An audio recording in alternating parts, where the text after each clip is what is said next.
Reach out your hands, let us heal our earth together. Welcome to the brand new world. We're the children of our Mother Earth. Reach out.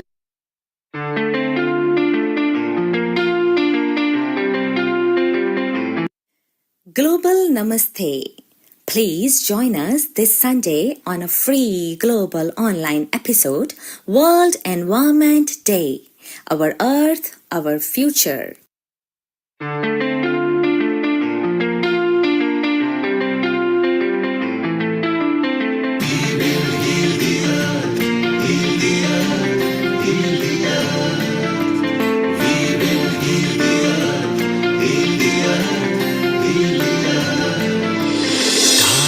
They can tell you stories which are brighter than yesterday. The streets have never been so quiet. The squirrels found a new hideaway. Tomorrow will never be the same. There is so much hope in our hearts. Brick by brick we shall overcome and walk right into a new start. Welcome to the brand new world. We're the children of our Mother Earth. Reach out your hands, let us heal our earth together. Welcome to the brand new world. We're the children of our Mother Earth. Reach out.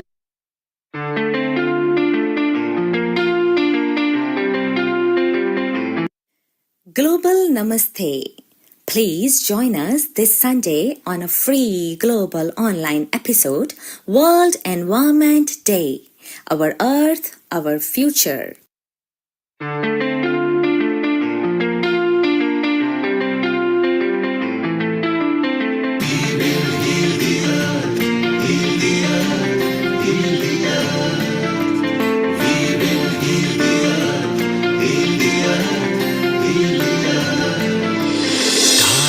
They can tell you stories which are brighter than yesterday. The streets have never been so quiet. The squirrels found a new hideaway. Tomorrow will never be the same. There is so much hope in our hearts. Brick by brick we shall overcome and walk right into a new start. Welcome to the brand new world. We're the children of our Mother Earth. Reach out your hands, let us heal our earth together. Welcome to the brand new world. We're the children of our Mother Earth. Reach out.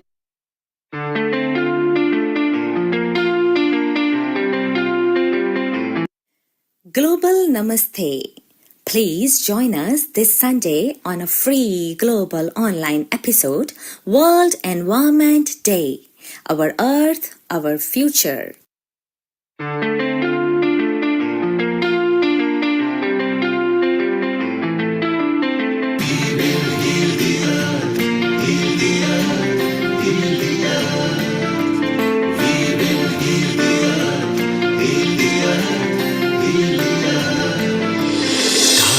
They can tell you stories which are brighter than yesterday.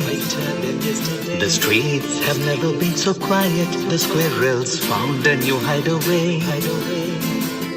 Tomorrow will never be the same.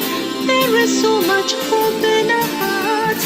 Brick by brick we shall overcome and walk right into a new start. Welcome to the brand new world. We're the children of our Mother Earth. Reach out your hands, let us heal our earth together. Welcome to the brand new world. We're the children of our Mother Earth. Reach out.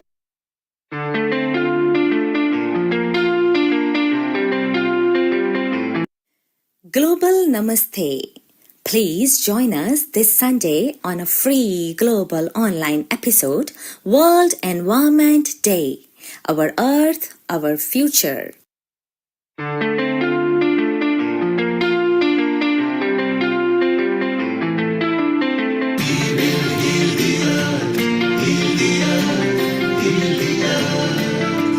We will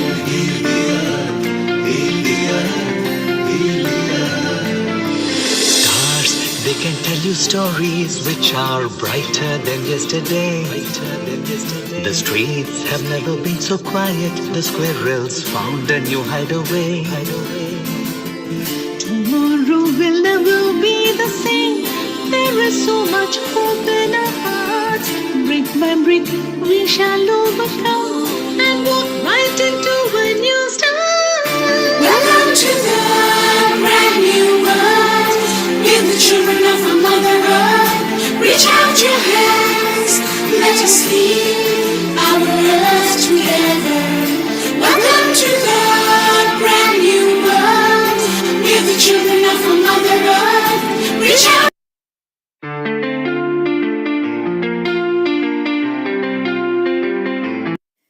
Global Namaste. Please join us this Sunday on a free global online episode, World Environment Day. Our Earth, Our Future.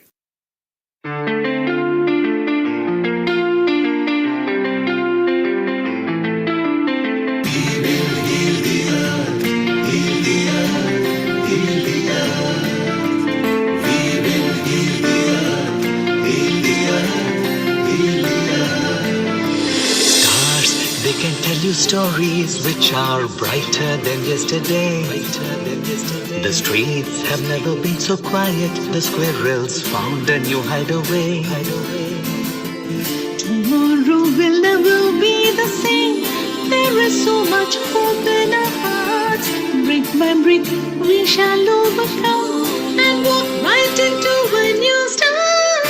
Welcome to the brand new world. We're the children of a mother earth. Reach out your hands, let us lead our earth together. Welcome to the brand new world.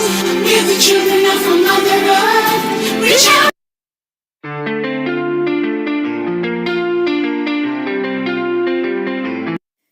Global Namaste. Please join us this Sunday on a free global online episode, World Environment Day. Our Earth, Our Future.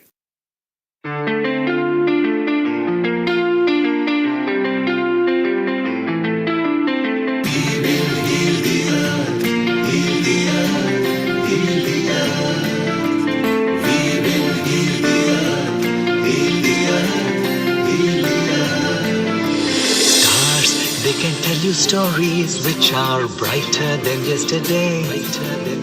The streets have never been so quiet. The squirrels found a new hideaway. Tomorrow will never be the same. There is so much hope in our hearts. Brick by brick, we shall overcome and walk right into a new start. Welcome to the brand new world. We're the children of a mother earth. Reach out your hands, let us lead our earth together. Welcome to the brand new world. We're the children of a mother earth. Reach out.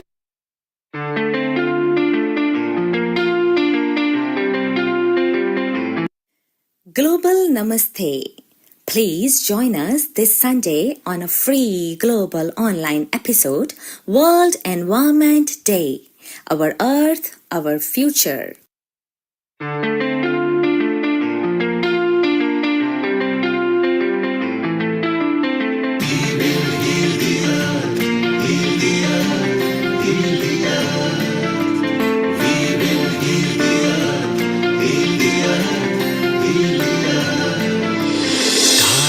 They can tell you stories which are brighter than yesterday.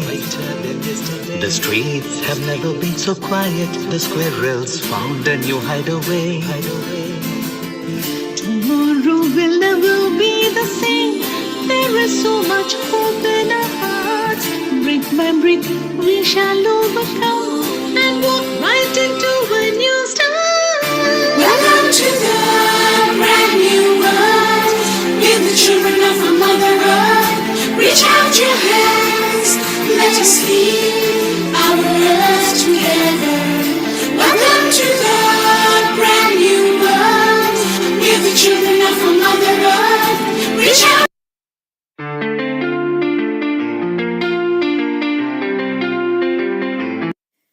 Global Namaste. Please join us this Sunday on a free global online episode, World Environment Day. Our Earth, Our Future.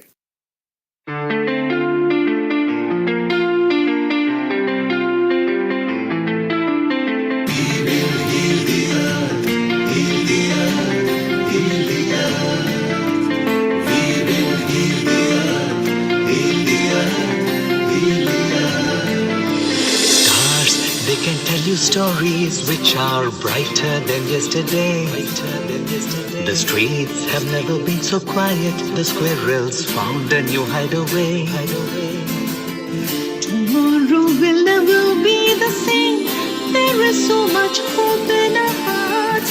Brick by brick, we shall overcome and walk right into a new start. Welcome to the brand new world.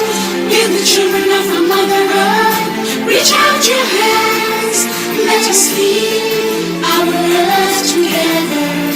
Welcome to the brand new world. Give the children of our Mother Earth. Reach out.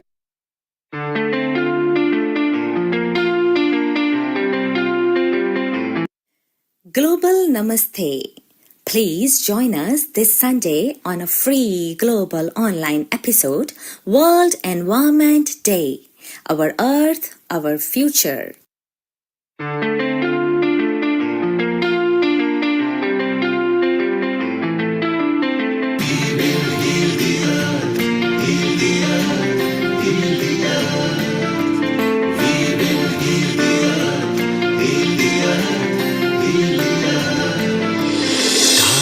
They can tell you stories which are brighter than yesterday. The streets have never been so quiet. The squirrels found a new hideaway. Tomorrow will never be the same. There is so much hope in our hearts. Brick by brick, we shall overcome and walk right into a new start. Welcome to the brand new world. Give the children of our Mother Earth. Reach out your hands. Let us heal our earth together. Welcome to the brand new world. Give the children of our Mother Earth. Reach out.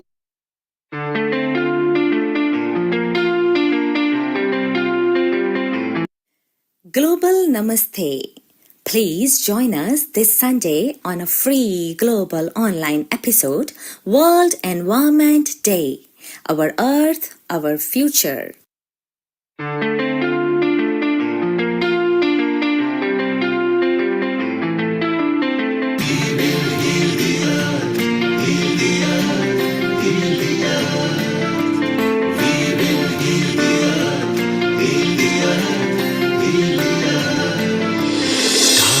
They can tell you stories which are brighter than yesterday.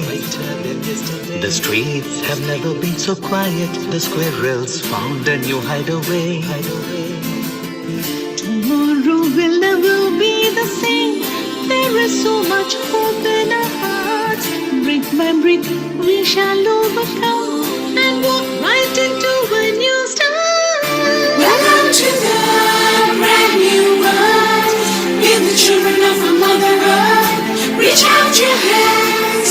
Let us heal our earth together.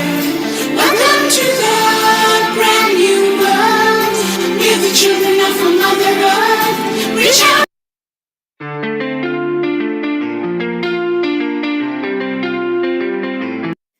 Global Namaste. Please join us this Sunday on a free global online episode, World Environment Day. Our Earth, Our Future.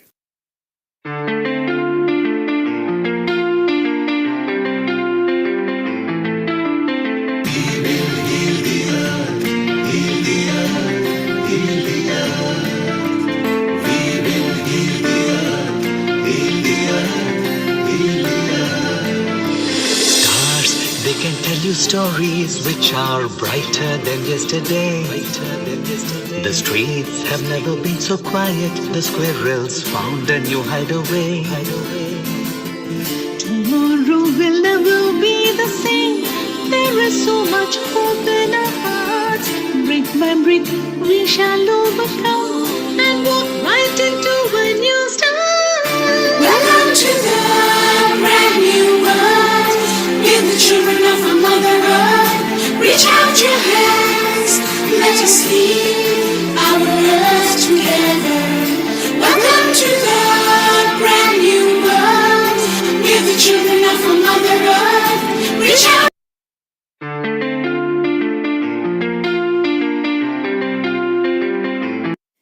Global Namaste.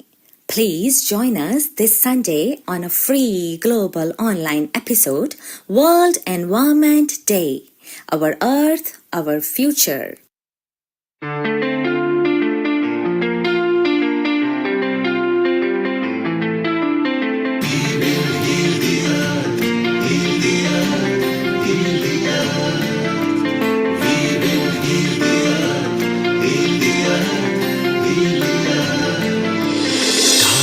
They can tell you stories which are brighter than yesterday. The streets have never been so quiet. The squirrels found a new hideaway. Tomorrow will never be the same. There is so much hope in our hearts.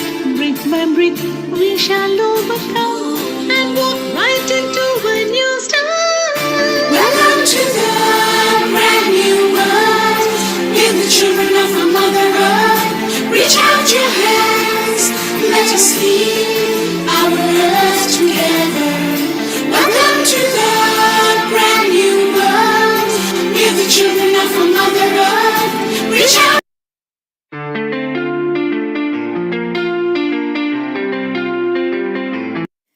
Global Namaste. Please join us this Sunday on a free global online episode, World Environment Day. Our Earth, our future.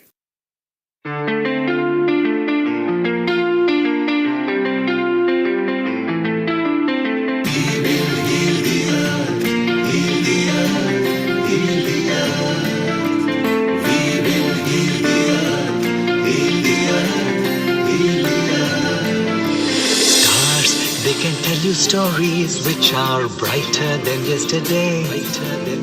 The streets have never been so quiet. The squirrels found a new hideaway. Tomorrow will never be the same. There is so much hope in our hearts. Brick by brick, we shall overcome and walk right into a new start. Welcome to the brand new world. We're the children of our Mother Earth. Reach out your hands, let us lead our earth together.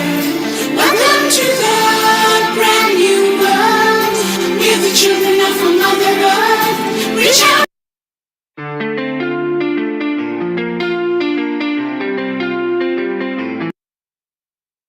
10, 9, 8, 7, 6, 5, 4, 3, 2, 1. Global Namaste. A very good morning, good evening, and good afternoon to all the viewers of Feeding Our Earth. I, Amrita Sharma, welcome you once again to another episode at Healing Our Earth with the hot topic of today as the world will witness another World Environment Day on 5th of June. And that hot topic is the theme of today's discussion that we'll be live streaming to you all. Before we move to today's episode, it's time for some prayers. My affirmation is Gayatri Mantra. You can hold any as you like. Om Bhur Swaha Tat Savitur Varenyam Bhargo Devasya Dhimahi Dhiyo Yo Na Prachodayat.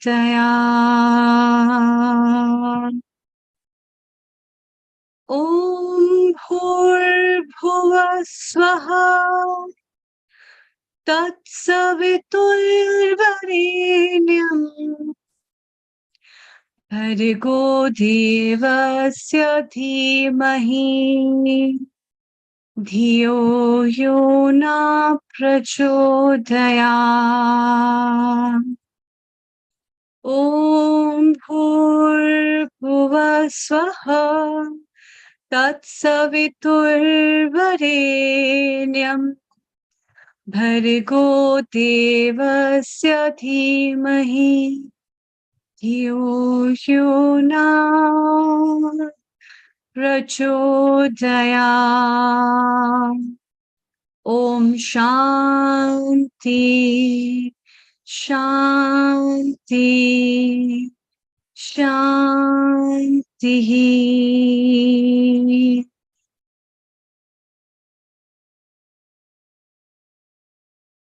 Welcome once again. This year's World Environment Day's theme is based on one of the very important elements of the earth, which is related with water and land.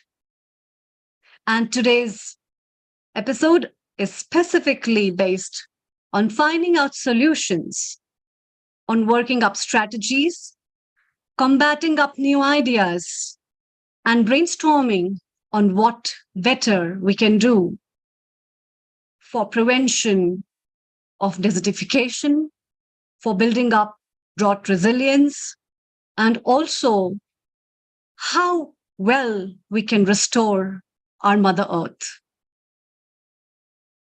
We all have a piece of land. In fact, everybody has. And when we will die, we'll again have a little piece of land where we will be buried, electrified, or being cremated. But still, this Mother Earth, as it has given us the space where we all are sitting and witnessing these changes, it's time again to think on all these things. And that's why today's episode is specifically about our Earth, our planet. How much we can do. I'm not saying how much do we think. I'm saying how much we can do.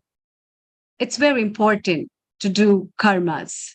And this is also a part of Karma Yoga, a social service that you can do, which will be witnessed in your deeds, nowhere else. What best can be done, how well we can educate our future generation to know about where they have been born, where they are moving to, and what best we can give them as a legacy for them to live in a happy earth. Because ultimately what is required are the 5 elements: pure space, air to breathe, good land to till, a fertile land where they can have crop and food, and what a good glow of water, the pure hydrogen and oxygen that combine together to give us the vital source. That's why we are alive. So it's time also to thank Mother Earth, and it's also time to acknowledge what changes are important. And that's why we have various experts, very renowned personalities in today's time who will be joining us. So don't go anywhere, stay around, fix your seats, have some good tea, coffee, beverages, snacks, breakfast, lunch, and make your dinner ready and tie up your seat belts off your bed, couches, and chairs to know and find solution. And yes, if you have any question and answer, you can just give those questions and put them at www.info@healingourearth.com as well, or log into www.healingourearth.com and you'll find the info@healingourearth.com, where you can put your questions and that will be lively answered right now. Moving ahead at this episode, let me welcome our guest for today, with whom we will be having our discussions, our chit-chats, and we will be taking up this discussion of what better can be done forward. So, a very warm welcome and a global namaste to you, Kailash Parekh, and the guests, Dr. Shorna, as well as Dr. Richa Soni. Very good afternoon and a warm welcome to all three of you. Over to you, Dr. Kailash. Before we take our guests as well, let's welcome them and your thoughts about what best we can do for Mother Earth as well. So global namaste to everyone, and thank you so much for inviting us again to this wonderful platform where we can share and work together to protect our Mother Earth. Very, very important. Like you said, we need to protect, to live in harmony, and to enjoy this life here and for our future generation. So we've got a short PowerPoint presentation, which, between the three of us, my colleague, Dr. Shona Pal and Dr. Richa Soni and myself will take you through. And it's all about, like you said, raising the awareness through education, and has members of the organization called LEAP, which is Lancaster Environmental Action Protection Group. This is what we're aiming to do, is to raise awareness through education and training. And so this will give you a snapshot of the kind of work that we do at the grassroots level. So I'd like to pass over to my colleague, Dr. Shona Pal, to start us off. Thank you. Thank you so much, Kailash. Namaste. Namaste, everybody. What I would like to first start off with is basically to just share a basic principle that we follow at Lancaster Environment Action and Protection. And why I'm sharing this is really because I'm hoping that will encourage others. At this point of time, because climate change is not a new phenomenon. It's been going on for millennia. But the way it is affecting us at present, frankly speaking, if we don't change our mindset to share rather than continuously try to compete with each other, it will be really difficult to kind of, slow down climate change so that ourselves and our future generations can live in harmony. So what I would really say to all organizations and individuals out there is, please, please, please certainly take action and certainly take forward that action with others. Share the way you're going forward. So this is something that I hope today's presentation will give you all an insight into, and something that I hope all of you will take forward. So thank you so much. Next slide, please. Okay, so a chirpy picture of myself, basically. And what I wanted to underline here is, yes, beautiful summer in the UK, and here's my victory sign to everybody, to our planet, to all the human beings and the animals and the beautiful plants and all creatures, really, living and actually inanimate ones as well, to be able to survive on this planet and carry on. So despite knowing that it's a very dystopian situation with many of our fellow animals across the world. So you have monkeys who are dropping dead right now as we speak from trees in Mexico because basically because of the heat, through, of course, no fault of theirs, due to this evolved animal that human beings are. You also have, people, you have the Gunas who again, basically are being forced to leave their islands and move inland. Again, not particularly due to their fault, but due to the lovely people who are basically not taking action to be sustainable and live in harmony with others. But despite these rather, extremely sad happenings that we may or may not be conscious of all the time, I still say that, here's a V to victory. We can, overcome the issues that we are facing. It's just a question of collective grassroots action, taking things forward, not leaving it to governments and to industries to, basically say, oh, well, they're supposed to do it, but to say, yes, of course they'll do it, but not to be judgmental about, oh, this is what the government can and can't do or should and shouldn't do. It's a question of what are you doing? So, can you please do something about it? So next slide, please, Richa. So with Lancaster Environment Action and Protection, what we serve to do is we serve as an environment partner for communities. And because we really think the action is happening there. So we support communities to take forward grassroots actions with their, whoever, for example, faith organizations, to take forward whatever kind of sustainable action and change in mindset that they can. So we enact this through four, kind of areas. One is, of course, research and policy. So there is a lot of research going on in the background. So right at present, for example, we are talking about, we are kind of researching, looking into what's happening with the clothing fashion industry, fast fashion and its impact on climate change. We've got schools action. So schools action is working with schools to support their green teams, to help these flourish, as well as, for them to take it forward. Because like faith organizations, schools have a huge impact in being able to reach not only their pupils, but the families of the pupils. And that's how we're trying to reach out. And of course, youth action. So we have a wonderful Lancaster Environment Action and Protection Voices of Youth. So quite a, mouthful. So I'll just call them Leap Voy, who are doing some wonderful work, which I'll share briefly on the next screen. And of course, we have the community organizational action, which is, you might say, a very big part of our forte, which is working with faith and non-faith communities through their community organizations to take forward environmental assessment and management. So thank you so much, Richa. So again, to just very briefly touch on this, so my favorite, which is basically Lead Voice of Youth. You can see, I think, from the kind of work that they're doing, that they are really taking forward something very fantastic. So just very briefly, the Eco Festival booklets are things that you can download from our website.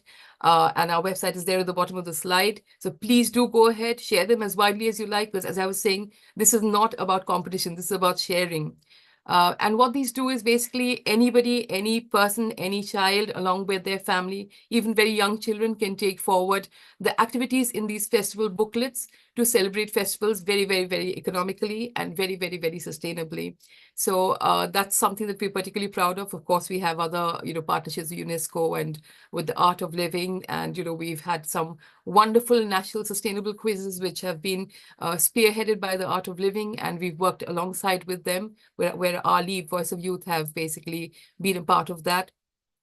Moving on to very quickly, the schools action. So with primary and secondary schools, as I was mentioning, we work not just around the Green Week, but at other times as well, having sustainability, superhero competitions. So really changing the mindset again, that, to be a superhero, being, sustainable, being recycling, these are things that actually are really fantastic in becoming a superhero. So change the definitions really, helping young people feel valued as people. If you're picking litter off the streets and you're, actually putting it into the recycling bin, you are a superhero. So changing the mindsets of young people and their families. And basically also, as I was saying, the energy at home, that really links into the larger environmental assessment and management that we are taking across, that we conduct training for, which Kailash will be going into great detail about. Just to speak in terms of community organizational action, we have been massively supported by the Hindu Forum of Britain. So this is what we need.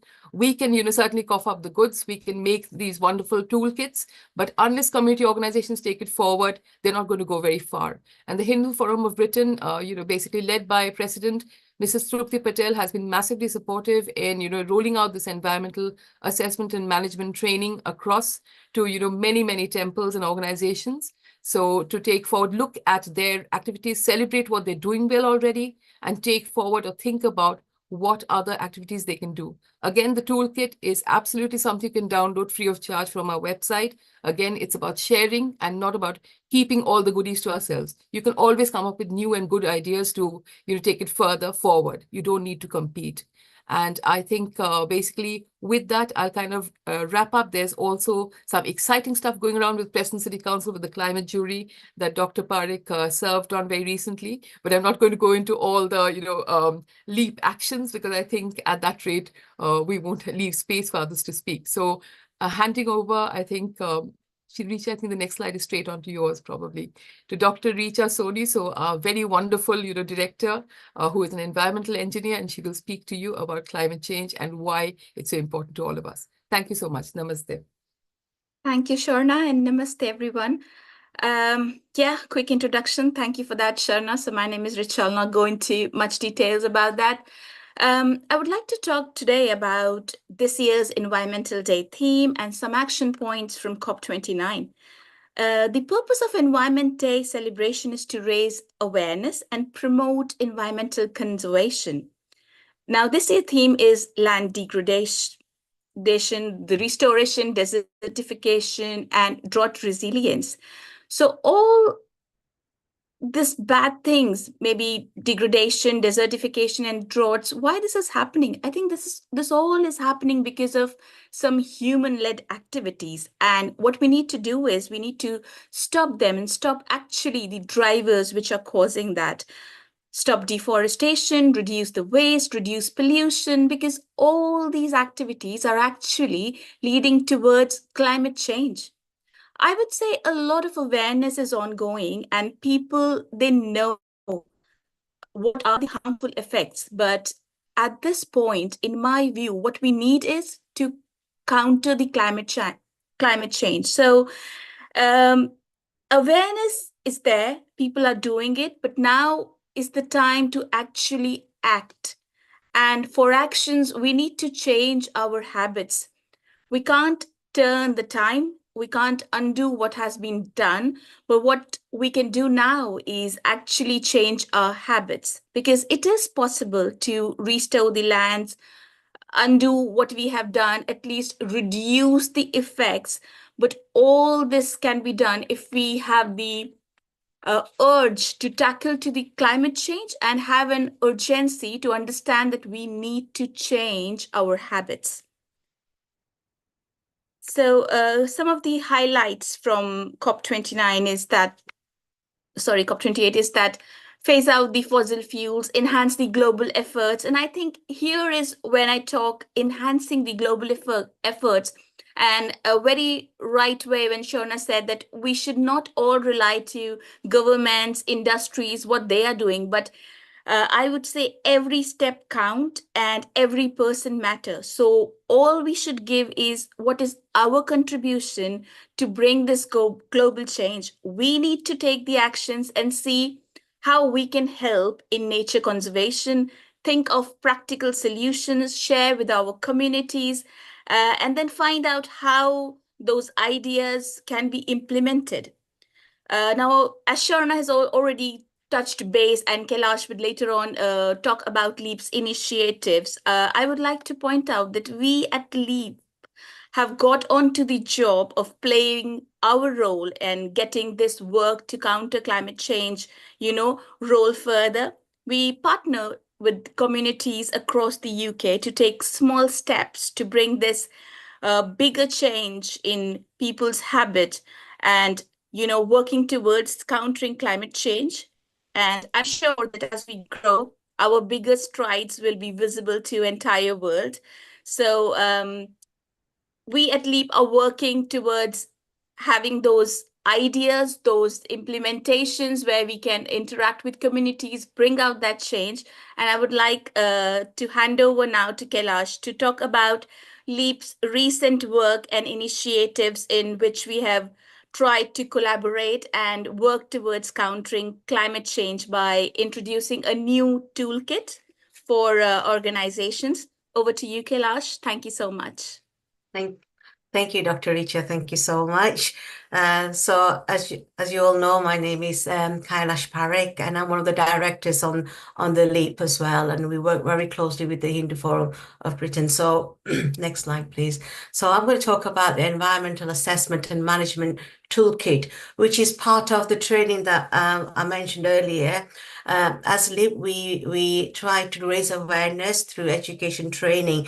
So we rolled out a program almost 18 months ago, 2 years ago, providing the training on two modules. Module 1 was all about climate change, which Dr. Richards has explained about us, looking at, what is climate change, and how we can all work collectively together to help raise awareness and make those small changes. Collectively we can make a huge difference to our climate. So we provide that at 8th session, and the next module is all about the Environmental Assessment Toolkit, which has been supported by our president, Mrs. Tripti Ben Patel, the president of the Hindu Forum of Britain, who's been a very active and very supportive individual who's actually provided all the support. So we provide this training, and this toolkit is, I'm going to talk a little bit more about it,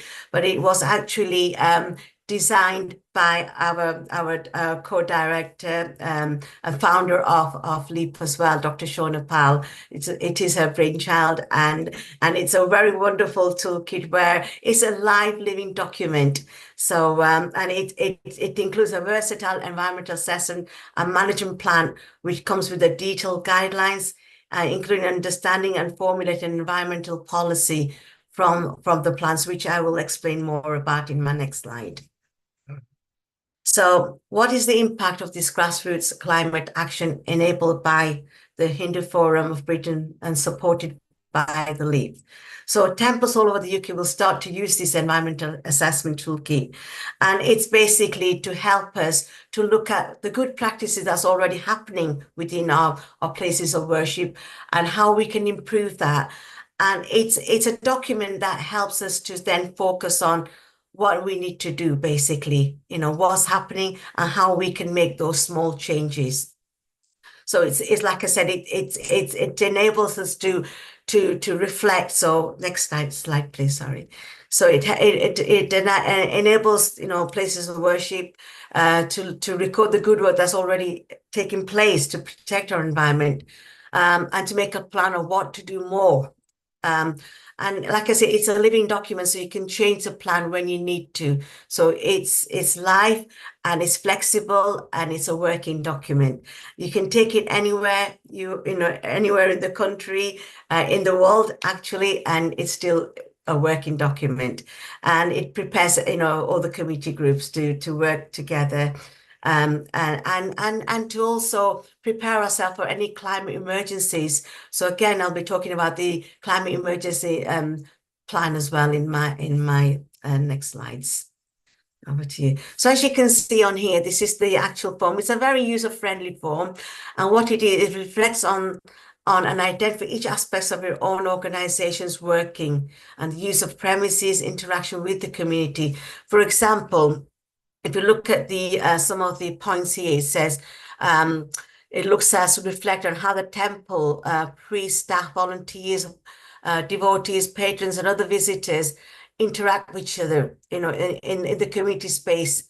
And it also talks about religious ceremonies. How do we, what sort of ceremonies are performed, how often, what's needed, what do we need to do to help to protect the climate. For example, if you're using yagnas, fire, how can we make it more environment friendly using fire and water and all these other elements that we talked about. So you can see on the left hand side, it says name of the event, for example, yagna, morning prayers, and then it talks about how often you do it, where you do it. And it just gives you, some guidelines on, reflect on how what we're doing now and how we can then help to reduce, any climate change effects on our environment. So again, there are some examples here. For example, buildings using lighting. So can we use energy efficient bulbs? Are we using that? What can we do? Where can we buy them in bulk? How can we save money? So all these kind of things are actually recording on this form. And we also encourage, each of the places of worship to have what we call a climate change coordinator, who is responsible for filling in this form and reviewing and making sure it's a living document, so it can be flexible and change it as and when it's needed. So again, it helps us to set short-term and long-term goals with days and how to increase our sense of sustainability, and that is really important as well. So next slide, please. So we talked about, again, this toolkit will enable us to to look at a climate emergency group network. So should there be an emergency, how do we deal with this? And we, again, share those kind of links and resources and helplines and networks to come together to help us to deal with such emergencies in our places of worship. Next slide, please. So here are some of the feedback from our participants we've had 2 cohorts of participants from different places of worship across the UK attending this course, and they found this really helpful, especially the networking, working with other people from different parts of the country, coming together. What are they actually doing in their own places of worship? How can we use that best practice and share? And one of the good examples we talked about was, when we use plastic plates, for serving food. Well, there are biodegradable plates that we can now order, and it's much more cost effective to work together as a network and to order it in bulk so we can save money. And this kind of initiatives that are coming forward through these groups that we've been delivering this training to. So as you can see, there's been received a very positive feedback, and we'd like to build on this in the future. Again, there's a case study that we did for one of our Diwali magazines that came out just recently, last Diwali, and this case study of one of our participants who talked about their experience, tell us a little bit about your organization, what was happening, what initiatives are you taking place to help, with the climate change, and those kind of experience. And they talk about their experience and how they're going to use the knowledge, the understanding, the training that received on the climate change, and how they're going to use that and spread it out with other groups within their organization.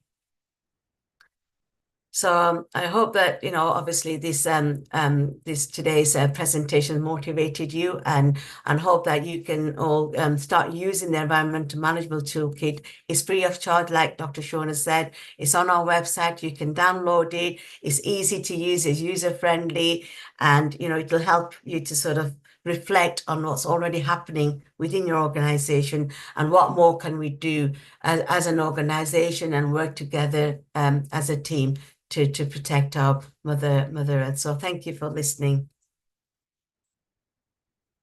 Thank you.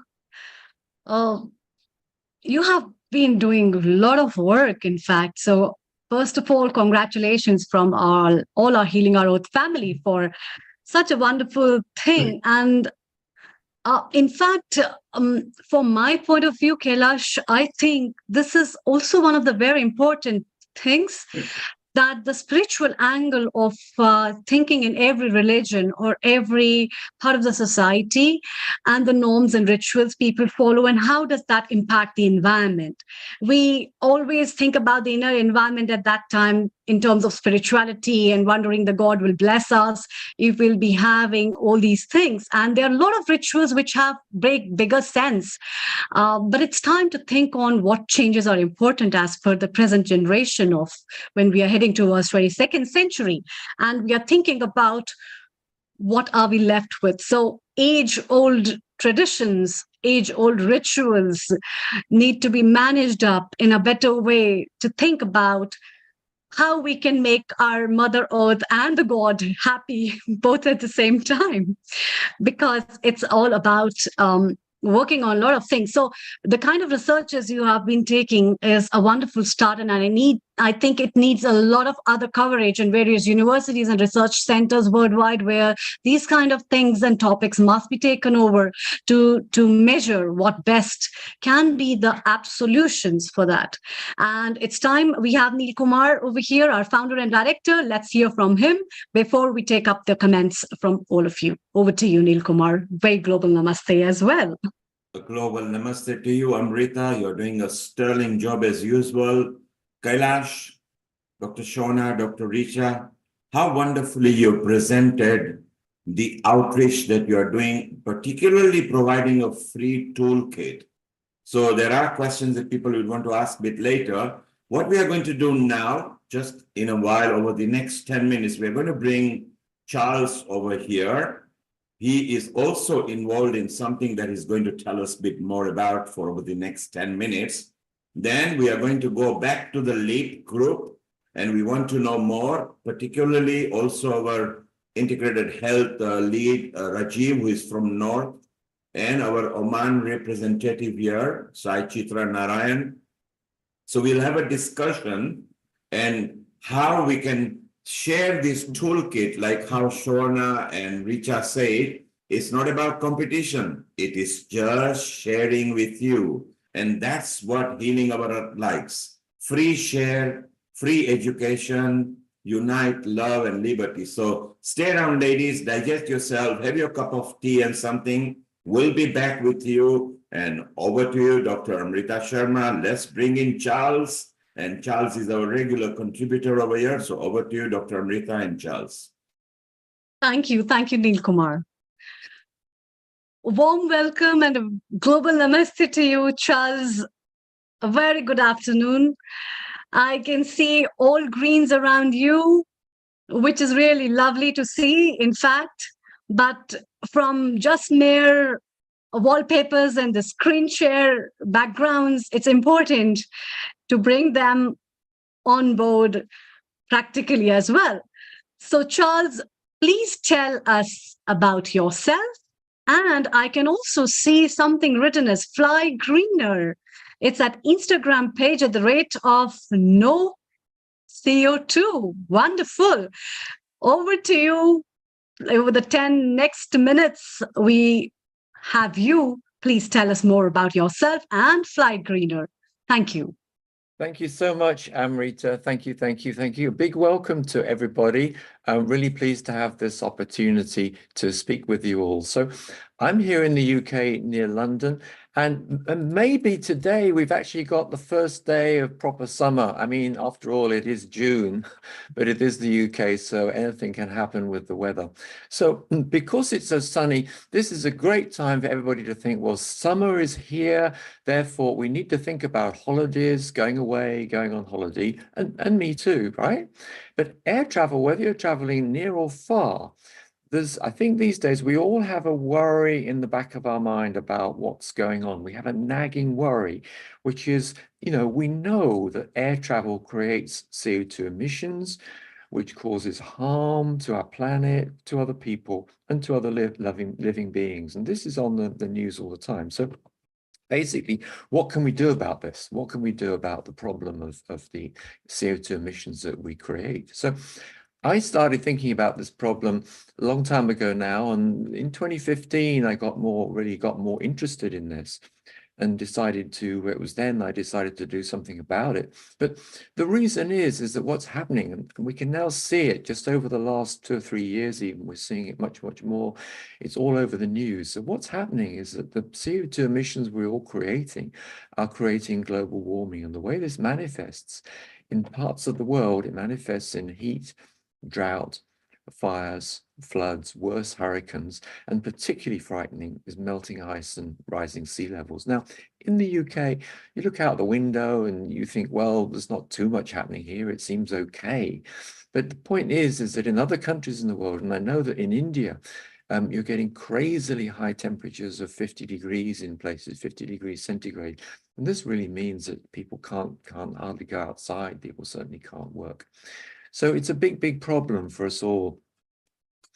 So what's happening here is that really I felt back in 2015, I felt that I really needed to try and do something about this. And so what I did, it took a while. It took a while to really understand what's going on. And I think really this is where I can relate to everybody here, that global warming is a complicated problem. It took me a long time to understand what it was really all about.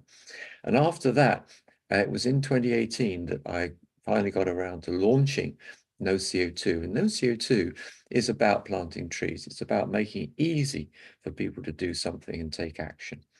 So now we've planted a total of 1.75 million trees. And these have all come from donations, and they've all come from people like ourselves who want to do something about global warming, want to make a difference, not quite sure what to do. and thinking, well, hey, planting trees really does make a difference. So since then, you may have seen me on some of the webinars. We've run live webinars from the COP meetings. This is the COP26 meeting in Glasgow, from COP27 in Egypt, COP28 more recently in Dubai. We've ran webinars from these meetings, had live speakers from the events. And just more recently, for Earth Day 2024, we've launched a campaign, One Person, 1 Ton, and this is a campaign in partnership with IAHV. This is the International Association for Human Values, and my friend and colleague, Shailen Mittal, will be speaking later today with here, and also with Rotary. And what we're doing here, we're inviting people to remove a ton of CO2 by planting 120 trees. Okay, so that's what it's all about. So Amrita, back over to you. Thank you, Charles. That's really a great initiative. And my question to you is that why fly greener? And what does it, how does that impact? And what basically is this project about? Sure. Over to you. Okay, thank you for your question. Okay, well, the heart of this is really about flying. We all want to travel. We want to travel to see friends, to see our family, and just to go on holiday. As I say at the beginning, it's summertime, so we want to get away, want to go somewhere different. Now, we know that air travel actually harms Mother Earth, it harms other people, it harms other living beings by the heat, the drought, the floods, all the rest of it that it causes. So the question we have, the nagging question in our mind really is, well, look, actually, what is the right thing to do? So what's the right thing to do for us? So the options are, well, first of all, you think, well, maybe not go at all, maybe not go this year, maybe go another year. And then your friends and family say, well, look, hey, you know, really, we need to see you, what this is all about. Why are you doing that? So very often it's not going to be realistic just not to fly. And then the second option is to say, well, look, it just seems easier to leave it. I'll sort of think about doing something about it. And then you leave it and you end up getting on the plane. And when you're on the plane, you think, oh, perhaps I should have done something about the CO2 emissions. But it's by that time you sort of think, well, it's a bit late. But the other thing is to actually remove your CO2. So you've got an option with ourselves, which is to remove your CO2 emissions. So what we do, we help you by making it easy for you to plant trees. We plant the trees for you, we remove the trees. So obvious question then is, well, how many trees do we need? So simple calculation is that 1 hour, one ton of CO2, which is sort of measure for all this, 1 ton of CO2 is created by flying for 8 hours. So just look up where you're flying to. You probably know if you're flying from London to India, to Delhi or Mumbai, it's about 8 hours, 40 minutes. So that's about a ton of CO2. And that's each way, 1 ton to go there, 1 ton to come back. And that's for each person. So if you're traveling with 2 of you or 4 of you or more, okay, that's a ton each way. Okay, so if you're going on holiday in Europe, so to go to Cyprus, for example, that's 4 hours flying, 4 hours there, 4 hours back. So that's again a ton of CO2 emissions. So to remove that CO2, what we do, we plant for you, we plant 120 trees. Now those trees on average will remove a ton of CO2 for every year they're growing. So this covers your removing CO2, not just for the 1 year, the one flight, it covers it for every year the trees are growing. So if you take a look at our Instagram page, which Rita mentioned, if you take a look at this page, you'll see there our Instagram reel about this. And to plant 120 trees, it's just £24. So there's a link there which explains all about it. If you're in the UK, then you can get gift aid on this as well, which means we can plant more trees for you. So it's very, very straightforward. All you do, take a look at the Instagram page, take a look at the reel, that takes you through to the global giving page, which was set up by IAHV, set up by a friend and colleague, Shailen Mittal. Take a look at that. I'll put a link in the chat about it if you'd like to click on that link. And if you want to talk to me about this, I mean, if you've got concerns about this, you're interested in more information, I put my number in the chat as well. So do give me a call on WhatsApp and we can talk more about it. Hopefully that helps, Amrita. Definitely, definitely. Why not? That's really wonderful. In fact, a lot of us might not be thinking about it, that where we are moving towards urbanization, modernization, where we are happy, oh, we have got flights to fly from this place to this place, and the time has been reduced. We are not thinking how much CO2 we are producing and what impact in the coming years will it give to our future generation, where they might not even have air to breathe also. And that's really nice. Charles, please stay around. Let's have a quick question from Dr. Rajiv Gupta. Global Namaste to you, Dr. Rajiv Gupta. He is our integrated health producer, as well as a regular contributor and a marvelous person as well. Let's have a question from him. Over to you, Dr. Rajiv. Thank you so much, Amrita, and thank you very much, Vinil Kumar. Very, very interesting episode. Two important questions. The first one was about that we all know that there is global warming. We know that environment is being harmed by many of the acts we do, but very few of us consciously do something every day about it. So it's really good that this all is brought up, that the harm that we are going to do to our Mother Earth, to the environment, to the nature from where we are born, is going unnoticed by many of us. It's not just people who are ignorant, it's also by the people who know it and consciously ignore it. So I think that's something I found very not just interesting, but really intriguing. Okay, thank you. So that is something I wanted to bring to your notice, and what your views are. And also, as a small observation, I just saw it, no CO2. I was thinking plants need CO2 to convert back into oxygen to give to us, and whether the slogan has taken that into account. Well, what I mean by this, I mean people as individuals know CO2. I mean, on average in the UK, we're creating about 7 tons of CO2. So to remove 1 ton is just a part of this. So if people would like to remove more CO2, then that's great. But I would just like to pick up on what Amrita said just now. There are some people who are flying around all over the place. Most people in the world, I mean, still 10% of people in the world are in extreme poverty. And by planting trees, a key benefit here, it's not only removing our CO2 emissions, it's not only helping protect other living beings, other people, other families, other animals, wild animals, birds, fish, etc. It's also creating paid work for people who are in extreme poverty. So these 120 trees approximately are creating 1 day of paid work for people in poverty. And the other point about what Amrita was saying is that we do have a very polarized world now. We have 10% of the population in extreme poverty. We have a lot of people who are unable to travel. They don't have the money to travel. And then we have a very privileged group of people, of which most people here will be part, who do have the funds to travel.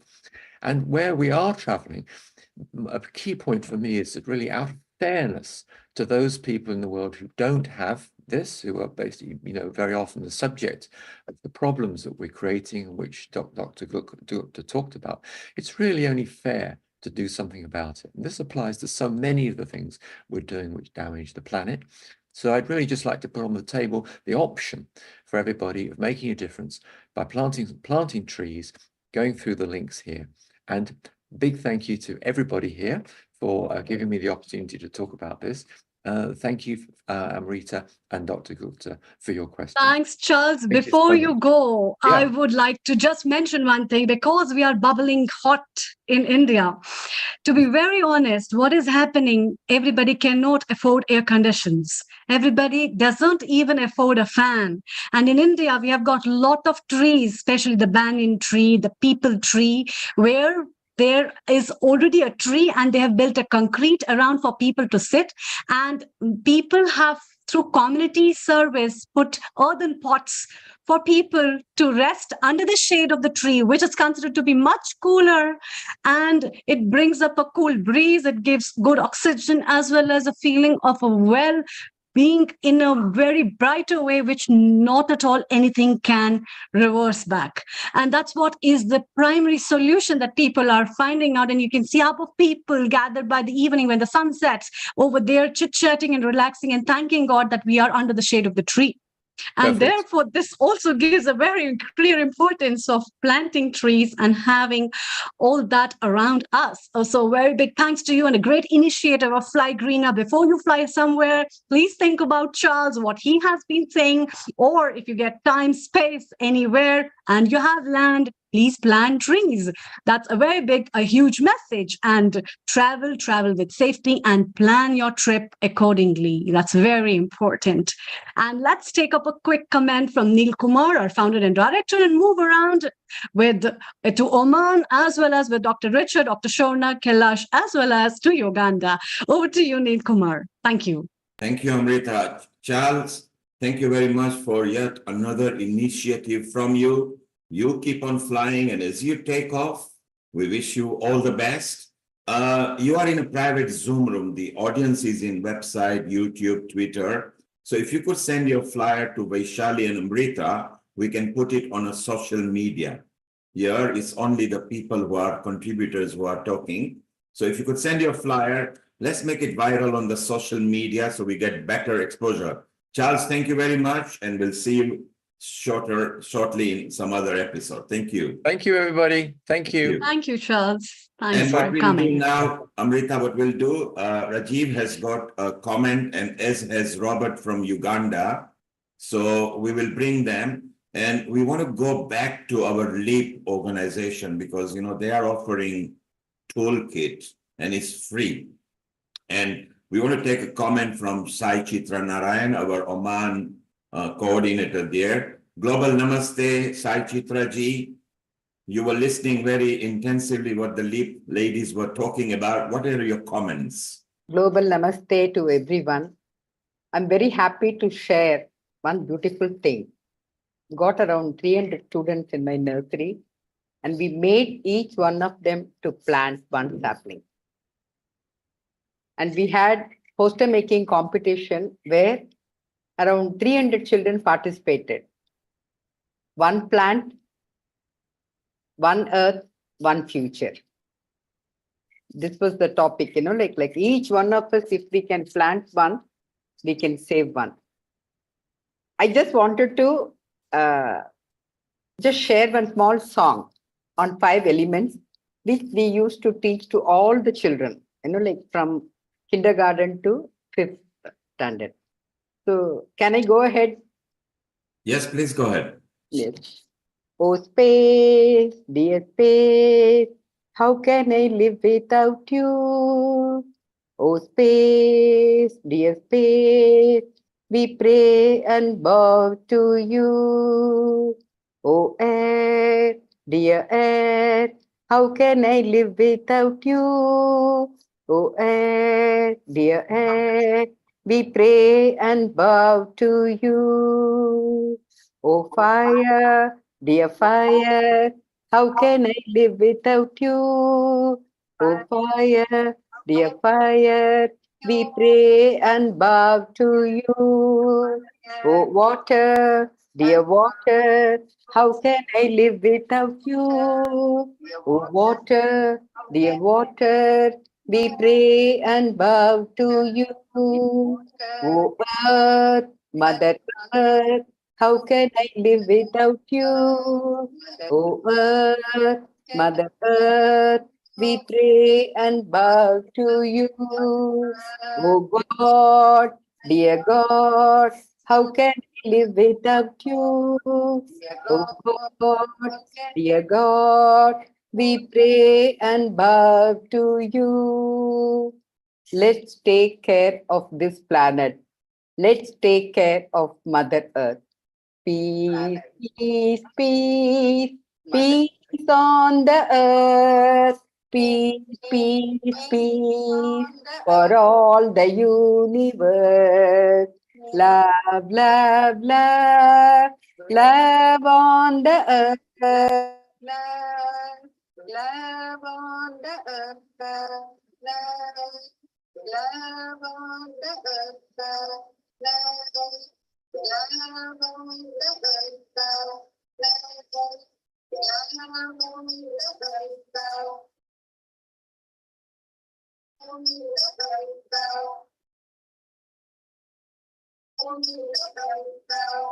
How wonderful. I think we've got an echo because there is a, I think there is, okay, we are, I think there is, when somebody has got some instruments on, if you could switch off, please. Somebody has got some instruments on, if you could switch off, please. Somebody has got some instruments on, if you could switch off, please.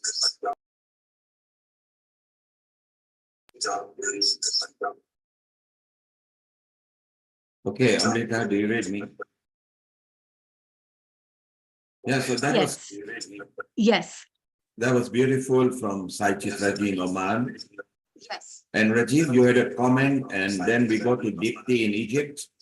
And Rajiv, you had a comment, and then we go to Dipti in Egypt. And Rajiv, Fantastic, Chitra ji. I hear so peace, peace, peace, and love, love, love, and that's so beautiful. And Sai says, "Why fear when I am here? Mother Earth will be saved. Mother Earth will be saved because He is here." And I am sure that with collective effort, God has been giving us the inspiration, and we are the media to act, to do something about it, while millions of people are not even bothered or thinking about it. So I want to congratulate all of people who are talking here and those who are listening, because they have taken their time out to devote to this topic so that our environment, Mother Earth, and the rest of universe can have a better life. And we human beings are blessed enough to talk about it. There are other creatures like plants and animals who have prana, but they can't talk. So at least we have got that power. So let's thank God for giving us that ability and opportunity. I want to ask a question to Lee. This is because I am part of National Forum for Health and Wellbeing. I don't know if you've heard about it. So I'm the global coordinator for the NHFW. And we had the Health Mela in Preston a month and a half ago. And we had another one in Burnley just 2 weeks ago. And this is actually an opportunity to coordinate the effort, because health and environment are not two different parts. The environment affects the health, and the health affects the environment. And therefore, it's quite good to really connect if we can and help each other and getting some more influence, because you are doing this work, which is amazing, a free toolkit that is readily available for people to use. And it'll be great that if we can help publicize and popularize that so that we can reach more people can take the benefit of it. So that was one thing. And also, I know in the part it says Lancashire, but I think you would not like to limit yourself to Lancashire. You want to grow global and bigger. So that would be great. So just wanted to thank. What do you think you have found the biggest hurdle in propagation or popularization or reaching people? That's perhaps just back to you, Kailashi or Richa, any of you want to answer. Sorry, thank you so much for your lovely words, Dr. Rajiv Gupta. Actually, I was at the Health Mela myself at the Youth Clan, so I'm sure we must have met each other, and I think it's a really good initiative.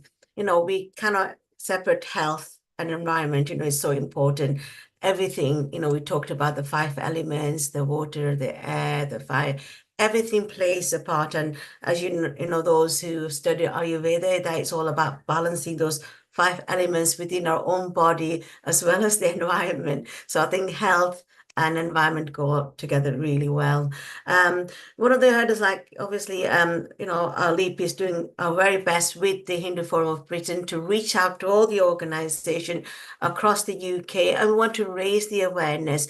We want to see how we can work together collaboratively, to share good practices and to share resources, to raise awareness within our individual places of worship. We do a little bit, can help have a great impact. So, but one of the things that when we rolled out our training, we got a very poor response, and we want to raise that when we want to work with organizations to encourage more participants to take part in the training. I think it's through education training that we can raise this awareness. So I think one of those, I'm sure my colleagues will agree with me as well, but this is what we personally found, that, we really want to encourage more people to take part in this training. And thank you, for sort of reaching out and saying that you'd like to work with us and raise that awareness within the health sector as well. I think that would really be very helpful for us as well. So over to Dr. Shawn, if you want to add anything, Dr. Richa. Thanks so much, Kailash. Absolutely, Rajiv ji. Basically, one of the hurdles that we faced was that even if people came along to the environmental training from an organization, when they actually took it back to their committee members, there was this massive block that, we are already really stretched with our volunteers and our, work, and we really can't take out the time to actually review what we are doing. So it's a bit like, being on the treadmill and not having time to see where you're running to. So, that was basically one of the hurdles we faced. We also, from the responses, we thought that another way of engaging with the community would be through cultural activities to again raise awareness. So in a different way. So like I think we were discussing a little while ago, as long as we keep moving in the right direction, it doesn't matter. So if you come across, something in your way, just if you're walking along a path and there's a boulder and, perhaps, you're not as fit as, some other persons where you can actually sprint over the boulder, you would find a way around it. So we are basically starting a series of recycled clothing shows, fashion shows. And what this does is really because, just commenting on Charles, basically, it's a wonderful initiative that he's taken forward. But in terms of clothing, fast fashion contributes to 10% of global emissions. And, basically, I'm laughing because it's unbelievable that 85% of the clothes that people buy end up in the landfill.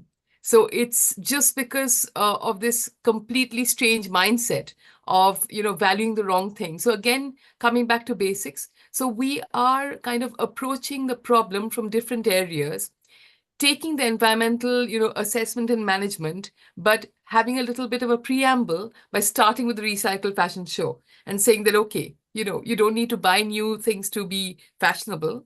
Why don't you, use something, and actually involving our young children to take this forward? So it's just basically finding a way around. You just don't stop thinking. Think about the earth. There will be hurdles like every other game in life. You just overcome it and find a way around it and move forward. That's really nice. Thank you so much, Dr. Shorna.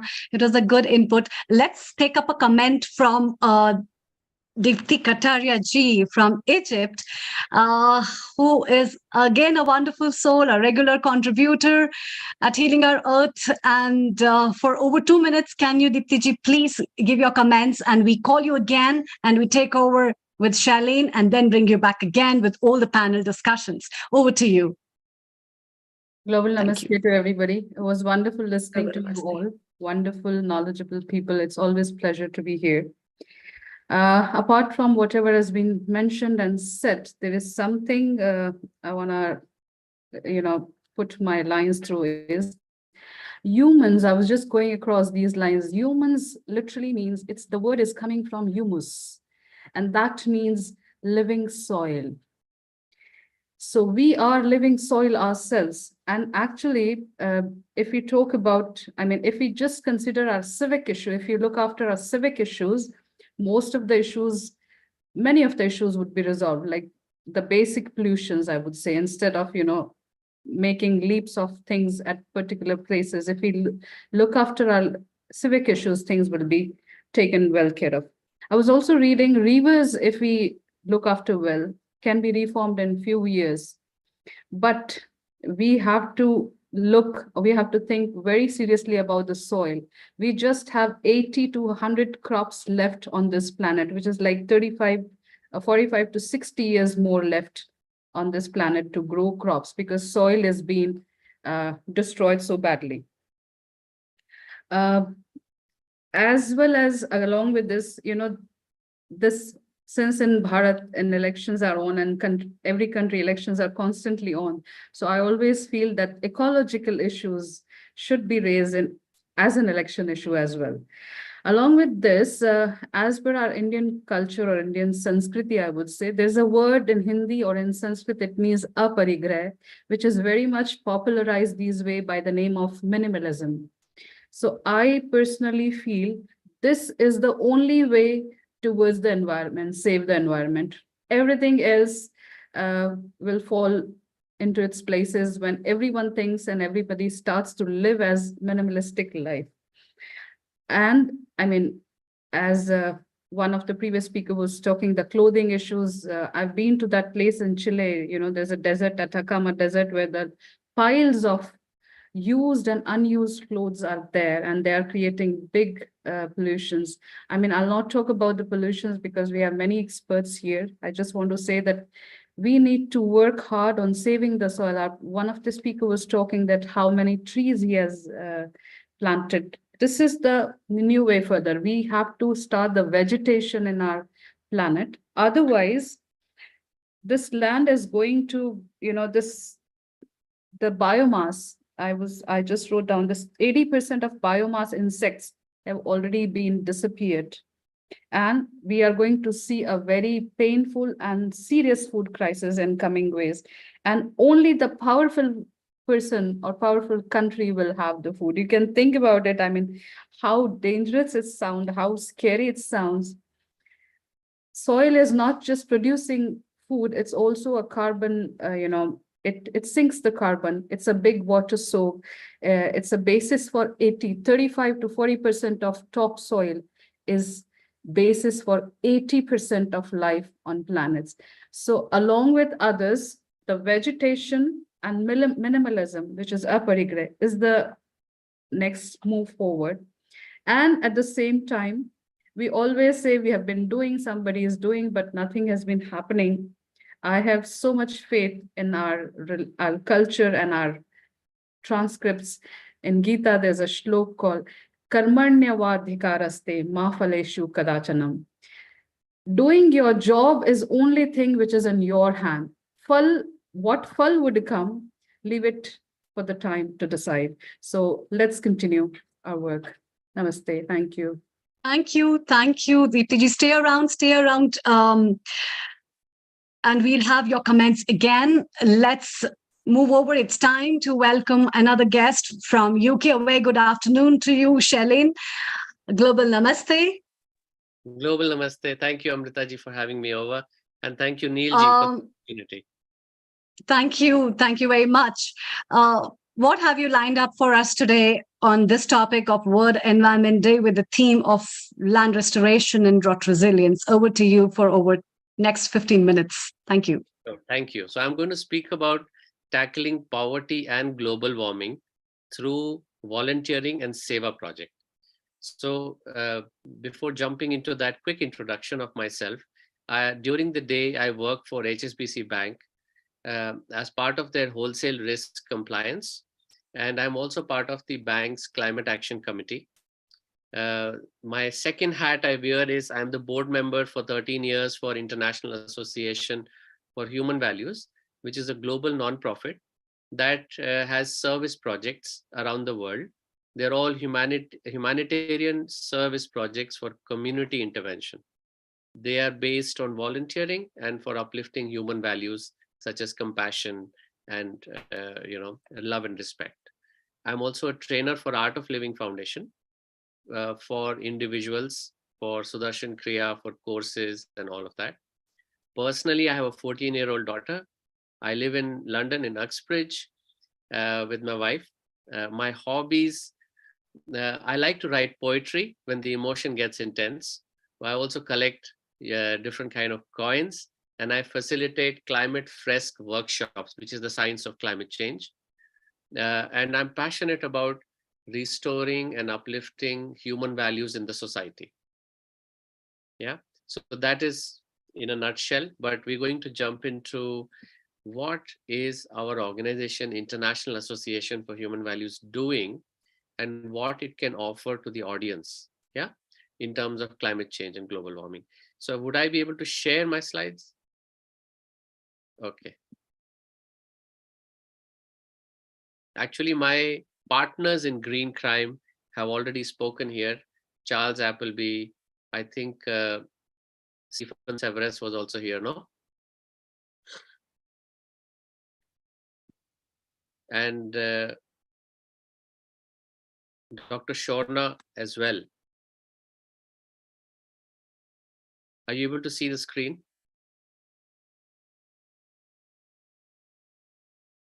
So the organization, this has 13 service projects in the UK, but globally we have over 100 service projects. Yeah. So I'm going to spotlight on only one, which is about climate action. It is creating forests and creating jobs and awareness. And it serves at least 4 UN global goals. Climate action, goal number 13, no poverty, which is goal number 1. Goal number 15, which is life on land, and 17, which is partnerships for the goals. So we have the project you can see on the right. There is a picture at the bottom. That is from Madagascar, where mangrove trees are planted. And this is where one of our 3 sites, the second site is in Uganda. I saw Robert, who's in the meeting, who is our key person there. And Charles and I, who are working on the 3rd site in Brazil. The project so far has planted over 1.75 million trees, and we have removed 216,000 tons of carbon dioxide. And this is not us, we are just mediums. The program, it has been sponsored, supported, and scaled by partners. We have a wonderful company called the Bamboo Movement in Holland, who contribute to planting of certain number of trees with every product that they sell. Every single product, certain number of trees are planted. They've been our partners since pre-pandemic times, for 4 years now. Rotary London is a key partner.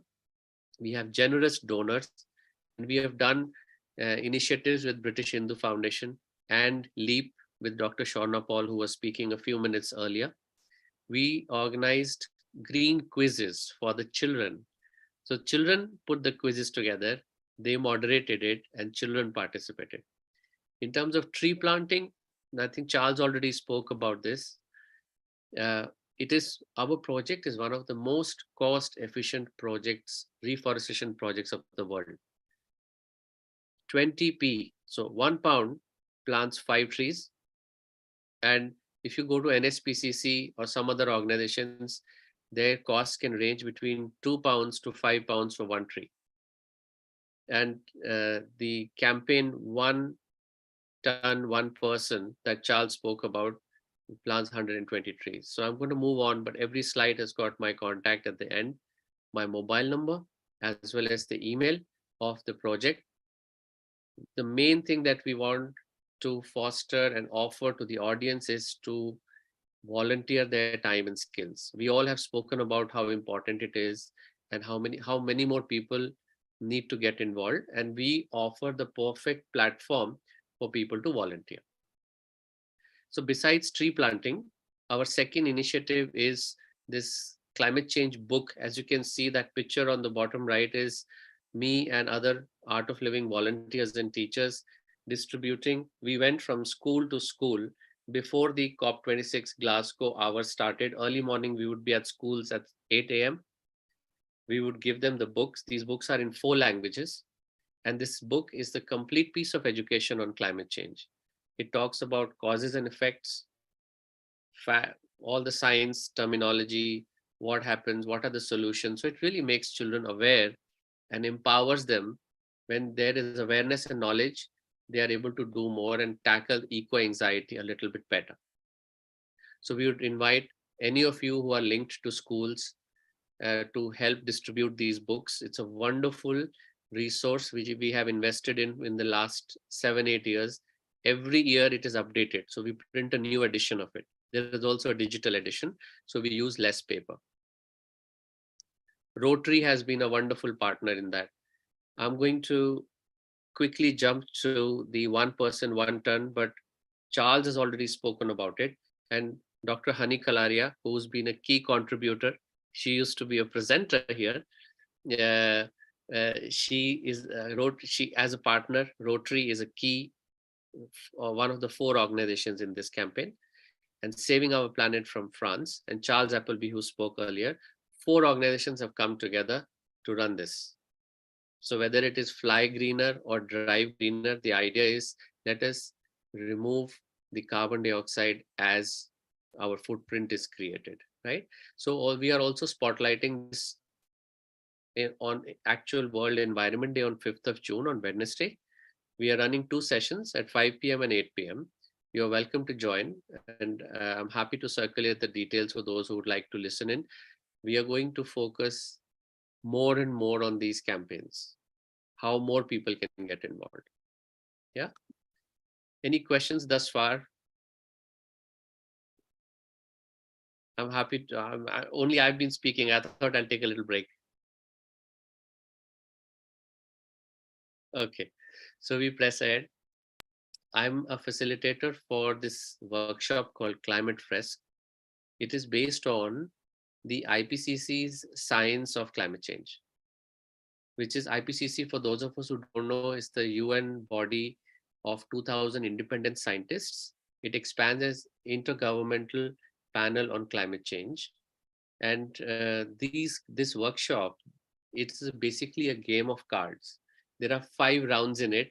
A small group of 6 to 8 people play this. So it's an intimate setting. It's great fun for team building. I also do this workshop as a guest faculty at the University of Cambridge. These cards are, this workshop has become so popular. It has facilitators in 100 countries, and it has been translated in over 45 languages. So I would welcome the opportunity if you would allow me to step into your offices, colleges, schools, or homes in a circle of friends.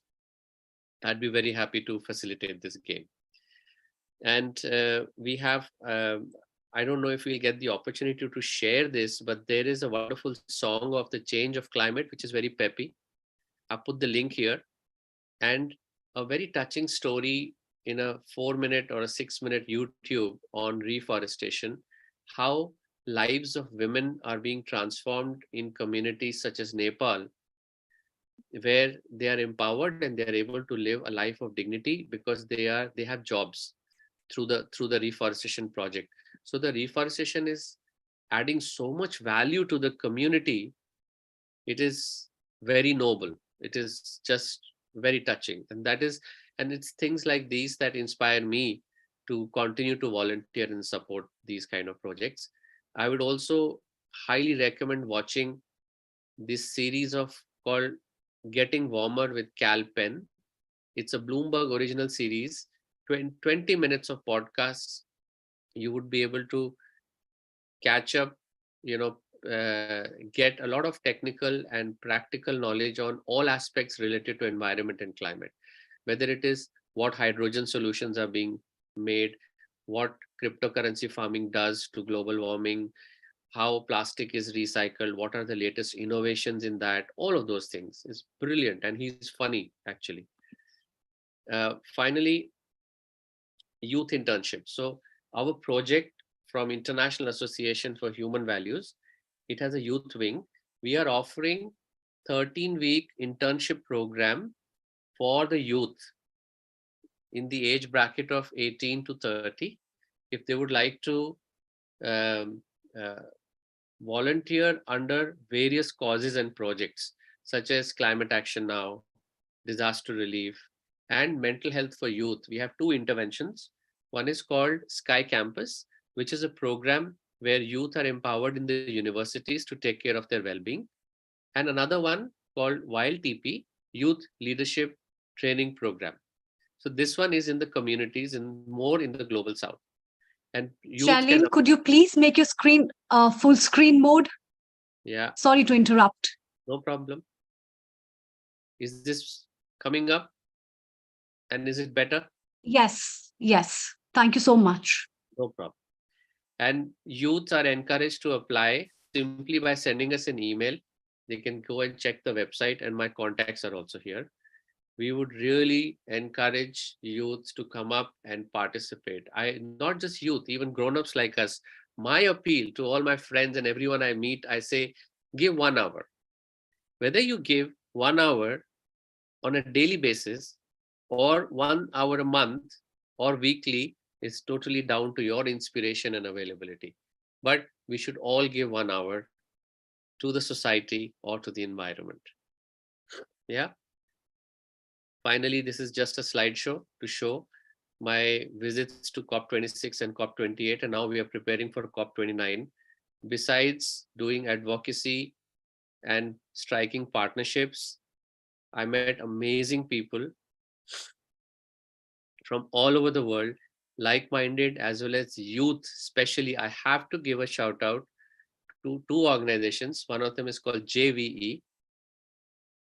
It's a French acronym for Youth for Environment. I think they are in 27 countries. Absolutely amazing youth who are really hustling and making a huge difference in lobby, in advocacy, in influencing the outcomes of the conferences, in raising awareness, and in taking more people along with them. The other organization is called CCI, and we have CCL, I think. We have, I'd like to introduce as a next speaker, Solomí Hernandez. And Amrita, of course, please you take over from here. I met her actually in COP28. She's the next speaker, I think. She's the soul of CCL's efforts in the Southeast of America, US. And she's a Southeast regional coordinator and a champion volunteer in Florida, Alabama, Georgia, North Carolina, and South Carolina. So I think her presence truly makes this global namaste and this healing our earth global, because she's a powerhouse.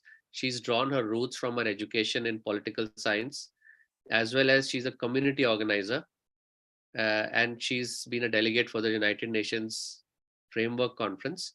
She's also a nature lover, and at the heart of her inspiration are her 2 sons. So I'll hand it back to you, Amrita, and welcome, Solomí. Thank you, Shalin. I think that's really wonderful. And the part that you have shared about your personal thing, I think if everybody makes climate change as their hobby, that they want to work as an environmentalist, not for people, not for others, but themselves, this hobby can do wonders, I think, which is really a very great thing. And thank you so much for sharing so many things and in you getting involved in so many projects. All the best from all our Healing Our Earth team and family around. And as you have already mentioned, Solomí is already here.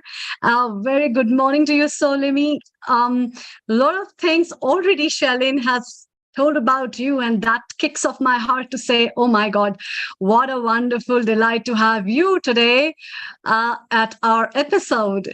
So talking about from your personal journey, what has inspired you to take over with so many things, that you have been a part of so many parts of environment of COP28, and therefore talk to us about your inspiration and your message for people on today's episode. A very warm welcome to you, to Healing Our Earth family. It's your first time over here. We are really glad to welcome you, and a beautiful morning as well. Over to you for next 15 minutes. Thank you.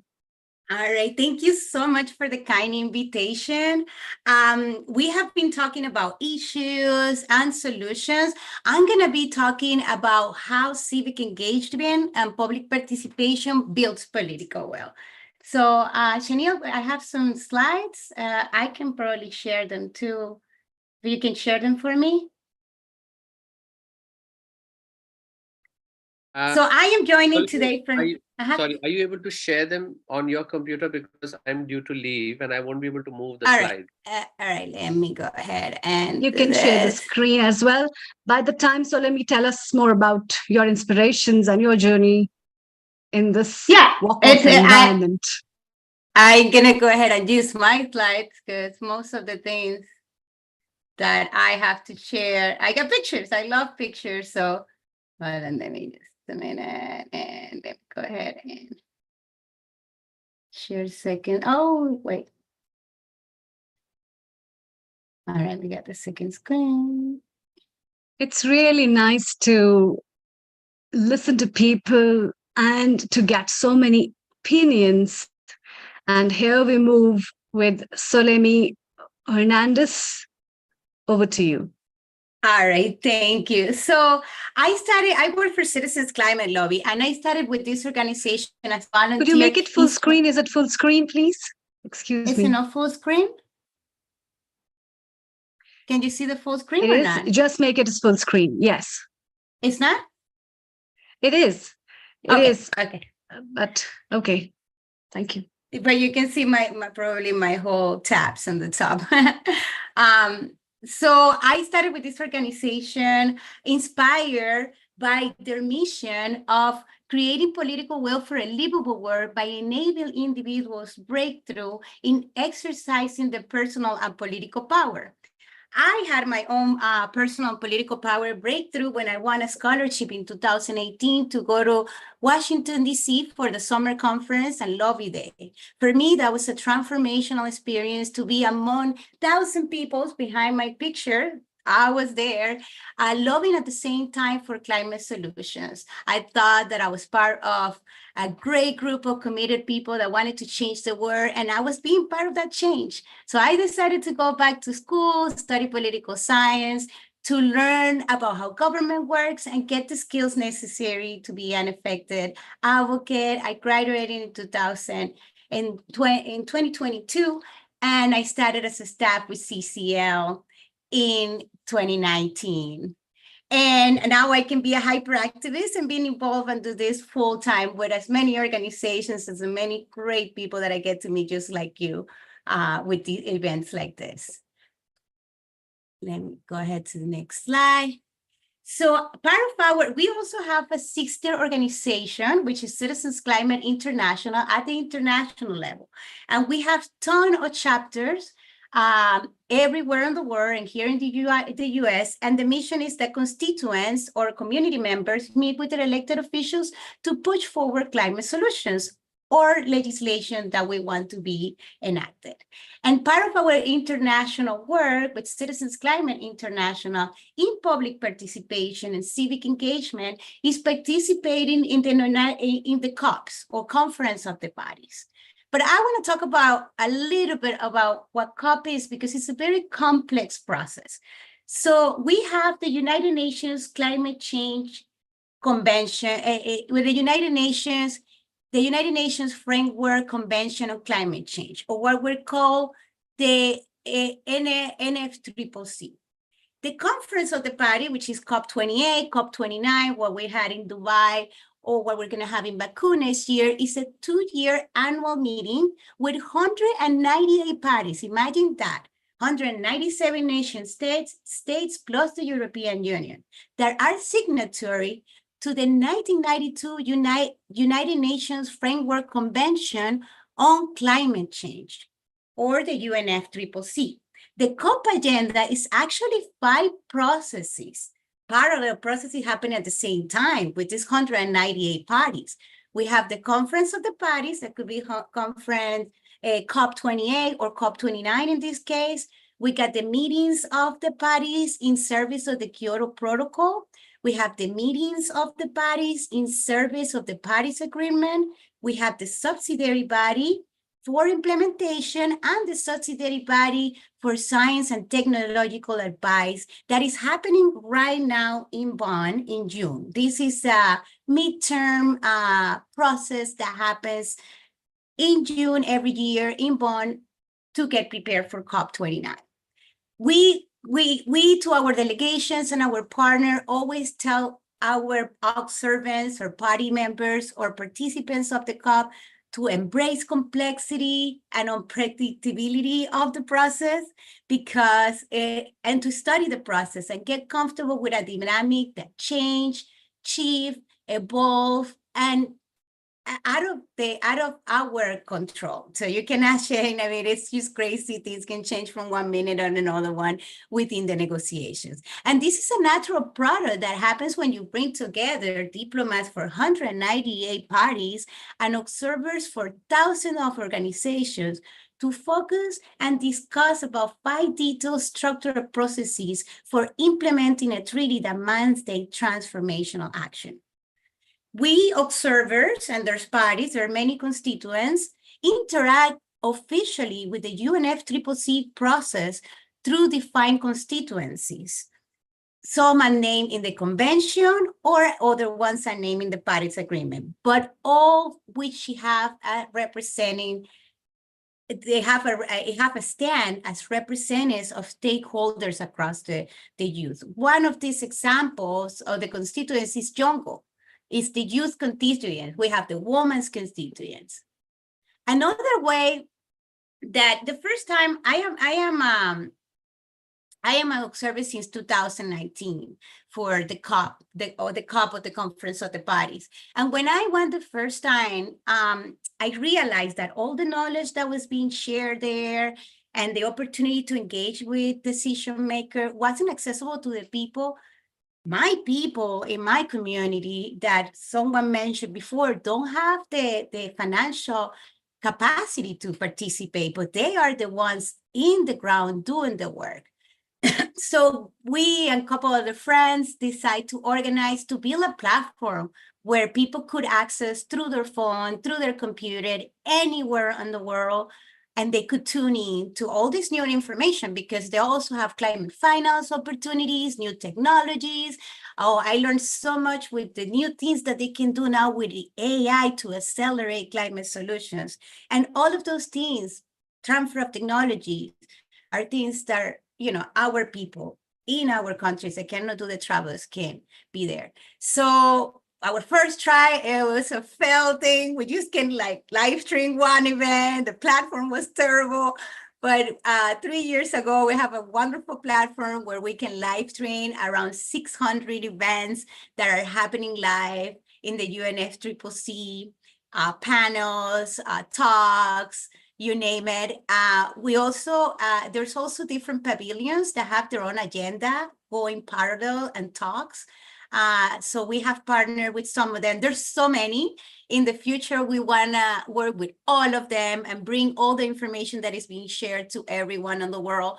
But right now, we just have like a partner pavilions, the indigenous pavilions, some of the countries' pavilions, the health organizations that allowed us to live stream their information. Whenever, let me see if I can, I'm going to put the link on the chat. Please welcome to join us. The People Pavilion is also a platform that works like, I'm sorry. Are you still seeing my slides? Yeah? Yes, we can see People's Pavilion. Okay, so I put it on the chat. It's also like a platform where you can share whatever you're doing. I heard so many wonderful things you guys are working on, make new friends across the world. And whenever the COP is happening, you can be there with us, tuning into all those amazing workshops and events that are happening during the COP. So another thing that we have done with our sister organization, Citizens Climate International, is that we have partnered with the Fletcher School at Tufts University to create some diplomacy earth workshops, leadership workshops. So we train about the process, we train about the stakes, we think about opportunities for cooperations and implementations. We also do this before COP. This is completely free. Again, we just did it for the what is happening right now in Bonn. So it just finished, unfortunately, last week, but we're gonna have this ones for COP29, expressing talking about what the process is, what are the stake, how can we push forward for international cooperation and implementation and ambition. I wanted to mention a little bit, the road for Baku should also take us to the road to resilience. We're looking a lot to multilateral agreements to accelerate action towards the Paris Agreement goal and prevent dangerous climate destabilization. And we have opportunities to evolve international arrangement to value and respect vulnerabilities. We know that there is for developing countries, we wanna reform the whole debt system to make it easy for them once there are, after a natural disaster, they don't have to borrow with so much interest because they're a developing country and they have a worse credit. So reduce, that's what I was talking, shift incentive by removing subsidies and pricing pollution, supporting regenerative and agroecological food production, and upgrade bilateral and multilateral trade agreements. And we also want to involve in these processes that it's not on the United Nations climate change framework on the COPs, but we want to bring together the international institutions to be part of this. So in our Road for Baku, our conversation continues. Again, like I mentioned before, mobilizing those new financial commitments, ongoing international finance reform, like I mentioned before, and involvement of those international financial institutions, vulnerability, sensibility, debt relief too. And I want to add to this that we also want to we want to push for early warning systems when early warning systems and actually effective as well for developing countries for whenever natural disasters happens. Again, we want investment in food mitigation, adaptation. We want climate science data sharing, which is really important. And we need to upgrade our national determined contributions, which is how countries report the work they do on climate change at the national level, and this is by the Paris Agreement. We want to cover a whole economy. We want to cover global emissions, heatings, while engaging stakeholders to support rural relevant policies to then engage in the climate, that public participation, civic engagement. One of the things that I love, and I'm just going to talk a little bit very quick, and Chatel, this is our COP picture here in the right-hand side. We work a lot. I'm big and passionate about public participation and civic engagement. I think the government and these institutions are ours for us to work and take over and do what we need to do to tackle this big issue of climate change. So Action for Climate Empowerment is all about elevating rooted climate action through education, training, public awareness, public participation, public access to information, and international cooperation in this. And we are going to have, I'm really, really excited because next week I'm getting ready to go to DC. I'm the Southeast Regional Director, so I get to deal with 69 congressional offices, including senators in my whole region. This is us, and it's the picture I have behind us. We have over 1,000 volunteers that come from all over the world. We even have a delegation from Ghana we had last year. We're hoping from one from Ghana, Sierra Leone, Nigeria, from the parliament. So we're super, super excited. They're doing their own work, building relationships with Congress, but you have the opportunity to join us because we have, we're not going to be doing everything, but you're going to be able to live stream some of the workshops that we're going to have. So I'm going to put that in the chat.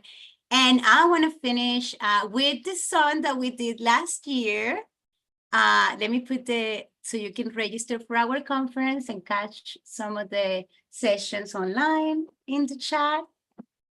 And I want to finish with, and I'm going to stop sharing. And I want to finish with a song that we did by volunteers for volunteers last year when we had our June conference. And it's all about what we were lobbying for, and really, really, really, it reflects who we are, what we're for, and what we're doing in this work. So let me go ahead and have it ready here. Amazing, amazing, Solemi. That's really wonderful. Give me just a minute. So sharing this real quick. You're sharing a song? Yeah, I'm sharing a song. You're gonna love it. I hope it's not copyrighted because we cannot play any copyrighted material. No, it's original. It was all of us doing it. We did this song last June about what we were looking for, and it's made with volunteers for volunteers for our last year conference. So it's pretty cool. And it's less than 2 minutes, so don't worry about time. No, we would love listening to you for a longer time as well. So many things in that little time of yours. Here, gotta make this. Okay, I'm gonna share. Let me share my sound and optimize video. Here we go. All right, these are all volunteers, guys. And this song just melts my heart every time I get to hear it.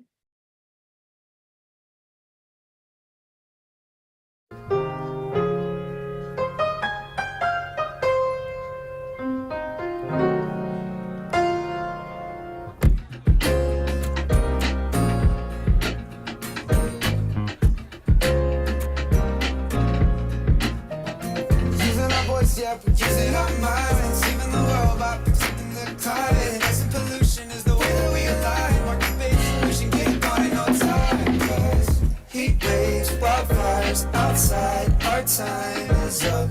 Hurricanes, no change today. We won't hide from it, 'cause we're gonna live, laugh, lobby. Live, laugh, lobby. CCL at the Omni, 1,000 people around me. This is a peaceful army, kinda feels like a family. Showing up for the climate, standing up for the earth. Trying to preserve the future that everybody deserves. Making our voices heard, we don't sit on the side in silence now. Why does it seem like power's always trying to divide us, man? That's why I'm smiling when I reach across the aisle in kindness to unite behind the science. 'Cause heat waves, wildfires outside, our time is up. Hurricanes, no change today. We won't hide from it, 'cause we're gonna live, laugh, lobby. Come on, yeah. Live, laugh, lobby. So right now, my primary ask, the Carbon Fee and Dividend Act, which means we gradually price these unpriced externalities and make this a fair fight for renewable energy. But besides that, my second ask is to help us with permitting reform. Come on. 'Cause if we can act fast and rise to the task, then that's how we change the world. Come on, because heat waves, wildfires outside, our time is up. Hurricanes, no change today. We won't hide from it, 'cause we're gonna live, laugh, lobby. Gonna change the world. Live, laugh, lobby. Live, laugh, lobby. Let me get the claps in there, say. Live, laugh, lobby. One more time, one more time. Live, laugh, lobby.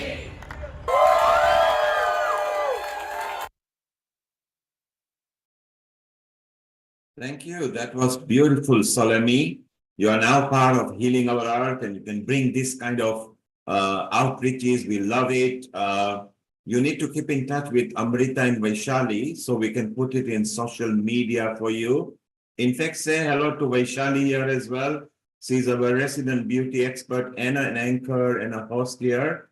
And she will also make sure that, Vaishali, what did you think of all the groups getting together in a rhythm, talking about the earth and its problems? Global Namaste, Solemi. Global Namaste, Amrita, Nilkumar, and HG. What a beautiful song, and the energy, and live, love, lobby, and I absolutely loved it, and the way communities are coming together in the whole world. This is a called evolution, true evolution. We all know that we want change, and in order to bring the change, we have to be the change. And people like you, people like us, it's our responsibility, isn't it? And I loved it, absolutely. What a community you have, and outreach. I would love to, as Nilkumar said, our founder director, that, we would love to bring more communities together. We need to meet hands more. I loved it, absolutely. And DC, oh my God, I felt like I was actually there. So thank you, I love to Vaishali. do that. Vaishali, thank you. We are going to carry this further. We'll take comments from everybody else. Right now, we want to go to Professor Ish Sharma. He has brought a very good point. He's actually brought a practical solution through millets. So let's listen to a bit about Professor Ish Sharma. Solemi, hang round. Dipti, hang round. Lakshmi ji, hang round. Shona, hang round.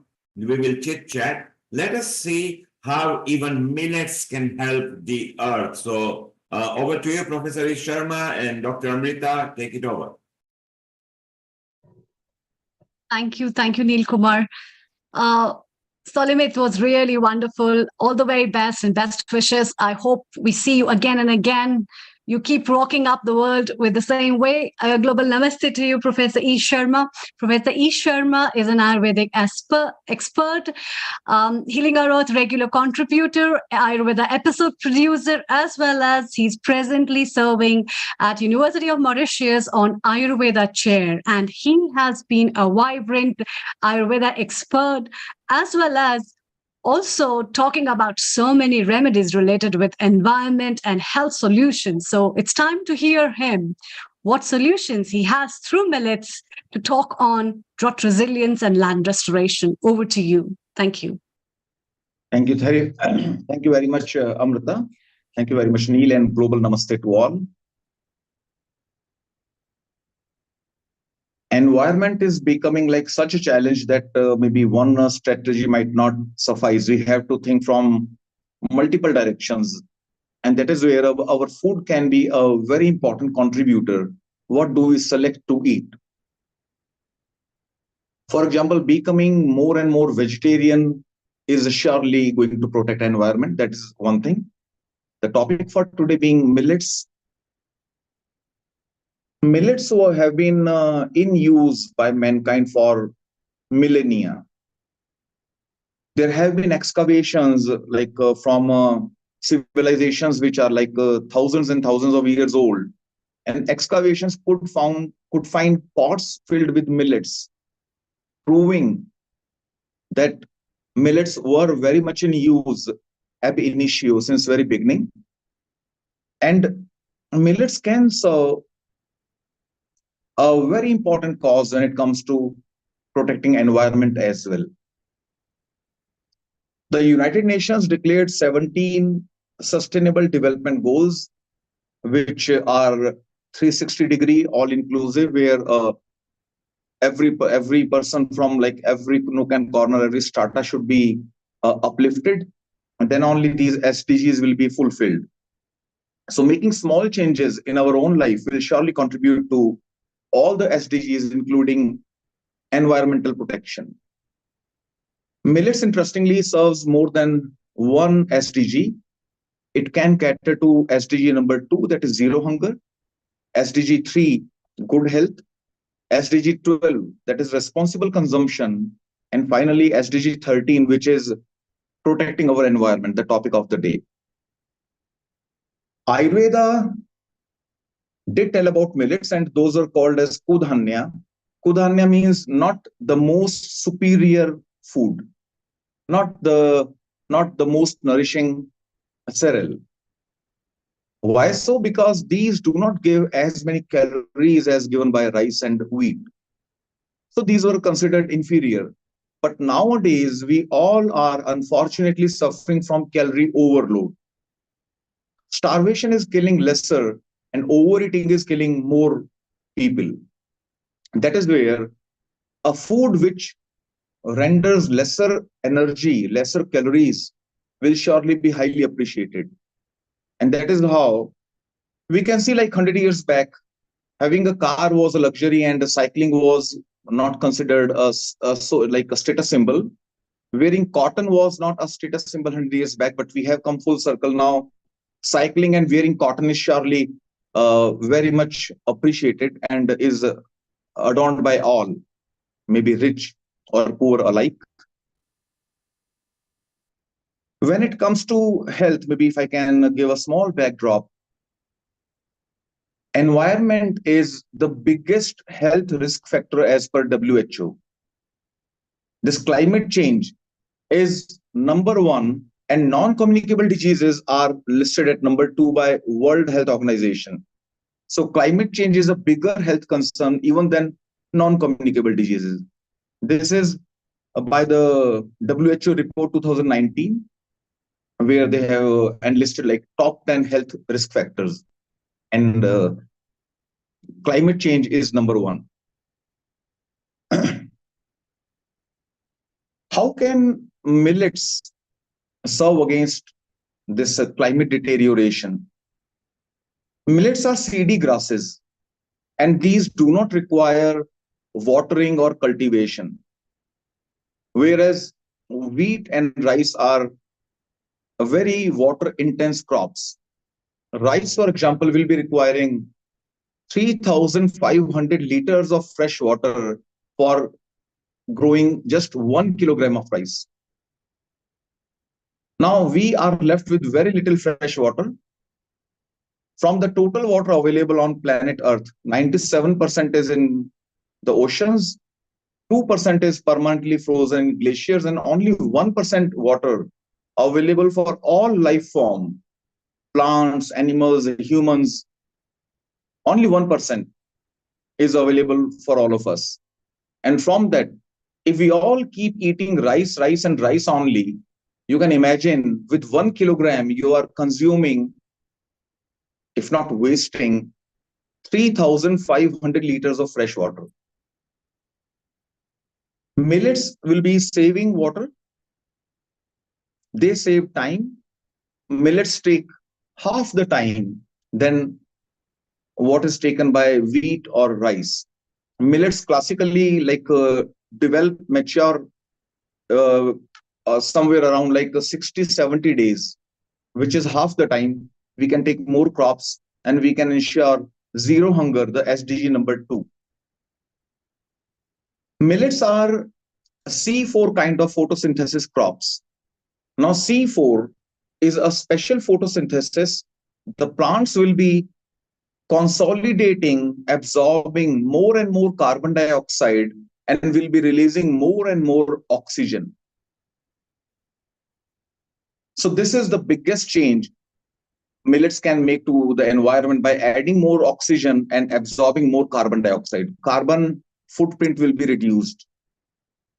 Now this will only happen when the whole world is not growing rice and wheat only, because if we all start eating millets, then surely more farmers will grow millet. And when there are more millets growing, then surely environment will be protected. Millets are very thermophilic and xerophilic. That is, they do not require water and they grow very well in hotter climates. But millets were grown in the USA, Korea, China, Japan, Australia, Germany. Almost every geography was and is growing millets. Now surely it has come down largely. India grows like 40% of world millet production, and Africa consumes 70% of the world production. And interestingly, millets will not require pesticide treatment. Because of their genome, these are very resistant to bacterial infections. There are very few infections which can actually catch millets. So when these do not catch infection, it means their genome is bacterial resistant. If we keep consuming millets, our immunity will go up. And we will not be consuming so much of unwanted pesticides and antibiotics with the crops or with the animal products what we have to. Now, boosting our immunity and saving us from a pesticide and antibiotic overload are some of the effects which our health can attain from millets.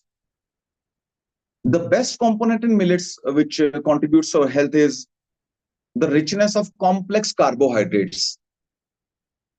They have got very high quality complex carbohydrates which do not give a lot of energy, and that is why Ayurveda calls them as kudhanya. Kudhanya means not the most superior cereal, because these were giving lesser energy, lesser calories. And now this has become the beauty, being dry, hot, not contributing a lot of calorie. These are very protective against almost every non-communicable disease, including diabetes, cholesterol. These are two very direct benefits, then indirectly serving against cancers and obesity and whatnot. And we see that millets are not like, there are 10 types of millets which are the commonest. And we can prepare everything with millets, whatever you prepare with your wheat or rice, everything can be prepared with millets also. Like you can make a pizza, burger, khichdi, poha, whatever you want, biscuits, cakes, everything can be prepared. And the taste being wonderful and such a huge variety, you can use like at least 10 types of millets. Your kitchen can have altogether a new flavor. Your like culinary skills can surely go up, because wheat and rice will not be having that much of variation what we can attain through millets. Millets will be requiring less than half the cost when it comes to plantation, transportation, and processing as compared to wheat and rice. Because these do not require cultivation, they grow by themselves. These are seedy grasses. So maintenance is much lower, and total processing is half when we compare to wheat or rice production costs and the transport costs. So So, Professor India, Ish, yes, please. Professor Ish, you have very much demonstrated that millets are not just healthy, but they are super environmental friendly, because water is becoming less on the earth. So we don't have to use that much water as maybe rice, which is a staple diet in many countries. Not only have you demonstrated that millets are healthy, but a super environmentally friendly grain. And this is what we need to get to everybody over there. And let's ask our Chef D, who is our kitchen expert down here. Maybe she can even say why she likes millets and what recipes she recommends, which are easy to make. Chef D, global namaste to you. Global namaste, everybody, and global namaste to Dr. Ish as well. Wonderful listening to you as always. And yeah, what a fantastic episode we've got today. I'm so sorry, I'm dipping in and out. I've got visitors here, so I'm running around the house trying to find a quiet place to talk. But yes, as millets, it's become my favorite go-to at the moment for everything. There's so many things I'm making from millets. My only problem with millets here in the UK is the cost. Unfortunately, we don't get it as cost effectively as we would do in India. That if I have any problems, that's my only issue here, is when the good quality millets, the Siridhanya millets, are becoming very costly to get hold of. But aside from that, if we look at the regular millets, the jowar, ragi, and bajra, which is readily available here in the UK, there's umpteen amount of things we can make. We can make desserts, we can make main meals, starters. On Tuesday, I made cookies and I took upma, foxtail millet upma to the Consulate General event, and everybody loved it. Absolutely gluten-free, high in protein, high in fiber, absolutely nutritious. So there's really, so far, I've not found anything I can't make with millets. So when I come across something I can't make with millets, I'm definitely going to make a note of that. But so far, everything, we can make a batter from it, we can make flours. There's just so much, and it's definitely a rice replacer. And Chef D, does it taste equally good as other grains or even better? I think even better, because at the end of the day, everything we cook, we have to add some flavor to it. No grains we can eat just as fine. Yes, we're all used to eating rice, boiled rice, but who actually eats just boiled rice? They'll end up putting salt in it. They'll end up putting butter in it or ghee in it. So if you think about it, everything needs to have some sort of flavor added to it. But even if you did just the minimalistic flavors, in millets, you've still got a lovely earthy profile. And I've noticed that each millet has also got its own deepness as well. Some taste, they've got a deep, earthy, grassy flavor, which is still fine. Some have got a complete neutral. You can add anything to it. You won't even know what you're eating. And I find making batters and fermenting it is the absolute fantastic way. There's so many things we can make. And obviously, when we ferment things, when we sprout things, we're adding so much more nutrition to it as well. So millets are definitely go-to. Shefti, you have obviously demonstrated that millets can be very exciting, very tasty. Professor Ish Sharma has demonstrated that they are very eco-friendly and environmentally friendly. Let's ask Dipti. Dipti, in Egypt, do you use millets? Do the local indigenous population use millets, or has the Indian influence brought their millets in Egypt? Yes, definitely. As India is the biggest millet production country, I'm very proud of that. So, along with my food habits, definitely Egypt uses a lot of different kinds of millets, especially with the corn and the wheat. The millets of wheat and corn, and of course, the cuneo and other millets. They're kind of part of the fashion now. Everybody is on diet, as Doctor Can I mentioned. just stop you? Sorry, I don't want to interrupt rudely, but can I just stop you there? Wheat, corn, and quinoa are not millets. They're not in the millets family at all. Thank you. So we need to correct ourselves there. So those Okay, three but things there are are different kinds of millets who looks like wheat. I'm not sure what's the name of it. It's I don't know what's the name. I know the name, Egyptian name, which is called basaha and all these. I don't know. They look like cracked wheats. They don't. They're millets. They're sold as millet shop, and they are. Are they like a local diet there? Are they Yes, it's a staple food here. Wow. It's a staple So food look, here. so look, even Egypt likes it. Dipti is there. She's seen the influence going there. Daksha, you have made it. Professor Ish Sharma has demonstrated eco-friendliness. Amrita, you use millet as well there in Punjab? Yes, definitely. I prepare chapatis as mentioned by Chef D. Some cookies I have tried. I've got a couple of friends who use it. And I think it's very important to make children adapt to the tastes of that so that they start loving it and realize the importance and what's the difference rather than just living on wheat and rice.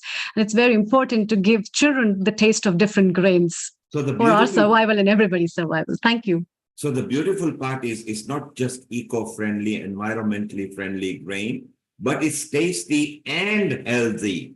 So I think we should bring this facet out to the public very much. Vaishali, you were very much concerned when you were doing your master's project for future, where you found that water will be scarce and millet requires literally fraction of water as compared to rice. What are your thoughts on it? And then we go to Rajiv, and then we move to our chief guest, Sister Jayanti.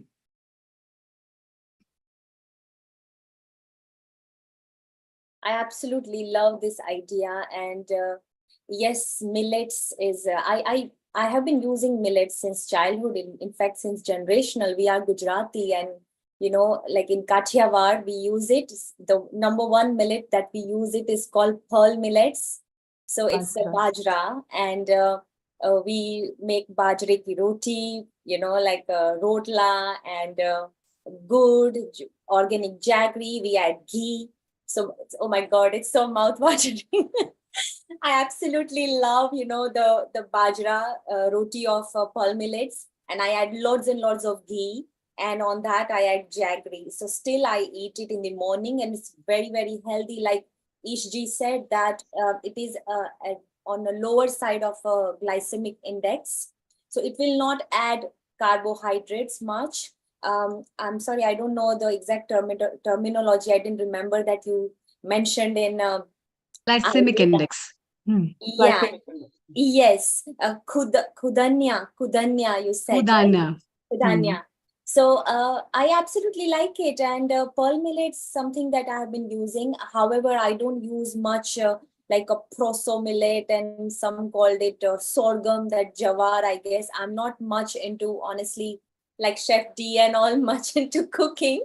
But you like millet nonetheless, I Vaishali. love millets. Yes, So stay absolutely. around. Stay around. We are going to ask last comment from Rajiv, and then we will ask our chief guest, Sister Jayanti, if she loves millet or not later. So Rajiv, your last comment, and then we move on, and then we'll again chit chat. Rajiv, over to you. Fantastic. So I think thanks for that. I was born in Rajasthan, and I would say that Ish was also in Jodhpur. So both of us are from Jodhpur some way or the other. And Rajasthan, millet is their basic food. Bajra, they live on bajra because of lack of water. There is not much wheat. So millet is fantastic. It's tasty, but at the same time, it has got a lot of health benefits.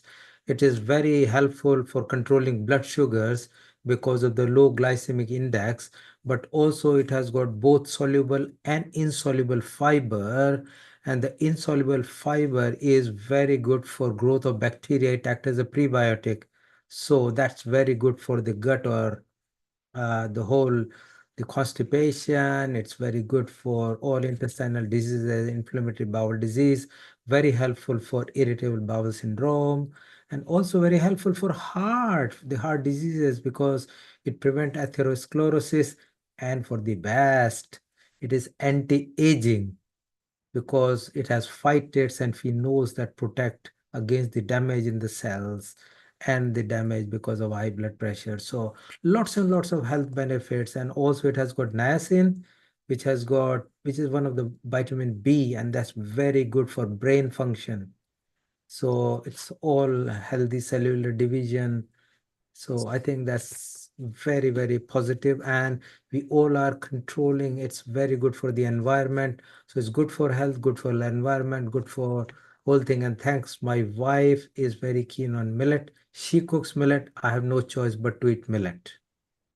Thank you, Professor Rajiv Gupta. If you want to keep your wives happy, eat what they cook, and if they eat millet, then even smile at them. That's what Professor Rajiv Gupta is saying. Thank you, Professor Ish Sharma. You brought a very nice, succinct point. They are not healthy only, they are tasty, healthy, but super eco-friendly, environmental friendly grains as well.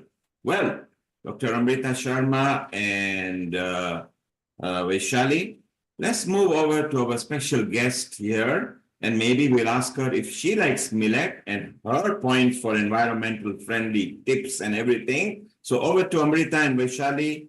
Thank you. Thank you, Neil Kumar. Global Namaste, Sister Jayanti. Om Shanti. Om Shanti. A very warm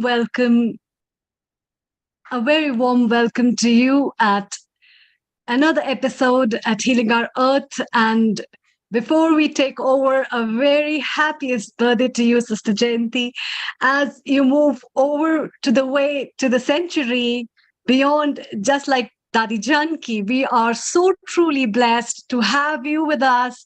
Your blessings, your wisdom, your hands on all the Healing Our Earth family, and your support way beyond ever since the onset of pandemic is really remarkable. And we all are blessed to have you always with your guidance and wisdom. So a very big thank you and happiest birthday to you as well.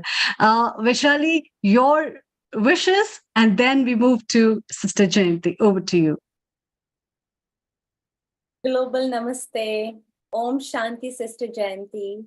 And first of all, what a beautiful reply you sent me on my WhatsApp, and on behalf of all the Healing Our Earth family, that I sent your wishes. And thank you so much for your blessings for the whole family of Healing Our Earth. We are truly, truly grateful for that. And all we want to say is, बार बार दिन ये आए, बार बार दिल ये गाए, बार बार दिन ये आए, बार बार दिल ये गाए, तुम जियो हजारों साल, ये हमारी है आरज़ू. Happy birthday to you. Happy birthday to you. Happy birthday, Sister Jayanti. Happy birthday to you. We love you. We love you, Sister Jayanti. We love you. Thank you so much for all your kind greetings and good wishes and all the love. Appreciated greatly. Thank you. And yes, I'm a millet fan. I've been eating millet for the last few years. And when my diet changed some years ago, I became vegan. And that was for non-violent reasons. And of course, it's beneficial for the environment too. But a few years ago, I also understood that gluten-free diet is important for me, not necessarily so for everyone. Each one has their own system, but and millet is definitely gluten-free, and so it's one of the things that we cook on a daily basis in the ashram here in London, because there are several of us who have made that choice to have millet rather than wheat. So it's been something I've been accustomed to for several years now. Yeah. So I definitely feel that it's something that we can promote because, as many of you mentioned, it's definitely eco-friendly. And in some places in India, definitely, maybe not so much the UK, but in India, definitely, there's a huge water shortage. And so millet is the right grain for diet in those areas especially. And in terms of World Environment Day, greetings for that particular day, which is coming up in a few days on the 5th. And it's part of the UN honoring of the earth, because the UN started the decade of recognition for the restoration of the ecosystem. And it's a crazy thing that human beings have done. We've actually destroyed our own home, this entire ecosystem. No other species has ever done that.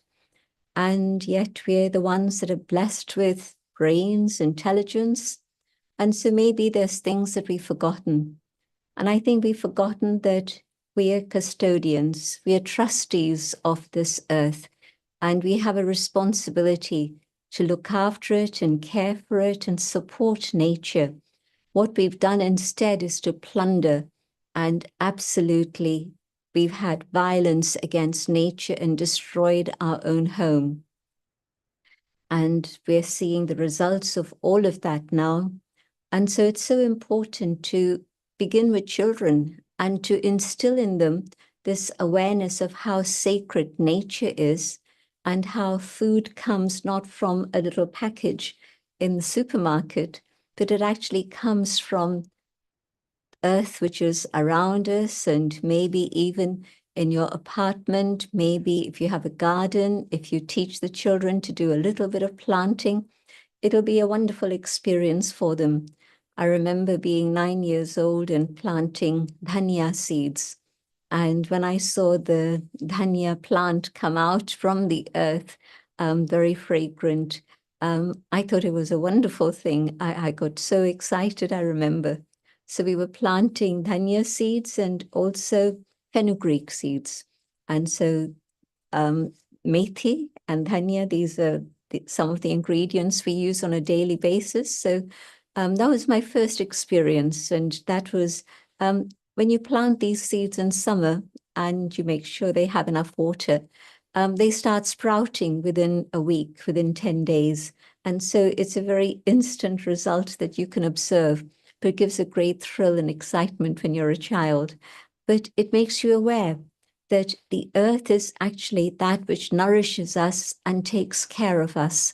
And it's important that we give that respect and love nature in return and send nature good vibrations and our thanks and gratitude to the divine who created this amazing system in which humans and nature and animals, all other species, lived together, and for thousands of years, for millennia, we've lived together in harmony. And even today, nature still blesses us with abundance and great beauty.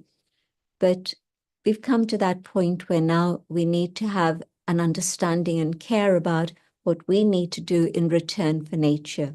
Good vibrations is the first and foremost aspect, but especially in India, we've been doing a lot of work with the earth. For example, within our Kalpataru project, in which there were millions of trees planted for the last several years, there's one particular area that's grown out of that. We've been given land in North India, in Gurugram, and also in South India, in a couple of places. And there they've given us land so that we can have what we call the Arogyavan, the healing forest. And so space in which there can be medicinal plants, herbal plants that can be used for nourishment, for food, but also medicine. And they also have then running tracks. They have spaces for people where they can come and sit and be in silence or meditate or pray. Spaces where people of any background can come and take advantage of the beauty and sanctity that nature provides. But also we found that these are places where the healing atmosphere is very good, not just for the body, but also for the soul, bringing calm and allowing people to de-stress, because today stress is such a factor for ill health. The doctors will, of course, have told you something about that, or they will do. But if we can create spaces where people can come and de-stress, then that is a great service to humanity also. And so we've been doing that. The second thing we've been doing, especially in India again, is to have what we call yogic farming. And so this is organic farming, but together with that, adding meditation. In early days, of course, the family used to sit together, pray together, and whatever seeds were going to be planted, they were carrying those vibrations of prayer. Well, we've reinstated that, and we found that it works very, very well, not just pre-plantation, but also with the preparation of the ground. The whole family go into the field and they're able to have meditation in the field. And then further, at every step along the process, right until the point of harvesting, there's meditation and more meditation going on. There are 4 different universities who have been investigating and researching the results of all of this. And what they found is that compared to ordinary food that's grown, the food that's grown in this way with meditation also has nutritional value, that has added dimensions, but also it's beneficial for the soil. And so the bacteria that are the healthy bacteria multiply, and the bacteria that cause pests, etc., those get removed. There's a system in which meditation allows this to happen in a very natural way. And so the soil definitely becomes healthier, but the food also is of greater value. And so that's the second thing we've been doing. The third thing is here in the West, in the UK in particular, in London, there's a program that St. Ethelberg Community, Church Community, have invited people of all faiths and traditions to participate in. And they've been having groups go out to different places across England. And what they do is plant native trees to allow the hedgerows again to flourish. And I think around 600 trees were planted within the last couple of weeks, few weeks since March and April. And so these things are all happening in different ways around the planet.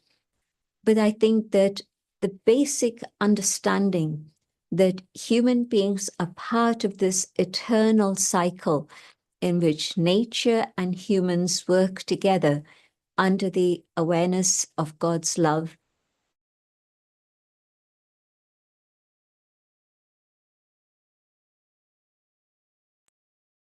I think we are frozen for a while, Amrita or Vishali. Yeah, I think we are frozen at the moment, and we have lost the signals, I guess. Yes, we will wait. We will wait Yeah. for sister to come back. Normally, yes, the signal might have gone. So I like the point that Sister Jayanti made, particularly about the diet and her. Yeah, and especially I also liked the point about forests and the aspect of meditation in connection with that, which is so wonderful in relation to Arogya One, which is so nice and a beautiful concept, in fact. Recently, where Ayodhya Raman, that Pratishtha has been done, they are planting trees. So we are back with Sister Jayanti, and we'll be hearing to her again to know more about what else really beautiful thoughts on environment conservation. And of course, one of the biggest things is the whole use of fossil fuels. And so in India, we're one of the leading users of solar energy. And we have now the system that we have in India is powered by photovoltaic, but also other modes of solar energy. And we run the whole of the complex of 30,000 people using solar energy. And they found a way to store that energy also, so that then it's not just during the day of sunlight, the daytime of sunlight hours, but of course what you need is electricity at night for lights and so forth. And so we store the energy during the day, and then it's used all through the 24-hour cycle. And so there's been a lot of research done by our own people in this area, and that information and knowledge that they've acquired is shared freely with many, many others. Whoever comes to the ashram has the opportunity of seeing these. And then we've also run classes, courses for people to come for a few days to stay and then understand how solar energy is not just for a little home, but it can be used on a wider industrial scale too. So these are some of the projects that we're involved with. But the underlying awareness behind all of this is that we have to come back to a spiritual consciousness. In the last 100 years or so, everything has become very, very materialistic. And our own identity has been caught up with matter, with this body, rather than the awareness of the spirit that I am residing inside this body. And so first and foremost, we say the consciousness has to change. And when consciousness comes back to the reality of who we truly are as beings of light, not just beings of matter, once we have that awareness, then other things can change. So often people say, but it's so difficult to make lifestyle changes. Yes, on a human level, it's very difficult. But if I'm a meditator and I'm used to taking power from the divine, then this power is part of the whole system of willpower that we carry within ourselves, but we've forgotten. And so forgetting to use my willpower to move in the right direction means that things have become very topsy-turvy. And so I can develop willpower through silence, through meditation, and things can then start moving back on track. So these were some of the things that I wanted to share with everyone. And I'm open for comments and questions now. And Sister Jayanti, that was so wonderful, particularly the way you relived how you were when you were young and you talked about millets, etc. Carlos from Madrid is talking about eco-spirituality. His understanding is that's a faith and interaction of humanity to nature. What is eco-spirituality to you, Sister Jayanti? To me, it means that when you have a spiritual awareness, you're concerned about the ecosystem also. And so you apply spirituality to the work on a day-to-day level within the environment. So it's not just meditating and thinking about something theoretical for the future, but spirituality is being applied in a very practical way, and in particular in this case, to revive and restore my home, this ecosystem to which I belong. Well, Carlos, I hope it helped you. And Rajiv, you've got a question for Sister Jayanti. Over to you, Rajiv. Thank you so much, Sister Jayanti. It was so enlightening and so refreshing to hear you again. I know we were on stage at some point in time, if you remember long ago, for Bharat Gaurav Award. And we had a discussion. It's so interesting because today we are on the environmental day. So we have an external environment, but we also have this internal environment for which we don't look after so much. And I would like to take an opportunity to ask you that this ego kick in all the time, despite knowing the fact that we are on this mortal body for a short period of time. Even myself, I experience that, I try to keep thinking that in account, but somehow it just happens that we always, whether it's, I don't know, Maya or something, get entangled into it. So what would you suggest how we can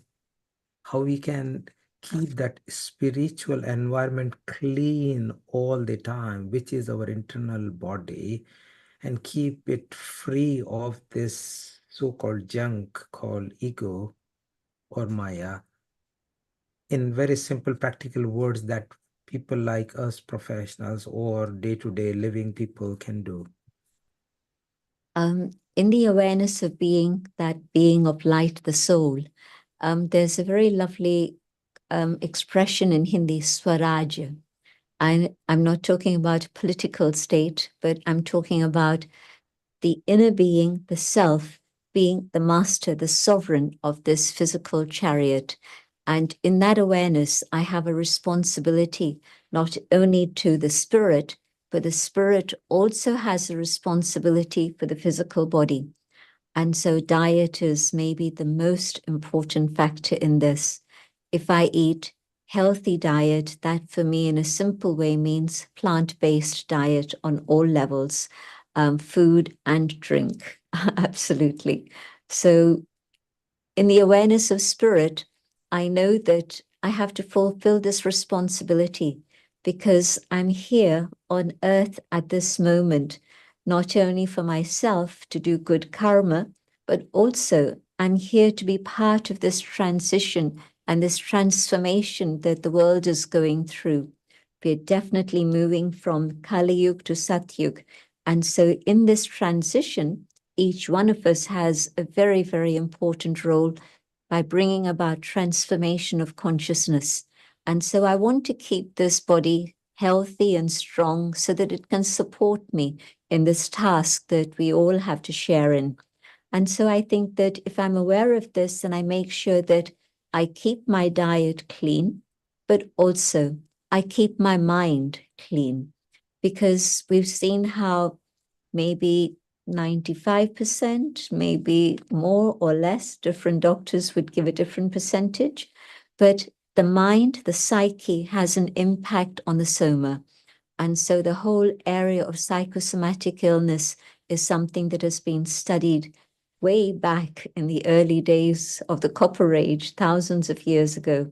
But in modern times, it's again being revived, and we're again looking at all the aspects of psychosomatic health and illness.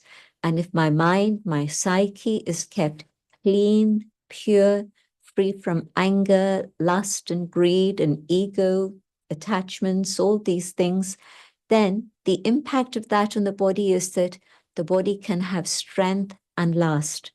Dadi Janki is an excellent example of that. She was able to serve until she reached 104. And her physical health had never been strong.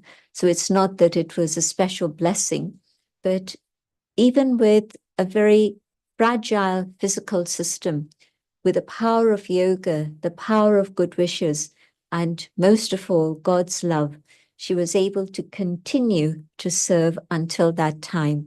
So I think that if we're becoming aware of the power of the soul and we become the masters, the sovereigns of this body, then we take care of it, but the body then also supports us in whatever we need to do. Thank you, Sister Jayanti. Very nicely answered. And you again mentioned Daddy Janki, who we all loved, and you, 75 and counting to century and way beyond. With the love you are spreading, reaching even more countries, we wish you all the best and very nicely answered. Vaishali, you've got a question for Sister Janki. Over to you.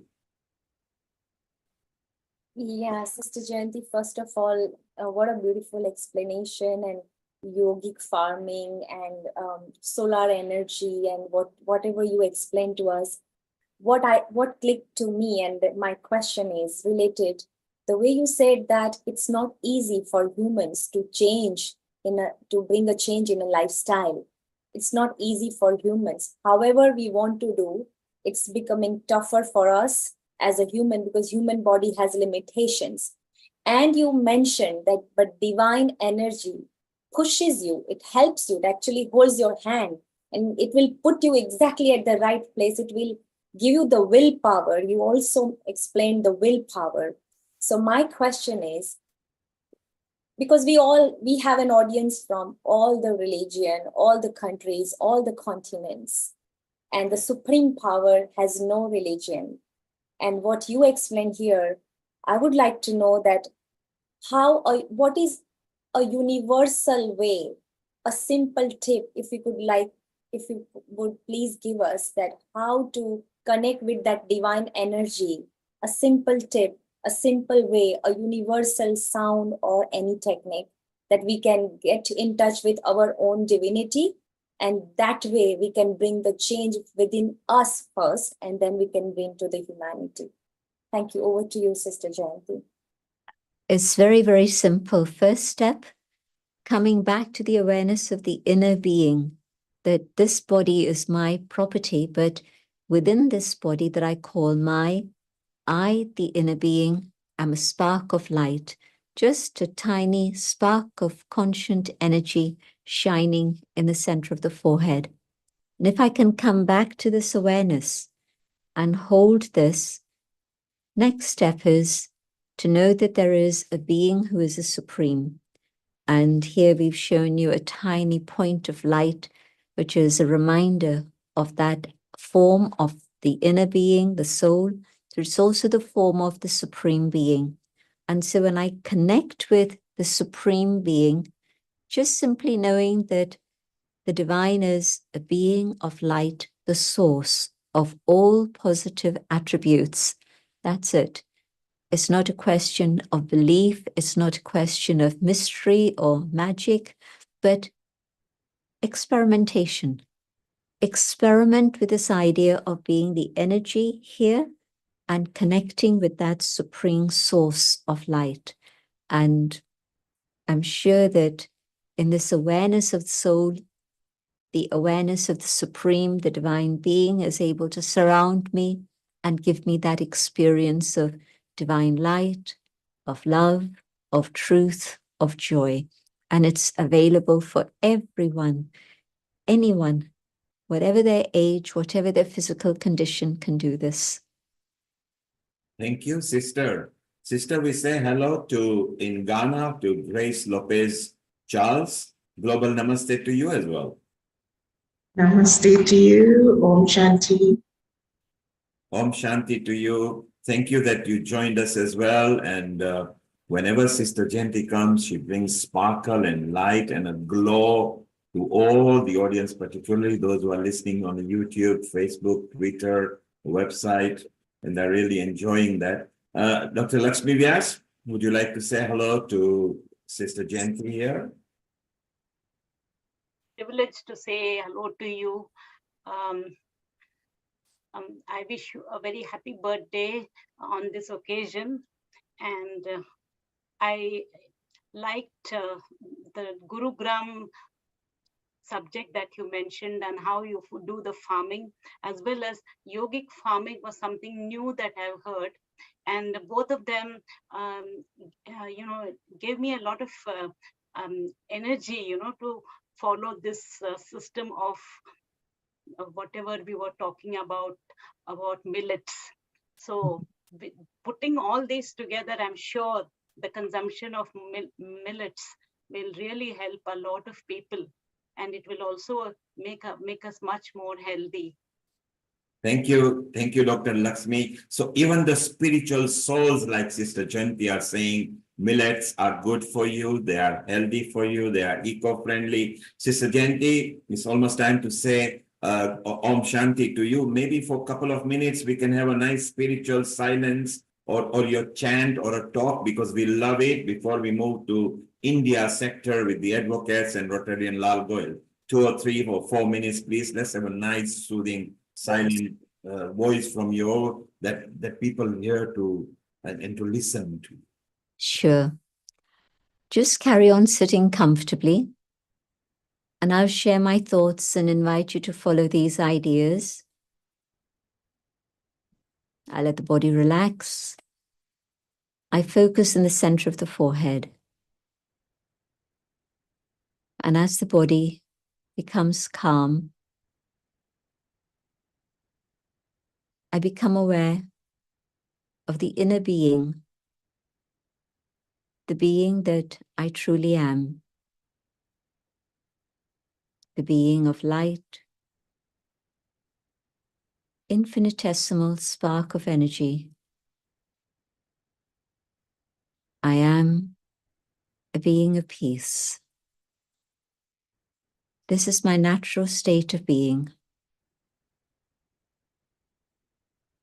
I am a being of truth, of living consciousness, a being of bliss.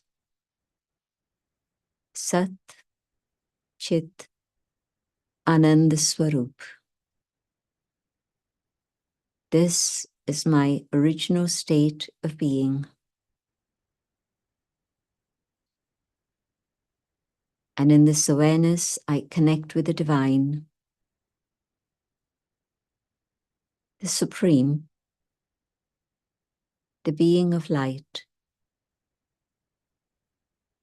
the source of spiritual power, the almighty authority, the benefactor,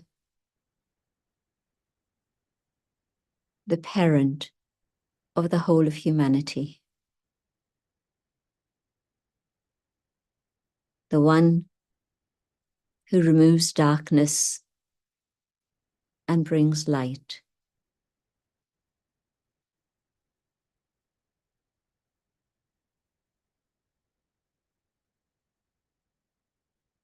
And in this silence,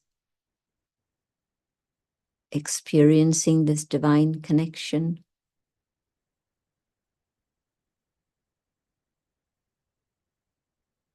I am transformed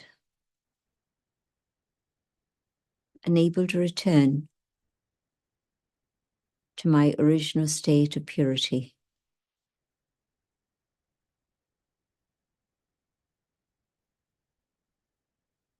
I hold this awareness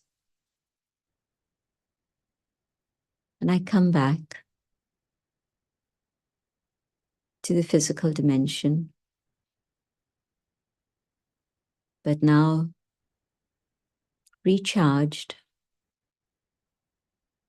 carrying this power and purity from the source to be able to use in all the things I do in my life.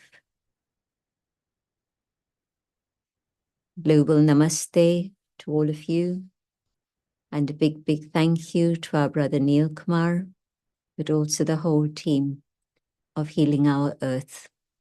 Thank you so much. Om Shanti. I take your leave. Thank you so you. much. Thank you, Sister Janti. Om Shanti. Om Shanti. You always bring peace, unity, love, liberty to everybody wherever you touch. Thank you. Om Shanti to you. Well, Amrita, Vaishali, let's move over to India now, and then later we'll go to USA, where even Dr. Lakshmi Vyas has got 2-3 guests coming after 6 o'clock. So The episode is extended for 1 more hour today. Dr. Mamta will be there as well. So what, Amrita, Vaishali, what did you think of what Sister Jayanti delivered? I'm like actually, you know, I'm sure Amrita, because we all are meditators here, and I'm sure everybody who has witnessed this, you know, there was something, a sensation here, and I could actually felt that Swarajya that, you know, she talked about, that here is our third eye chakra. I could actually felt the connection. What a divine energy and the vibration she created, isn't it, Amrita? What did you feel? Yeah, that's true, Vaishali. And I think everybody will align with these thoughts that eco-spirituality, your spirituality within, your calm mind, cleanliness of your inner environment is utmost important to realize and clean the outer environment. And that will be our social responsibilities on the part of where we are born, where we are living, and whose resources we are taking. So it's just that kind of acknowledgement, a thanksgiving note, and a wonderful responsibility that as a human being, we all will be sharing. Over Amrita, to you, Neil Kumar. And Amrita, our Seema was there as well just now with and Seema and Dims actually went to Brahma Kumari's last week into London. And our Rotarian Lal Gohel, whose episode it will be now for the next hour with our esteemed guest Kishan Chand Jain, who is also ready and going to give us the tips. So, Seema, what did you feel?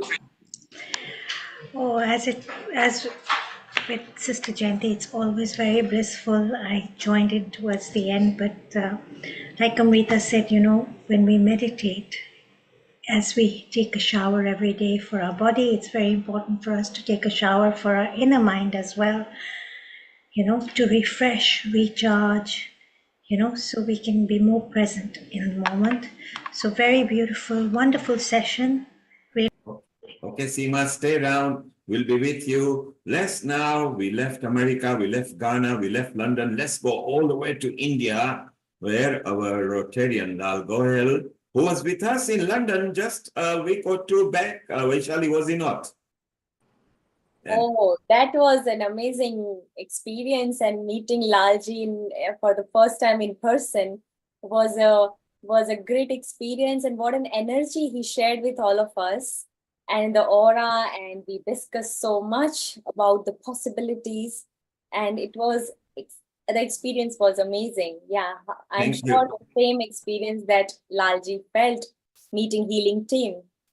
Thank you, Vaishali. And Amrita, over to you and Rotarian Lal Gohel, and let's move with the tips from India. Thank you. Thank you, Neil Kumar. Thank you, Vaishali. Let's move over with our next guest, Rotarian Lal Gohel. Rotarian Lal Gohel is a founder and charter president of Rotary Club of Organ Donation International, and also a chairman of Organ Donation India Foundation and Gyan. And let's have him with the guests, Kishan Chand and Vinita Hariharan. And so, global namaste to you, Rotarian Lal Gohel. A very warm welcome to you and to Kishan Chand as well. Global namaste, Amrita ji. Global namaste to all the entire team of Healing of our Earth, and especially to Neil Kumar ji and the entire team whom I met last week only in London. It was really a great experience by meeting in person, and Vaishali was there and other members were there, and we discussed almost everything whatsoever we can discuss in a very, very short time. And really the energy which Vaishali was talking about me, I think we must give credit to Neil Kumar ji, that he is also so much energetic with so many ideas, always ready to discuss, and every week a new topic, and to bring so many persons in their panel is remarkable, and his follow-up is also very remarkable. And I found that even the program which is being telecast from more than 26 countries is really something which is showcasing the India's condition in other countries and their conditions also, but mainly focusing India. And I would like to inform my panelists who have joined today that Mr. Neil Kumar and his team is organizing in collaboration with the Mayor of London every year at the Trafalgar Square, the Diwali Mela. Diwali celebration they do in a very, very big way, and it's telecast all over the world. So he's creating the name of the Bharat or India always on top. Now coming to the main topic, and that is World Environment Day. Environment is not asking to conserve her, for her, but for our future generation. World Environment Day, observed on June 5th, is the United Nations principal vehicle for encouraging worldwide awareness and action for the environment. It was first celebrated in 1974 and has since become a global platform for public outreach with participation from over 150 countries. Each year, it focuses on a different environmental theme to address pressing issues such as pollution, climate change, and biodiversity loss. Countries host various events including parades, trees planting, and cleanup campaigns, etc. It aims to engage governments, businesses, and individuals to promote sustainable practices. Schools and communities play an essential role in raising awareness. Media campaigns help spread the message to a broader audience. Together, these efforts contribute to a healthier, more sustainable planet for future generations. India plays a significant role in World Environment Day, often taking a leading position in environmental initiatives and awareness. As a country with rich biodiversity and diverse ecosystem, India faces unique environmental challenges, including air and water pollution, deforestation, and climate change. The government has launched numerous programs to address these issues, such as the Swachh Bharat Abhiyan, Clean India Mission, and the National Clean Air Program, NCAP. And to discuss and to give their views, I have eminent panelists with me, and I would like to invite and introduce my first panelist guest, and he is Advocate K.C. Jain. Advocate K.C. Jain is a renowned social activist and Supreme Court lawyer. He is practicing law for last 45 years on the civil side. He practices in Supreme Court and Allahabad High Court and has appeared in several important cases. He has filed numerous PILs in the Supreme Court and Allahabad High Court. He has succeeded in 5 PILs relating to RTI, which includes direction to the State Information Commissions for online hearing, online RTI portal of high courts and district courts. Has also filed more than 10 petitions involving various issues relating to road safety, and directions have already been issued in hit and run matters and e-monitoring of traffic violations. Has filed PIL for prescription of generic medicines by medical practitioners and also for DNA profiling of unidentified dead bodies. And this has created a sensation, especially in the medical fraternity, because they are not ready to prescribe generic medicine, but he has filed that PIL also.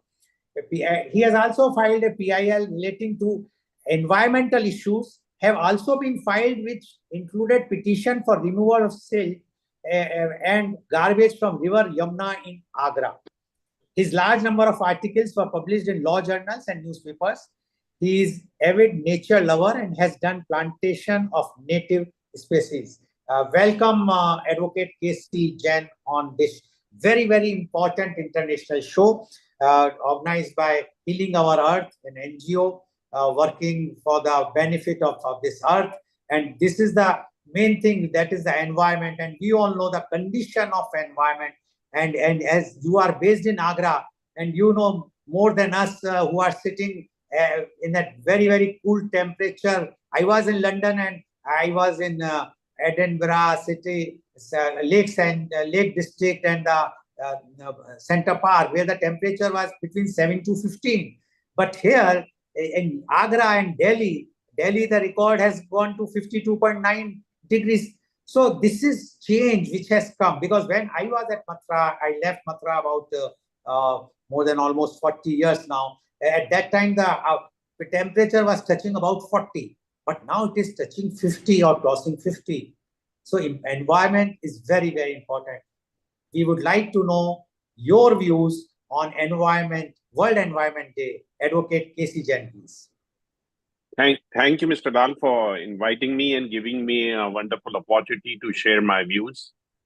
First of all, I would like to apprise you about the initiatives that I have taken by filing the public interest litigations and how does they impact the environmental issues.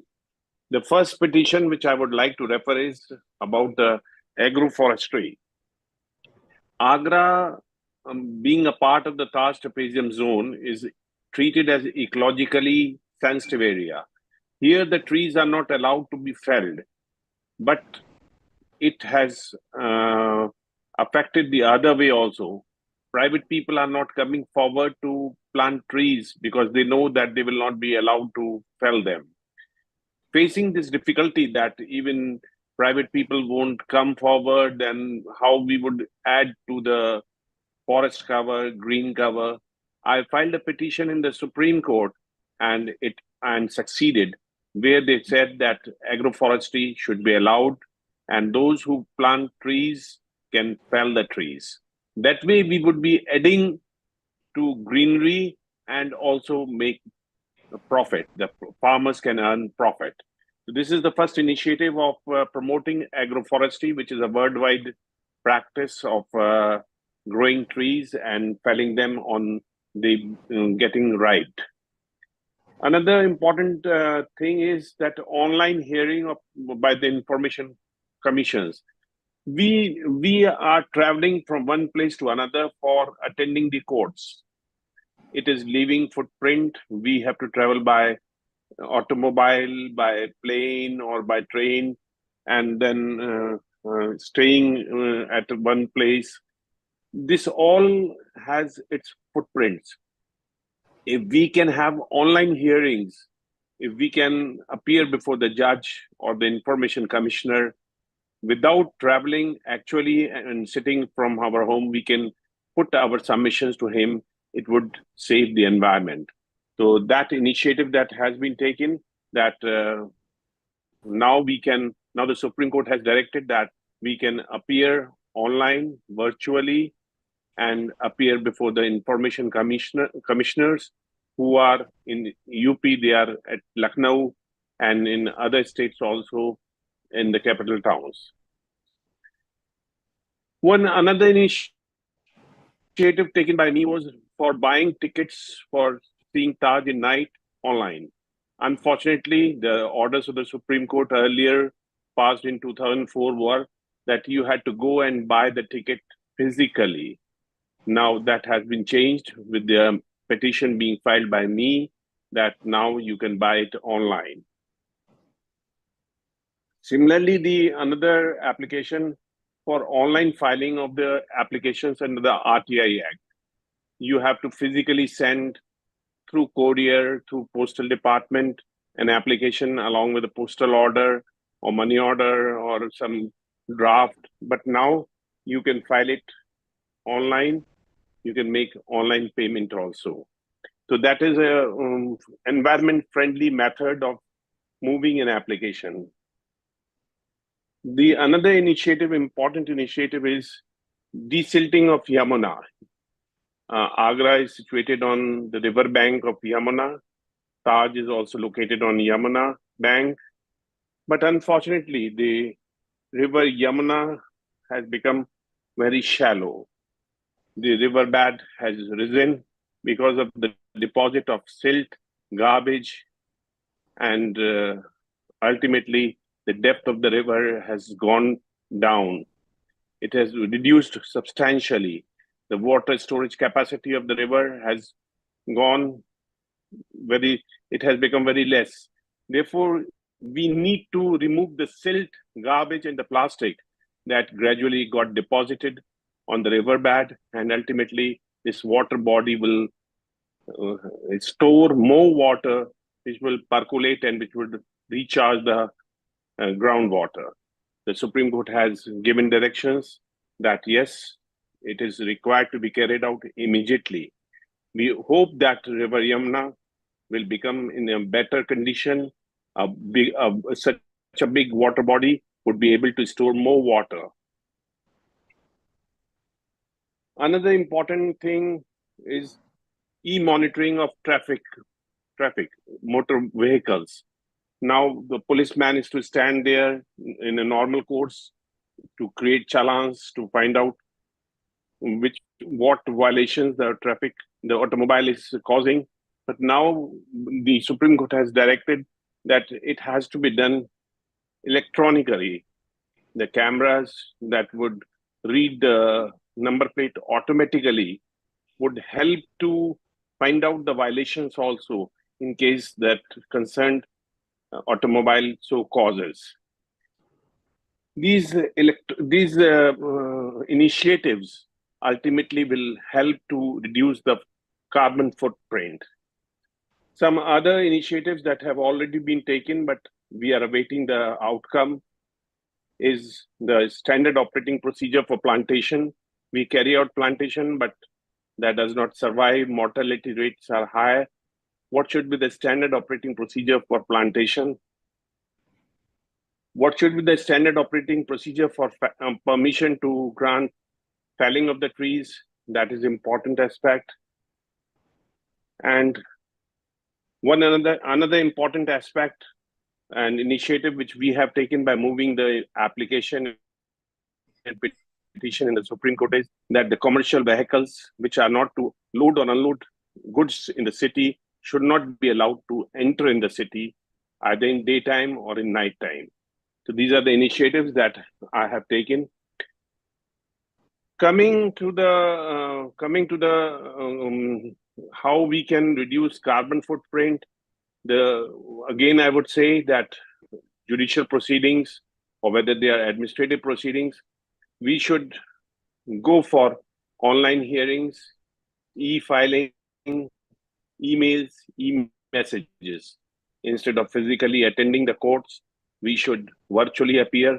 It would save our traveling, not only expenses, but also it would reduce the carbon footprints. Supreme Court of India has taken initiative. Now we appear virtually before the judges of the Supreme Court.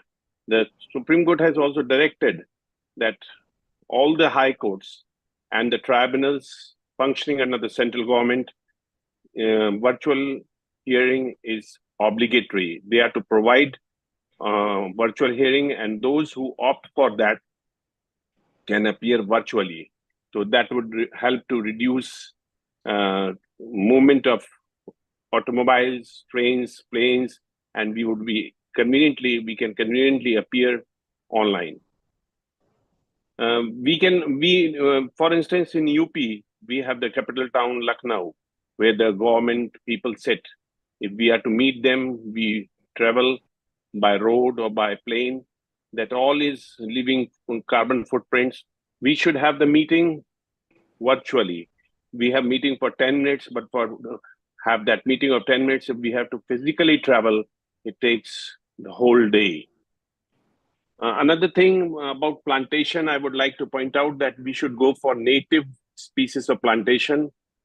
We should find out what are the native species of that area, and only those native species should be planted because they help to grow us easily. The mortality rate is much lesser. Therefore, we should go for plantation which of the native trees only. And they also help to attract butterflies, moths, bees, which are the pollinators. And we now have to go for dense plantation. Miyawaki Japanese system is to be adopted to create urban forest, and the invasive species are to be avoided. For instance, in India, we have the Prosopis juliflora, which is from America, and it is causing a havoc. Therefore, we have to be selective to choose species of plantation. Rainwater harvesting, we should go for it because groundwater in India in most of the areas is receding very speedily. We need to conserve groundwater, and for that, we need to use drip irrigation, sprinklers, and not the flooding way of irrigation. Moreover, the treated water from the sewer, from the drains, that has also to be recycled and used for washing, for irrigation. Public transport is also to be encouraged.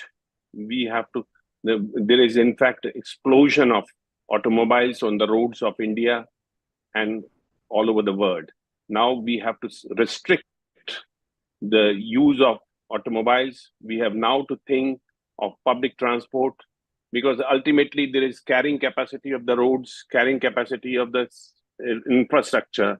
We cannot ignore the carrying capacity and keep introducing new automobiles. The time has come that we are to think of how to restrict the number of automobiles, how to have efficient public transport system. Townships are also to be designed in a way that people are required to move the minimum. Not that we keep traveling 100 kilometers, 200 kilometers, 50 kilometers a day, but we should have such township. We have to design such township where people have either not to travel or they have to travel only short distances of 2-3 kilometers. Therefore, townships should be self-contained.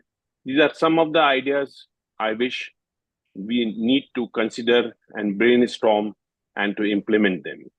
Thank you, Mr. Lal. Thank you very much, Advocate Jain, for giving your views. And you have mentioned about that how one can increase the plantation, and you have done so many initiatives by filing the PIL, although one should not go for that way. The government should come forward, but we know that it is not possible to get the things done so easily. And I'm really very appreciable for you that you are doing such a great social service by filing the PILs and getting the orders which have been implemented, and the results are being shown, and many other things which I am reading almost every other day on the newspaper from Agra about your initiatives. So thank you very much. Be there. We will be coming to you for the questions afterwards. Before I will move to my next panelist guest, I would like to mention that what we have done as far as I am concerned for the environment, we have started a barter system about the plants, and that we started at our Pandit Health Resort, Mangalore, from 2008. So almost now 16 years passed. In that, we are sending the plants. Suppose somebody is having roses and they want some other species, like they want other flowers. We will send them those flowers we have, and they will, in exchange of that, they will send those roses.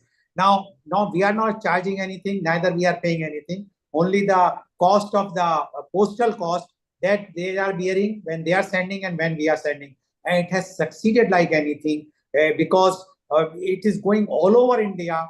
People from north, from northeast, and many flowers which are not prevailing in a particular city are also, because the person who is sending, they mention what types of conditions are required. So that also can help if we start this type of initiatives where the saplings will be giving to others so that they can also do the things. So thank you very much,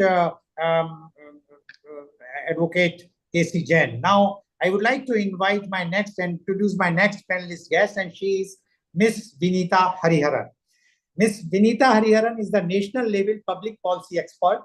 She is the Chief of Programs, Ministry of MSME, Government of India. Ms. Vinita has had an illustrious academic journey and an exemplary professional and public life, an alumnus of the prestigious School of Planning and Architecture, New Delhi. She worked for a decade in leading private and public sectors of the country. At this juncture, driven by the aim of donning the hat of a decision maker from an implementer, she pursued her mid-career Master in Public Administration from the Lee Kuan Yew School of Public Policy, National University of Singapore, on a scholarship from the Singapore government. This proved to be a game changer as she gained a wide international perspective in policy making. Post this, she has been with various multilateral and bilateral agencies with the Government of India, where she designed national policies and led the implementation of several flagship programs of Government of India in the domains of rural, urban, and livelihoods.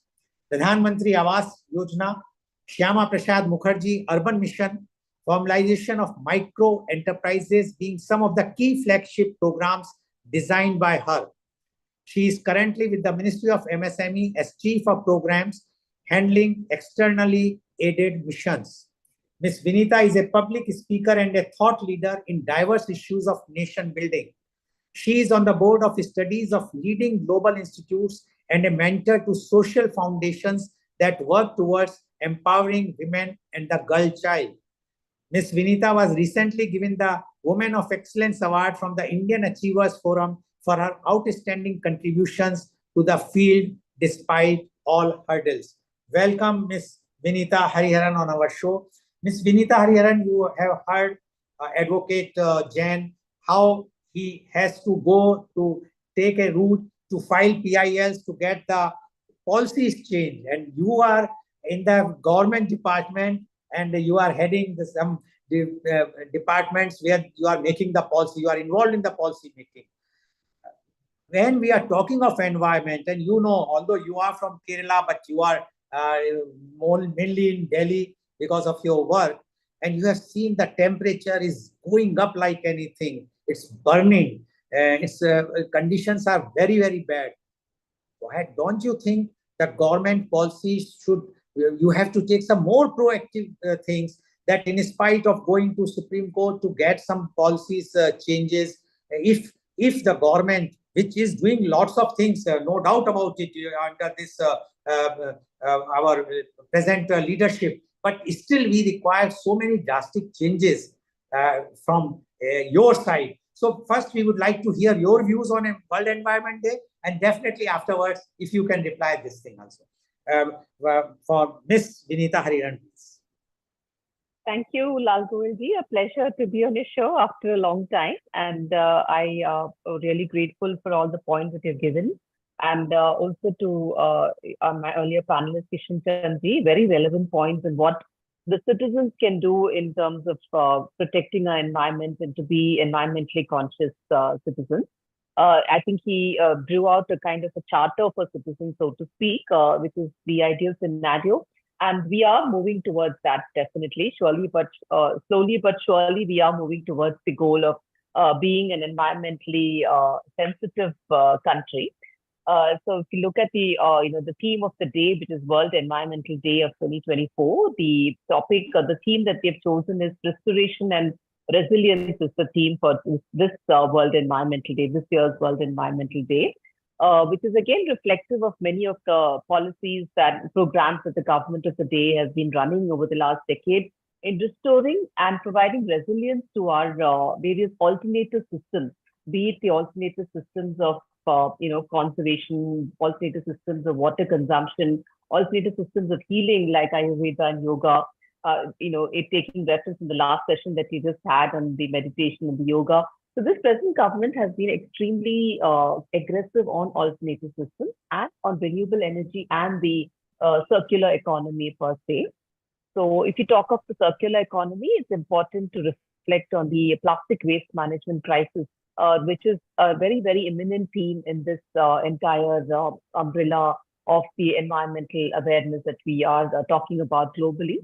If you see the global crisis of plastic waste management, about 300 million tons of plastic is actually generated every year, and of which half of it is single use, which a plastic which cannot be used again. So they just get they just block the systems, they block the drainages and all of that. So that's the big crisis that we're facing globally.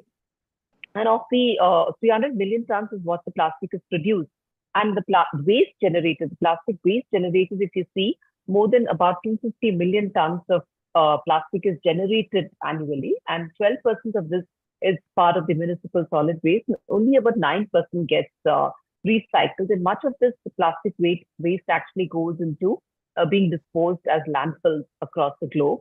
And in India too, we face this crisis. About 10 million tons of plastic is generated annually, and only 60% is actually collected, and less than 10% is recycled.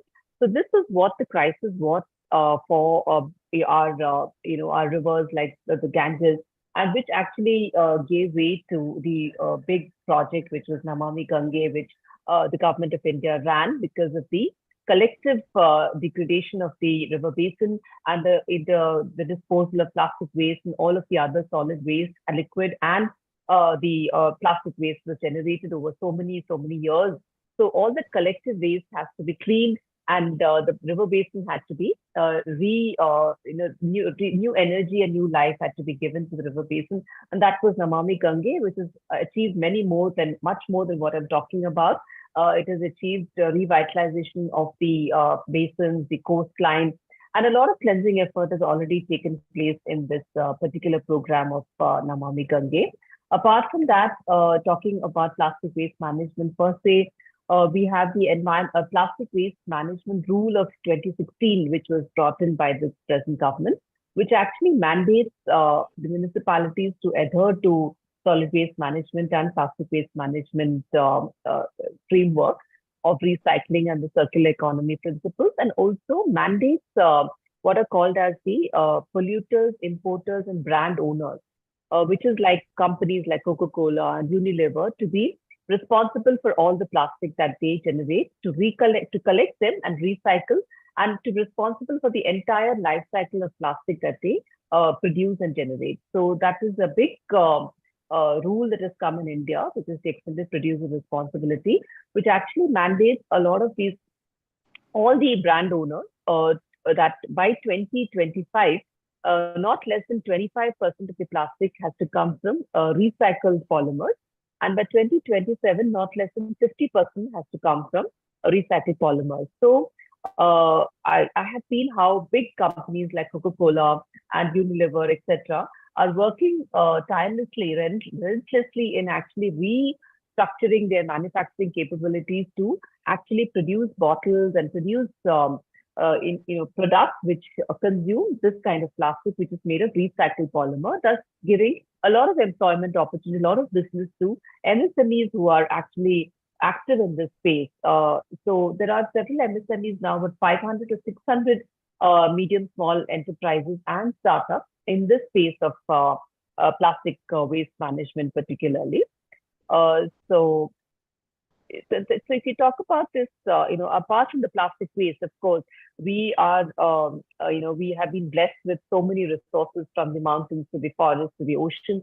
So therefore, the responsibility for India to protect the environment is so much more, because we've been blessed with so many natural resources, and therefore various programs that have been coming from the government of India, like the Namami Gange, like the National Afforestation Program, National Mission for Green India, all of that. But as Kishan Ji just said, not just the government, it's not just the policy makers or the decision makers that need to have these push policies to be environmentally aware. It also has to come from the citizens, or from the bottoms up. And all of us as citizens, especially the younger generation, have to be really trained and educated in aspects of environmental awareness. And I think the school curriculum, many of the school curriculums are rolling out such environmentally aware aspects of education. And we see our children and we see the future generation being much more aware and actually educating us on how we can have practices of efficient waste management in our homes and in our offices. And the small practices like segregation of waste at source, then which is happening in many of our cities and towns. But of course, rural waste management is still a long way to go in our country, and we need to work towards aligning circular economic principles with the rural systems of living, which is actually going back to our traditional ways of living, which is what the topic is, restoration and resilience. So, and also our other programs like the conservation of water, like the Jal Jeevan Mission, which also focuses a lot on conserving our ponds and our traditional water systems that we have in temples and all of that. So that also goes a long way in restoring our ecosystems and in actually protecting our water resources, because all this water shortage recently, as you mentioned about Delhi, the 50-degree temperature and the water crisis, all of it has has stemmed from haphazard urbanization that we've seen over the last so many years of our, our post-independence. We've had cities coming up organically because of the need for economic survival, the need for jobs, the need for livelihoods.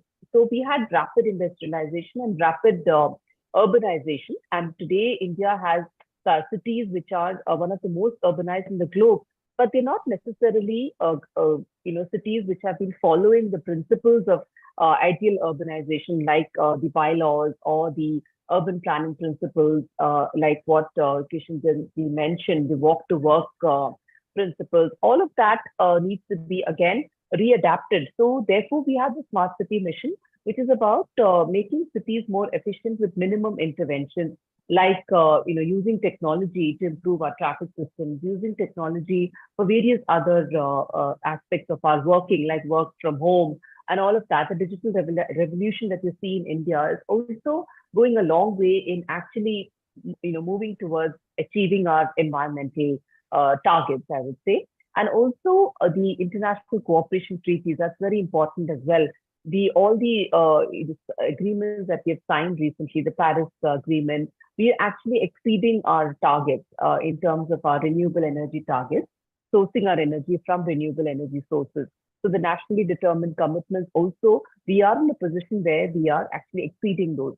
So that is what you can see in the aggressive drive towards solar, saturation of energy sources with solar energy, wind energy, tapping wind energy, and hydrogen, of course. Hydrogen is another new energy that we are looking at. Electric vehicles, that also is a big push that is being driven by the government, but it's not enough. We need to do much more in terms of facilitating electric vehicles, in terms of having our fueling stations with much more frequency than what it is there today, making the automobiles more affordable, electrical vehicles more affordable, and all of that, and shared private transport, and increased usage of public transportation systems, and the last mile connectivity between the public transport to the home also needs to be with eco-friendly, with e-auto rickshaws and transport. So these are some of the things that we could further do in improving our environmental goals. And I think the theme is extremely relevant, restoration and resilience. So call for action from all of our citizens here is to imbibe these principles of environmental consciousness in our everyday life.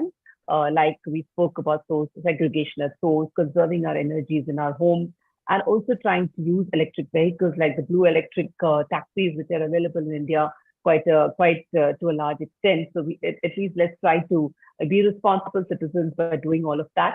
And maybe, urban local bodies and municipalities or even the councillors could actually see how many of our citizens are actually using green energy systems, how much energy are we conserving, and maybe look at giving credits to citizens, green credits to citizens, and which actually measures their environmentally conscious steps that they are taking.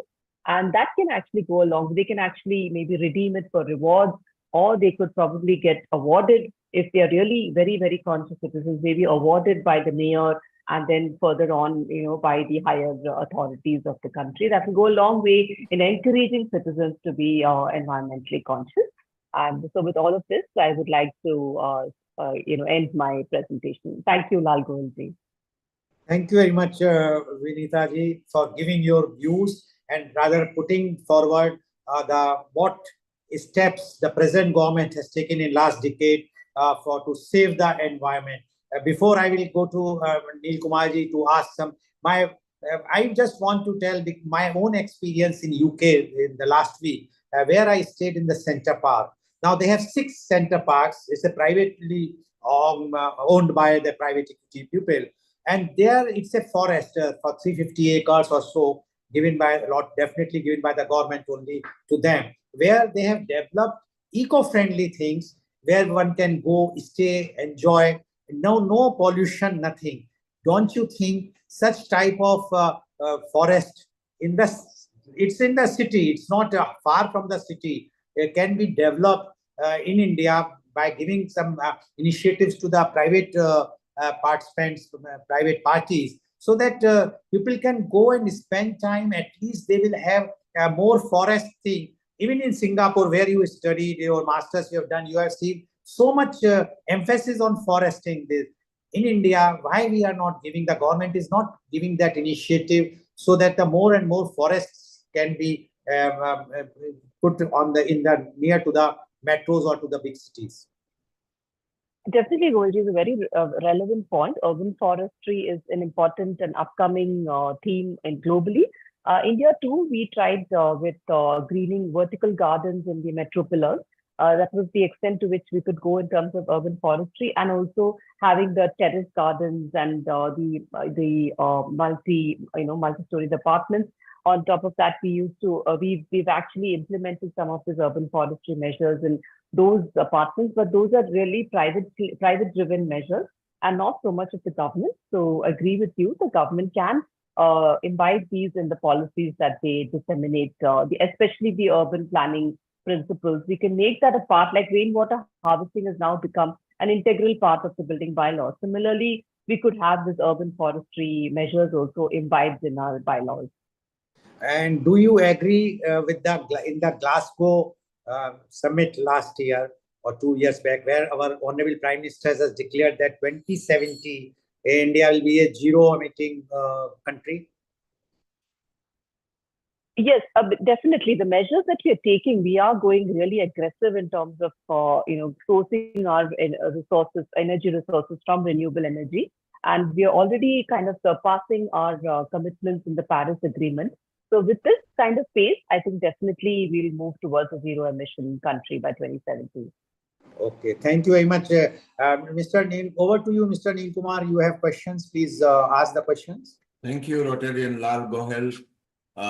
You are all in India at the moment, with you and Vinita being there in Delhi, which went to 52.9 degrees. Now the body starts shutting off after it's 48, 49, 50. Vinita, how do the local poor population that live on the streets in Delhi, how can they survive in such extreme temperature? And you are there right now. Was it something completely horrible? Was it suffocating? Can you explain to us, and we can discuss with Dr. Mamta in USA and Seema who knows Kenya, because climate has really hit us now. No, absolutely. So, it's 50 degrees is absolutely unprecedented. I think it's never happened before. And so we are all indoors mostly and not stepping out. We have the comfort of living in, cooled environments inside our homes. But definitely for the poorest of the poor, it's extremely difficult for them to survive in this heat. And I was even thinking of why doesn't the government look at cloud seeding and providing artificial rains as a respite to the citizens, at least for a while. So I was thinking of even holding a show on that and discussing with experts on the scientific after effects of doing cloud seeding. So because it's that bad, and then we have the floods in the other end of the country, in the where I belong to, the southwest tip, Kerala is flooded. So that's the kind of the kind of varied kind of effects of climate change that we can see in India. It's all a result of the haphazard urbanization, we agree, that has happened over the last so many years in our country. So and we have the, So Vinita, you agree that we should take climate very seriously, and absolutely. This is the time, because if we live another 50 to 100 years, we might be out by at least 1.5 degrees, which could be catastrophe. Would you agree? Absolutely. Absolutely, we agree. Yeah, every short step taken towards this, I think, will go a long way in ensuring that we don't hit the 1.5 degree or 2 degree Celsius mark. And Seema, you are in London at the moment, but you were in Kenya a couple of months back. That's right. And you saw the heavy flooding, and and the flooding came to Nairobi as well. And do you Yes. feel the same, that we should take climate very seriously? Climate crisis is essential. Okay, we have to do something about it. With all the gas emissions, the greenhouse gas emissions, it's causing temperatures worldwide to rise and severe weather conditions. Sea levels are rising, ecosystems are being disrupted, and we need to approach it with a multifaceted approach.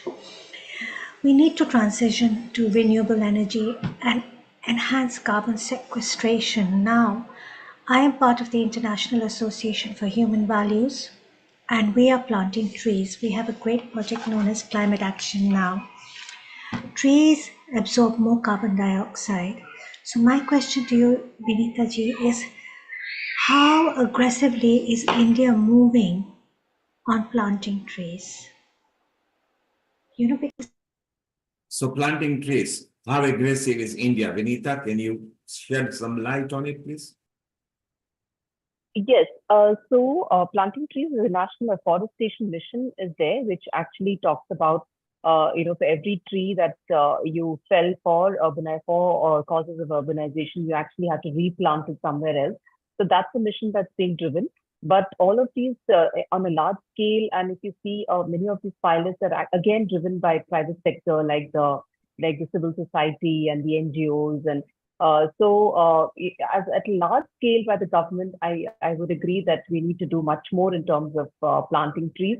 Maybe it can seep down to one of the mandates or the charters of the urban local bodies, that they be given a target of planting so many trees in their own jurisdiction, and right down to the mayor and to the councillors of every ward. I think that can be one of the targets for them. But my question here is, Neil Kumar, I want to come in. In Mumbai, there are two very big green belts. One was the RA colony, and that's because of the development issue about the metros, etc. The trees were cut. Now there is a green belt that is a Mahalakshmi ground, race course, etc. They are also privatizing it and giving for the development. Don't you think that this will, and whatsoever you will say to the private developer that you have to plant so many trees, and as the advocate Kishan Chand Jain has very rightly says, you are planting the tree, but who is going to see that whether the plant will survive 3 months or 6 months or 1 year? Nobody is there to check that. How the India is going to survive if you will, for the development's sake, if we are cutting all our trees, all the greeneries we are destroying for the name of development. Developments all other countries have done. But they are still, you go anywhere in the country, any country, you will find lots of green places. Why not in India? What government is going to do in that? And then I want this same reply from you also, Advocate Kishan Chand Jain, what government is doing and what you think, how it can be done. Yes, first you say, Ms. Vinita here. Yeah, so like I mentioned, our traditional master plans, if you look at the spatial planning system, there is allocation for so much of green space in a particular layout. Which was initially in the nascent stages of our building of our city systems, it was adhered to. But as and when the urbanization, started going on in haphazard manner and corruption stepped in, and development authorities started taking fines in lieu of increased FSI, etc. That's when all these green spaces started getting encroached, and then there was concrete jungles in place of all of these places where there should have been gardens and there should have been green spaces. But now increasingly it's being ensured by, again, private builders that within their layouts, they do mandate green spaces within those layouts.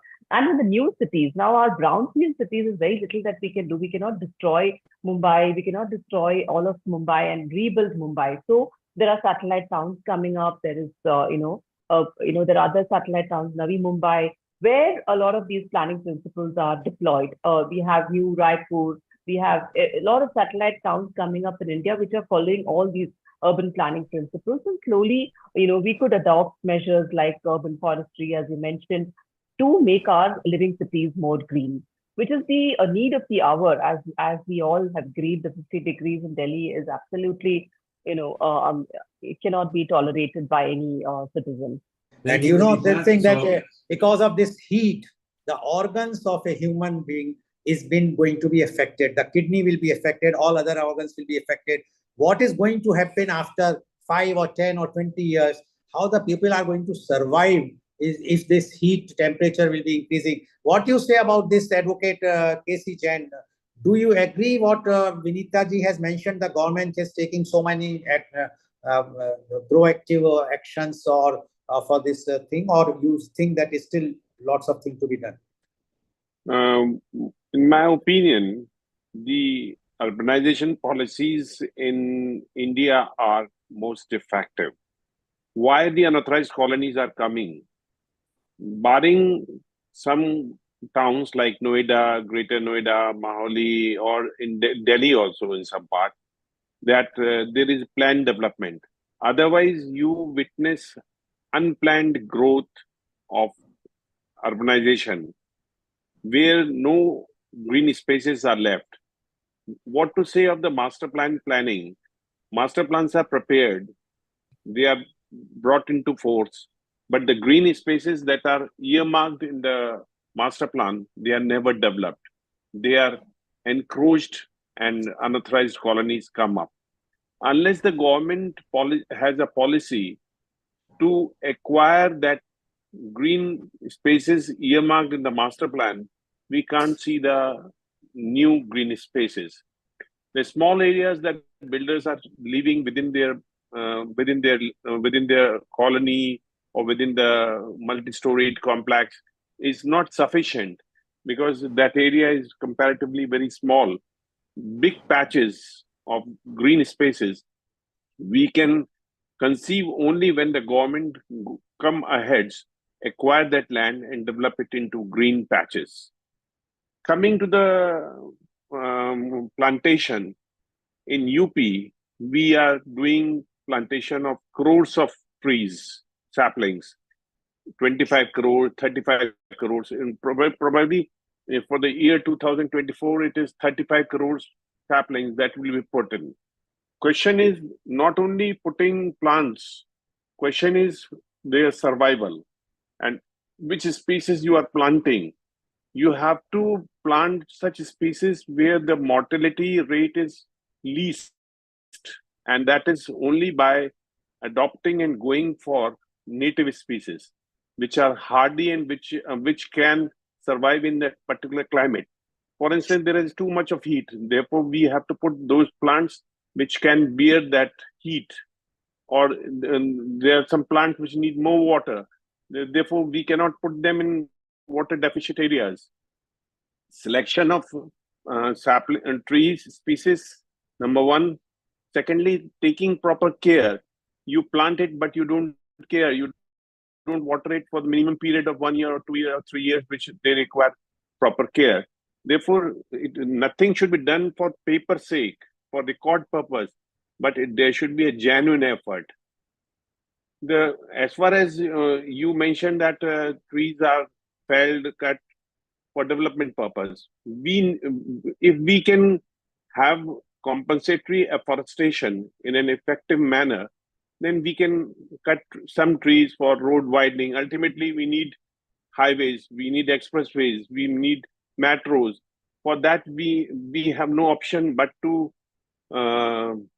either cut or to translocate the trees.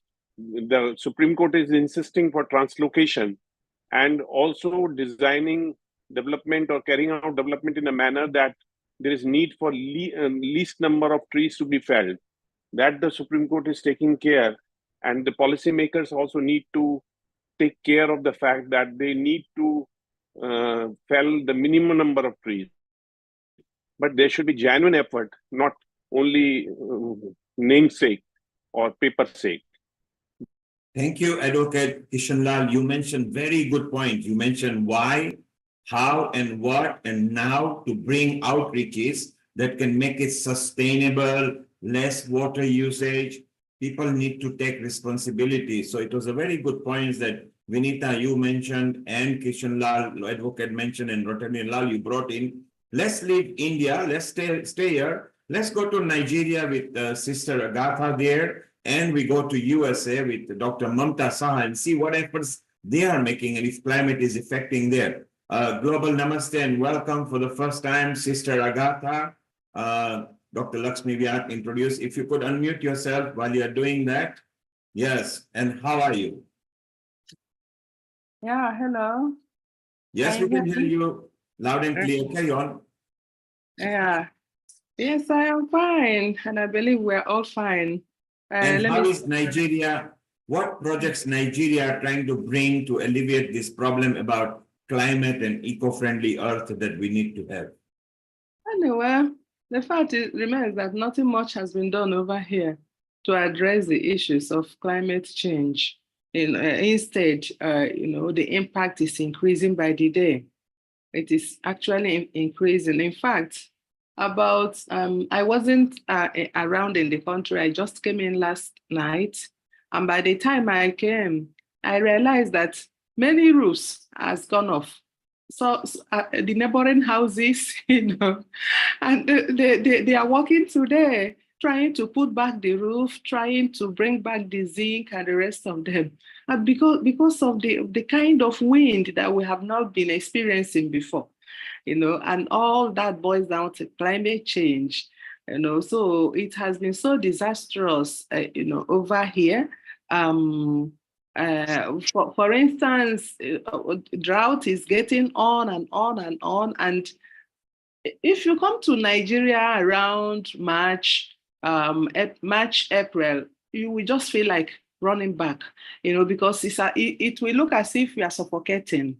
The air was so hot. It was so hot. It was very, very humid. So it was really, really bad and terrible. The situation of droughts over here. And we are not also saved by rain, because when rain comes, it also comes with a lot of, disaster. For instance, last year, Sister, we are losing your sound, so stay around. We are going to come back to you because you've got a 10-minute slot bit later, so stay around. Thank you for telling what Nigeria is facing. Vinita, thank you for telling what Delhi is facing, which is very extreme temperatures. Let's go to North Atlantic and ask Mamta, Dr. Mamta, who is down there in America. Then we'll move to our senior host, Sharon. Mamta, what is the situation of climate in America? Because you've got snows, you've got thunderstorms, you've got floods, you've got everything there. What is America going to do about it?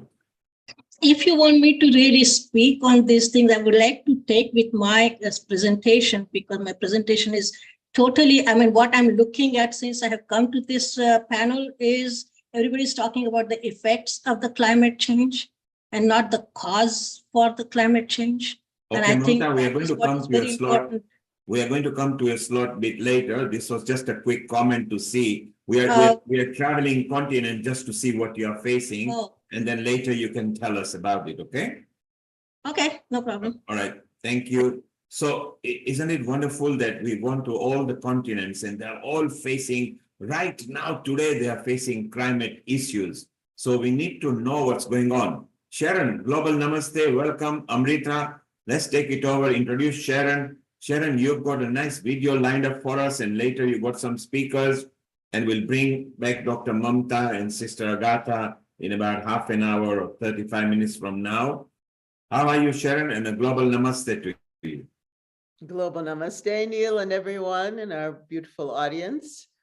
I'm very happy, as always, to be here today with you and have some wonderful guests and a video for you to show you what we are doing here in Crestone. So let's start with that. Yes, and Amrita, extreme temperatures there in India. You are in India, Amrita. Are you facing extreme temperature too?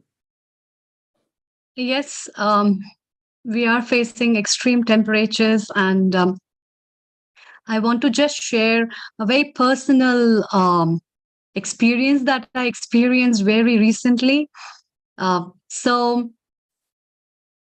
Okay. Before that, before Sharon is like sharing up the screen, let her share up the screen, and then I'll share my experience. Over to you, Sharon. Go ahead. Okay. Here we go. Yes, please.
Global Namaste, everyone. Sharon Rose here, Healing Our Earth, American correspondent, and we're here in Crestone today for World Environment Day, and I'm going to be interviewing some wonderful people that are deeply, deeply involved in environmental preservation, protection, and much more.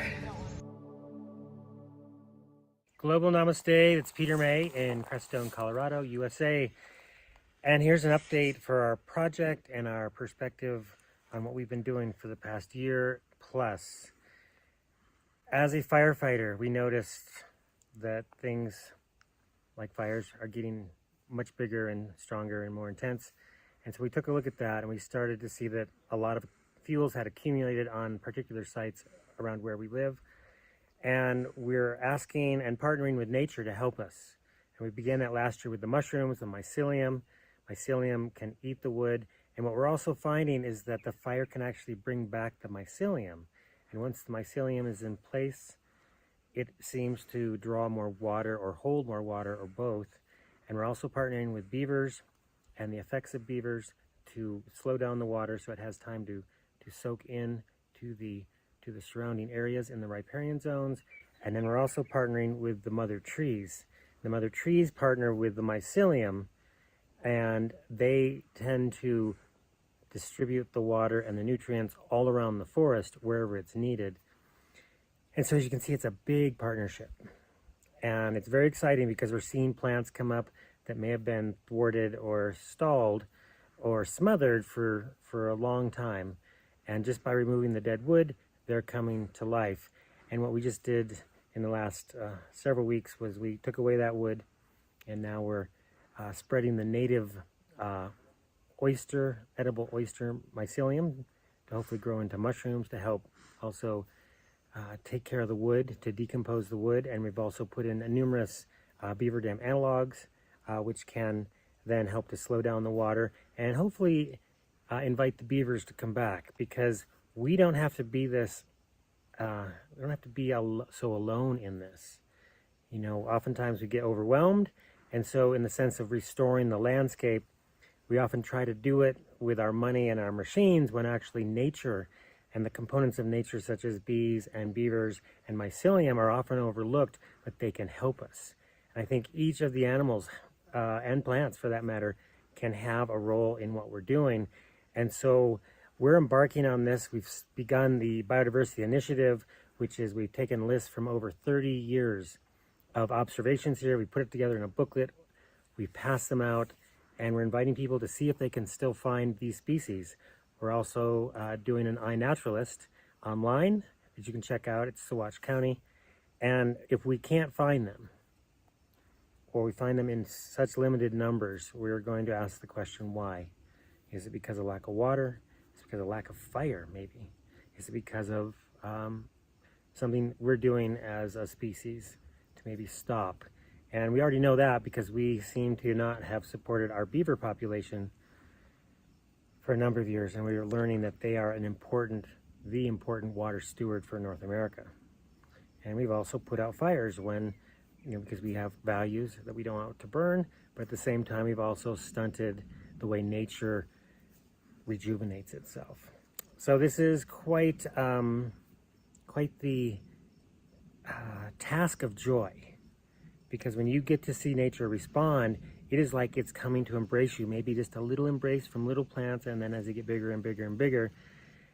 And we're going to add something very soon, and hopefully a concert in August, and we're going to do a concert for the trees and the mushrooms to restore them, because the way we've done it is what we're using is activated by 528 hertz, the frequency of our laughter, and also by drums and the sound of drums and the sound of didgeridoos and low, long tones.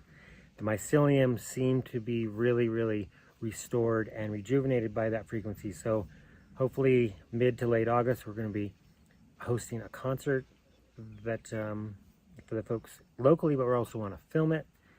And we just heard that one of our local groups here is going to send their taiko drummers and perhaps their youth taiko drummers, some who've just been composing, and I actually just talked to that fellow today, and he has to bring the giant drum. So hopefully that's going to work out, because the young people are seeing how important it is to interact, and they're going to get an opportunity to see how music can actually help restore a forest and regenerate it, as well as a stream and a whole riparian corridor. This is a calculated experiment, and I appreciate everybody coming out and bringing your presence, and especially like Jeff's going through and like, oh, this is some cool decayed stuff. And we've got different kinds of things. We have the spawn of native oyster mushroom there. We've got the mother tree food, which is the trace elements, which is going to be feeding it like fire, and then affected microorganisms made from raw milk. We've got mycorrhizal fungi in there. We've got shilajit mud, which is fulvic and humic acids. We've crossed over into now this is a garden. This is a tended forest. This is what I call native permaculture. It's not just permaculture. We're working with this, and we also have very enriched chips that have all been distilled. One set has been distilled, and then the chips of the material here, and that's a secret. When you bring fire and water in the right mix, you've just unlocked it to become a perfect bed for the mycelium. We've been distilling since 2006. We kept the chips that have been distilled wet. They grow all kinds of things. That's why we know that it's supportive, because we didn't put them in there. I think they're there, and I think they're resilient, resistant to steam. I think they're resilient and resistant to fire. We've already seen some of the mycelium here. It seemed to self-replicate as we're burning. We've got two spots up to the east, up creek, where mycelial stacks, they're already like, they're pads. They're not just single. They're like, they're mounded. So where we want to pay attention, that's the biggest thing we can give, is our attention. And then doing something, provided we don't think it's going to hurt anything. It's going to, the idea is to give it the mycelium that we're introducing, as well as the mother tree food, as well as the effective microorganisms, as well as our presence and attention, and then do this stack so that as the mushroom grows, the tree can take it and spread it. And we're relying on natural intelligence to do this. And what we're going to do over the next several months, if not years, is come back here and offer, whether it's prayers or sounds, hey Kevin, or music, our intention, maybe even fire, but right now, not fire. We've already done that with the piles. Right. And then monitor to see what's happening. We don't have exact how many mushrooms come up because they flush differently. We don't know. But we did start the biodiversity initiative so that we have many people helping us. And then this is going to be a contained area. It's going to be these 20-some acres. And then we can compare it to maybe above and below, or to other creeks. They are different because they've had fire in different times, in different intensities over the last 100 years. And that's the biggest thing that is missing, is that it's not had fire.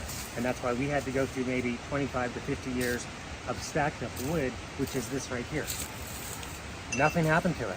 It just stayed. And then as we took it away, the little plants started coming up, including green leaf wintergreen, including Solomon's plume, including all kinds of mugwort that was here, but it was getting smothered.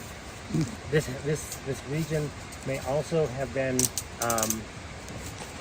what was heavily used by mining and or grazing, and maybe not so much logging. But you notice there's not so many ponderosas around, because they're all in these old mine shafts.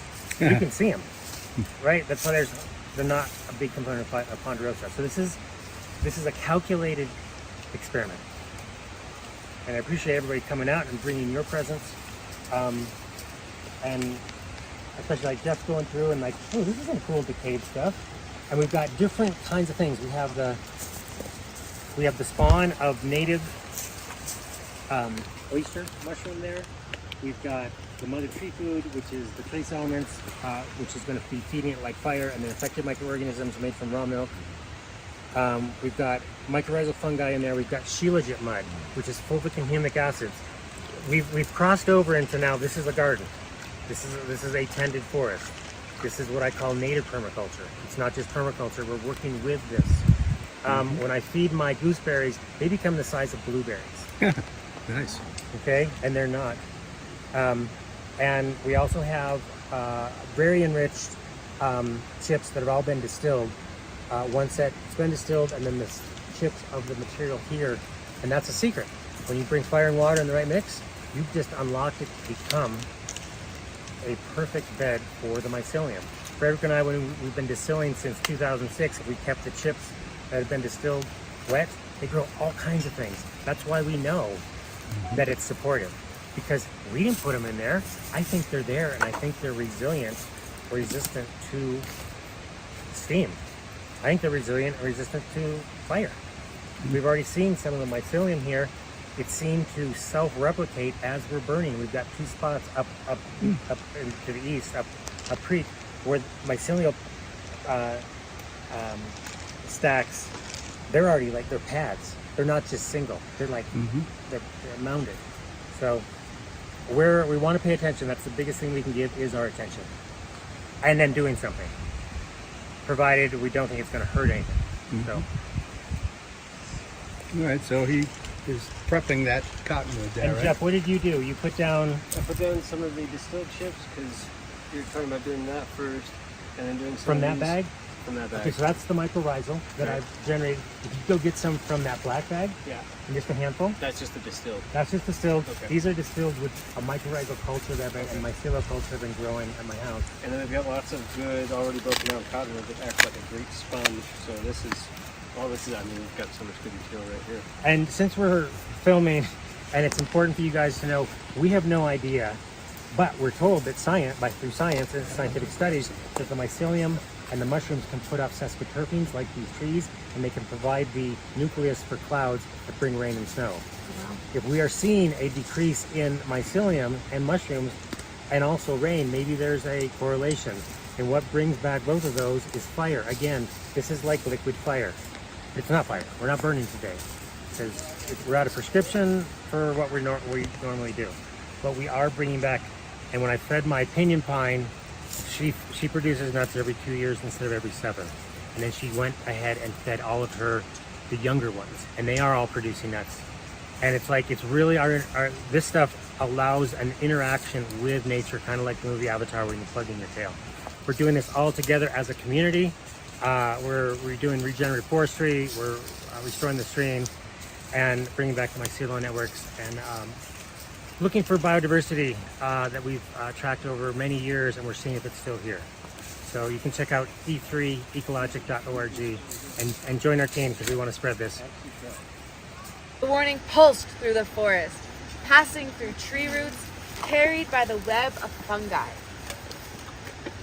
So I just used a really interesting word, pulsed. The message pulsed through the forest. Have you guys ever felt a message pulse through your bodies? Have you ever felt the message danger pulse through your body? If you like trip. Sometimes if I'm about to trip, I'm like, whoa, it's like a pulse. Like, I just caught myself from falling. Right? Or if I almost walk into something. Or if I see a spider crawling on my arm and I'm like, oh, danger. Right? So ancient friends are a pulse of our water energy when we're doing our techniques and our rhythm and our movement. You guys relate to that? Even when you're sparring with someone, knowing where to move, how to move. And where do those messages get carried in your body? Our brain. In your brain? And it passes from cell to cell to cell to cell to cell. And what is how do the brain and the heart carry messages through our bodies? Electromagnetic vibration. Veins. What else? Nerves. Yeah. So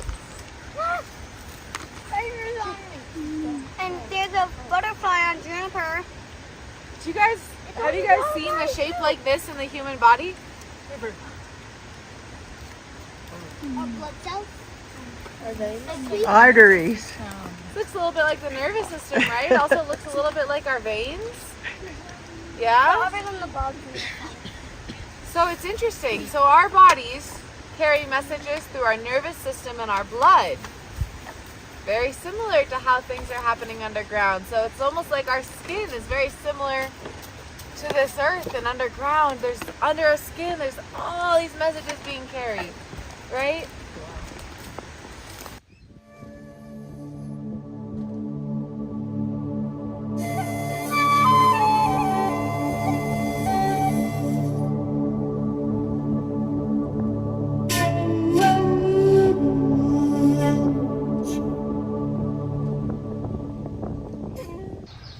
Hi, my name is John Milton, and I had the honor of helping give birth to the Way of Nature Fellowship. Hi, I'm Eleni Ana Sofia, and I work with this amazing man in the capacity of project director, and now I'm involved in a very exciting project to bring the legacy of John P. Milton to the world, and I'll speak more about that shortly. Global Namaste. My name is Brad Collins. I'm the program coordinator with Way of Nature, which was founded by John P. Milton. I've been very much involved with, in the old days, helping get the environmental movement going in the mid-60s, lived in the mid-60s, and then I realized that if there's no foundation of authentic connection to nature, it'd be very difficult to have an environmental movement that would be sustainable. So for the past 30 or so years, I shifted focus from being an ecologist and an environmental person to providing a spiritual foundation for connection to the elements, to the beings of nature, the plants, the animals, the wonderful beings of nature that we call wind, water, air, fire, earth, and so on. And the Way of Nature focuses on a training process that helps people make a very deep connection to these fundamental aspects of nature, and also to discover the same things in themselves. So they go through an experience of deep communion with all the different aspects of nature. And out of that communion comes a natural experience of appreciation, respect, and deep honoring for the big family of all living things that we're part of. We're not better or worse. We're members of that big family, and we've forgotten that membership. So part of our work is to bring us back into that family. It's difficult sometimes with all these external distractions that we have in these modern times. And we blend a very direct training in how to reconnect to inner nature, outer nature, and your true nature with a period of one solo time in nature that allows people to drop human culture for a little while and have that deep experience of bonding with that big family of all living things. And if we experience that, then we naturally want to be helpful, compassionate, and in service to our family. So that's the basic foundation of the work I've been doing for the past 30 or 40 years. So with the Way of Nature, working with John Milton and our guides with the Way of Nature, we take people into sacred wild areas of nature, help connect people to the 9 perceptual fields that we all have, and then follow that sensory experience into cultivating a flow of universal energy that's naturally flowing through us. We bring that into greater connection with nature directly in wild areas, and through opening those energy flows through these practices of greater connection, it opens our heart, which naturally provides a greater flow of energy. And in that heart opening, we directly connect in personal relationship with all the beings of nature and remember our place in the family of life. And from that perspective and that place of connection, we build not only our own personal resilience in our lives, but also we're shown how to connect with the natural resilience of nature and follow that wisdom and bring that more into our lives and into our communities and families as well. And one of our primary methods for doing this is our programs where we take people into sacred wilderness areas in nature that are undisturbed and undistracted by too much human activity in those areas. So they're very protected areas. And we invite people to join us in all of our international programs. We're actually trying to bring more programs to India and Asia. We're working on some initiatives to start some programming over there. We're currently very active in Brazil, Europe, the United States, Canada, Mexico, Costa Rica, a number of Latin American countries, and we'd love to have more presence in Asia and Africa to offer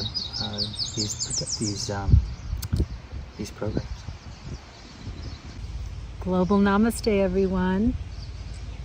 I'm honored to be here and sitting with this beautiful family that we call the Way of Nature. We live in a beautiful community here in Crestone, and John has been an instrumental part of developing this community and keeping it pure and nature connected. And his work has impacted tens of thousands of people directly and probably hundreds of thousands through his ability to transmit the ancient wisdom through the ages, including the wisdom of the Himalayas, the wisdom of China, the wisdom of the shamanic practices all over the world. John has essentialized these teachings into the Way of Nature programs that Brad was sharing about. Retreats in nature are the most rejuvenating gift that we can give to ourselves as human beings, because once we restore ourselves in mind, body, spirit, we can help restore the planet together. And I know that that's the mission of Healing Our Earth. And John's work is connected to that same mission that we're all attempting to be in service to. And so I encourage you to go to wayofnature.com and check out the programs that are currently being offered. And if you or your organizations want to design your own program, we can do that. There are opportunities to create a custom program just for your location and your group. And so please reach out to us and let us know how we can be of service to your particular needs. At this time, I would like to share an exciting project that I'm involved with that is allowing us to take John's teachings in the Way of Nature and bring it out to the world through a transformative documentary and biography about John, about his life, and it's astonishing. His life is absolutely astonishing. If I would give you just a brief overview, I would say something like, imagine Indiana Jones and the Dalai Lama and Bruce Lee all in one, because John's story reflects that level of enormous energy, enormous presence, and he has been faithful to his path. He was one of the fortunate ones because his life path became known to him very young. He was 4 years old when he began to ask his family to allow him to go out into nature on his own and do what was then, known as a vision quest, even though John didn't know that's what he was asking for. And so on some level, he brings this innermost passion to connect to nature, but also to share how to connect to nature with so many people, so many diverse people. And some of these people are thought leaders in the world. And they have gone out and they have taken John's teachings and brought them to businesses all over the planet and brought them to organizational leaders who have been profoundly transformed because of these teachings. So I'm involved in the Legacy Project that we're calling the John P. Milton Legacy Project. And we hope to have more updates about this soon. And hopefully Sharon will invite me back on, and John and Brad, and we could share more about the developments of this exciting project. But in the meantime, go to wayofnature.com and check out all of the programs. And you can also learn more about the Legacy Project there in the website. So thank you. Global Namaste, my friends, at Healing Our Earth. And I'm here in Crestone with John P. Milton and Brad and Eleni. And I just want to share with you the transformative experience that I had in Baja, in Mexico, in February. And I had heard about the transformative impact that with the right understanding and approach to communing with sacred nature, that we can return to and reconnect with, tune into our own true nature, which essentially is identical with Divine Mother, as I have always experienced her, the approach to the divine that has always touched my heart. So I had the chance to have a couple of remarkable days with longtime students and of the Way of Nature teachings before going into a solitary solo experience on a remote beach in Baja with coyotes and snakes and crabs and 24/7 roar of Divine Mother's ocean pounding against the rocks, and then afterwards to gather again with John and the other sacred passengers, as we might call them. So this is a truly transformative experience, and it's one that I would love to see thought leaders, as many as Eleni shared, many hundreds have experienced this, thought leaders around the world. To accomplish the true healing of our earth needs a healing in consciousness, first and foremost.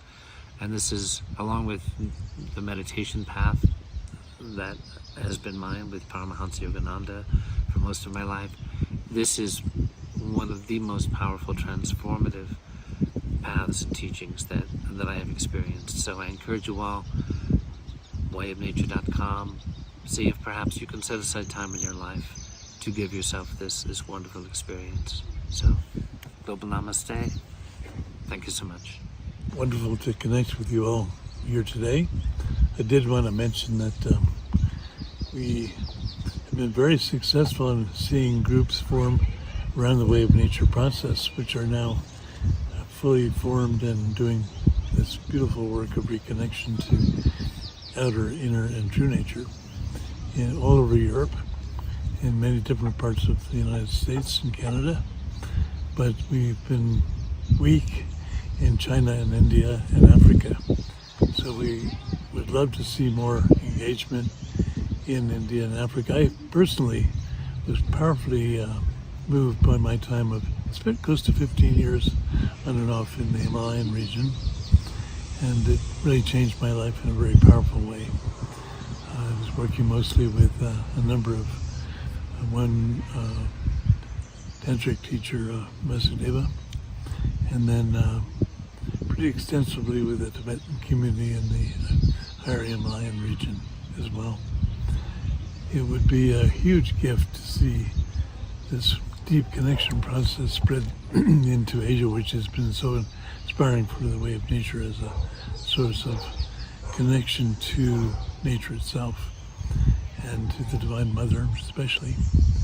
So we're hoping that this outreach will lead to a birthing of a similar flourishing of Way of Nature groups in India and Asia in general, so that we can truly be a global process. And I was also lucky to spend some time in East Africa and the Congo many years ago, 1963. I was helping set up national parks and traveled all through Africa, and I over with an African friend of mine, and changed my life too. I would love to see this process flourish in the amazing countries of Africa, which have been able to preserve many of the deeply nature-connected traditions and lineages as well. Wherever we do a wave nature process, we always honor the local indigenous culture and their ways of connection as part of what we encourage and support. And I hope the same thing could happen in India as well. Wonderful to be with you here today, and I look forward to spending more time with this wonderful community. Namaste.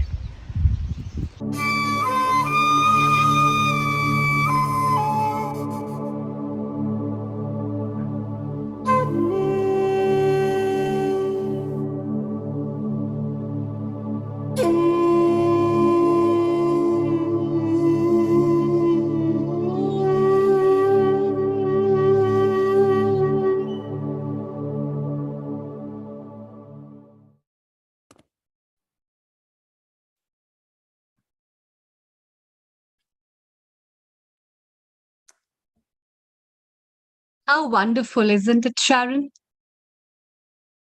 Well, it's so beautiful. And as always, you are full of those talents of such a good videos and so many important and versatile topics that you bring.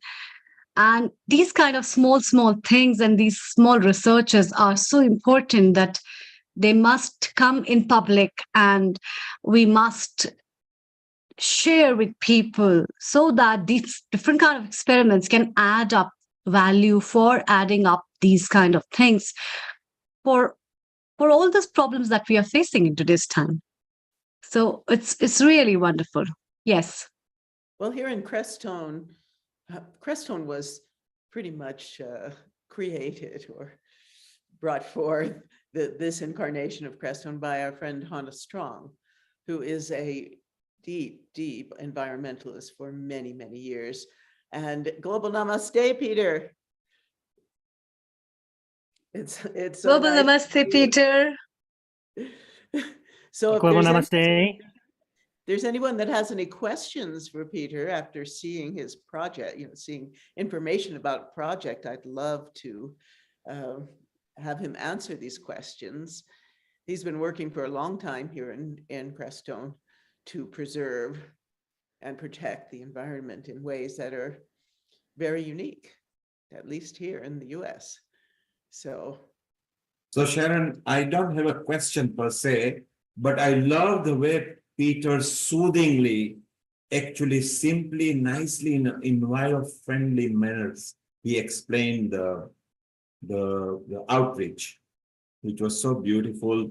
And that's the whole purpose, that calmness, spirituality. So eco-spirituality is also a fashion nowadays. So Peter, very well done. We enjoyed the way you presented it. It was very nice. Amrita, what did you feel?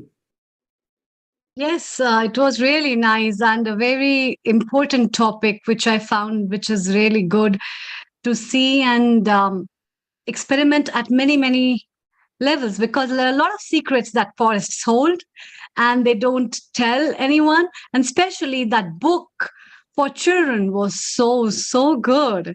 I think that book must be shared, and I want to bring it to India and Indian schools, because they are the basic roots which are so important. And the best thing is the network of roots is the network of nerves, and the same signals what plants carry, we are also carrying. We must have our eyes and ear open and our senses open to hear what these trees have to say, these plants have to say, this microbiome has to say. And once we start hearing it, we'll value them, we'll care for them. And I know a lot of other schools in different parts of the globe where they specially take children to the forest so that children know the value of the forest.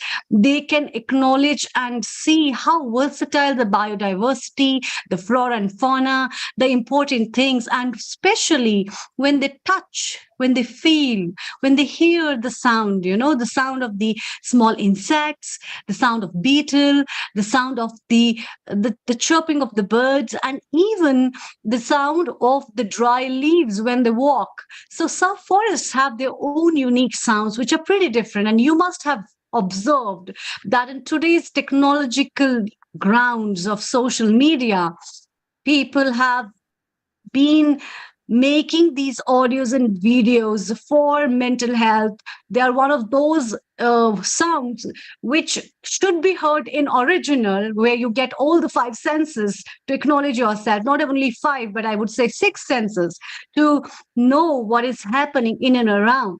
And this kind of versatility from the virtual ground should be brought in reality for all the children and people around, so that they really know this is our wealth. This is where we have, and this is literally the big wealth we will be taking and holding up. So I think it's time to hug all the trees which are around us, isn't it, Sharon? And a remarkable job by Peter as well. Well, Peter, also speaking of children, he has an element camp. So tell us about that, that he takes children up into nature. Yeah, we, as Crestone is a nexus for many spiritualities, we looked at a way of how do we allow the kids to get to know nature in a way that's not conceptual. And when we looked at all the traditions, the one thing that rose in common are the elements, and they are in every tradition. And when I would go around to present that, the people would often say, you're presenting what's in our tradition, you're just, in a sense, quintessentializing it. And the basis of it is for the facilitators to come to know the elements just a little bit. And being a firefighter, I've had a chance to at least get to know fire. But what we see is that those elements don't exist by themselves. They exist with each other. And so as we introduce the elements to the kids, and they then get to, in a sense, work with them, even play with them in a safe way, in very specific sequence, so that they're safe, and they build upon, we go with earth first and then water, the stability first, then the flow, and then the inspiration and energy of fire, and then the flexibility of air. And then eventually, even for the kids, we like to introduce them to the idea and the reality of space. And we can also work with other traditional views of elements that might use wood, and it might also use metal, because they're there. It's just a matter of how we get to know it. And we get to see the kids change within about a week, in a week's time. And they have a different communication that arises for them with the elements, because our biggest suggestion for them and guidance is to say hello. And that's actually how I teach the adult fighters, is as soon as you come on to a fire, say hello. Mainly for your safety. Because if you're really connected to who you are, that fire is going to recognize you, and you can then recognize it, and that is you. So that's beautiful. And we had further on the children, we had Peter coming live and Peter on the recording, which is saved there permanently for those who are watching us on YouTube, Facebook, Twitter, website, and any social medias. You can go and rewind and pause and at your convenience. Let's ask Dr. Lakshmi Vyas what she felt, what Peter and the Sharon's recording with John. John has been on live on Healing Our Earth so many times, and it was so nice, the outreach they've done. They actually showed us. We felt them being there. So it wasn't just talking about environment, it was showing the environment. And then we go to Nigeria as well and ask Sister Agatha as well what she felt that USA is doing and what we can do in Nigeria. Dr. Lakshmi Vyas, your comment. Global namaste to all of you. It was wonderful. It is listening as well as understanding both. It's very nice. So I would the point on how the roots of the plants and how the our own vine, whatever, how they look similar, and the explanation was fantastic, which is so good it was, and I appreciate that. And overall, I mean, Sharon, you need to be complimented for doing this wonderful job day in and day out and every Sunday. And you must be doing so much of work and research and input you would have given. I really appreciate. And because it was all working in the farm and in the forest, it was more interesting than anything else. So congratulations. And Dr. Lakshmi Vyas, does she not just do it? She not just with passion. It is her. She always says, okay, I want to do this. I'm going to do this. And can we extend the time? And we always say yes, because she goes out of her way. She gets the people in. And Peter has been with us many times at Healing Our Earth. And they just come to give. They don't want anything in back. They want to give and share the knowledge. And they're also saying where you can connect to them if you wish to. And this is the part that I love with human beings, where they want to give, and give. And Healing Our Earth is giving free information, entertainment, fun. So I love that as well. Sharon, any more comments with Peter, or we move to Sister Agatha for 10 minutes and know what Africa and Nigeria is doing? One more comment about when as you saw last week, when I was at NAMA, the National Ayurvedic Medical Association conference, I met a man who is deeply schooled in Tibetan medicine and sells Tibetan medicines. And so since Peter also has deep knowledge of Tibetan medicine, and Dr. Kim, who has also been on a lot, I'd like on our next Integrated Health to bring all three of them to discuss the power of these medicines of Tibet. So I look forward to that. That will be even more beautiful, because Integrated Health is a part of a memorandum of understanding for Healing Our Earth. So we want to bring that. And because John and Hannah and Peter, and they're all there, I think we should start the environment conference, which is doing very well, because today we had IAHP people, we had Charles Appleby, we had the new lady from Spain who is in USA. And I think environment is a must subject now. If we want to leave the earth a better earth, because it's our future and the current generation and the generations to come, I think we must concentrate on environment very seriously and actually bring education right through the children's age. So it will be very useful. And Peter, what you discussed about children, it will be very nice to involve Professor Ish Sharma in Mauritius, who is already involved with that, and Kiran Robinson in Switzerland. I think let's get people together. It'll be very nice. Peter, we are very proud of you. We want more of you. We want more information. Let's take a comment from Sister Agatha, which Dr. Lakshmi Vyas was very keen that she comes. And she is there in Nigeria. Earlier, she just mentioned, while Delhi was at 52 degrees, Nigeria, the roofs were blowing away. Whereas she was traveling back home, people were struggling to put them up. Global Namaste, Sister Agatha, and welcome. And how do you feel what America is doing in the video that Sharon recorded with some of the experts? Yeah, thank you. I think it's interesting. Yeah, it's interesting and it is beautiful. We, as I said at the beginning, somehow we still have a long way to go in all that, because the basics are not even, here yet. And and others have really gone much ahead. Sister Agatha, you don't have to worry, because we are all here to help.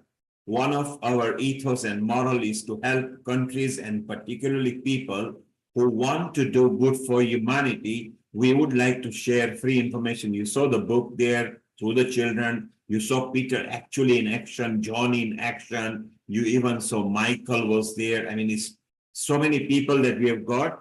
Dr. Amrita Sharma here through Dr. Lakshmi and Sharon will put you in touch with people. And whenever you need online help, we will be there for you. So please tell us more about yourself and what you do there. Okay. Now to me, I am Agatha Chikelu, as you have already introduced me, and I am the Executive Director, Cardinal Onaico Foundation for Peace. I also chair African Women of Faith Network, a network of women that come together, you know, to work for peace, to use our diversities, our religions for common good, and to promote and to champion nonviolence. So that is the major work I do, more like on daily basis.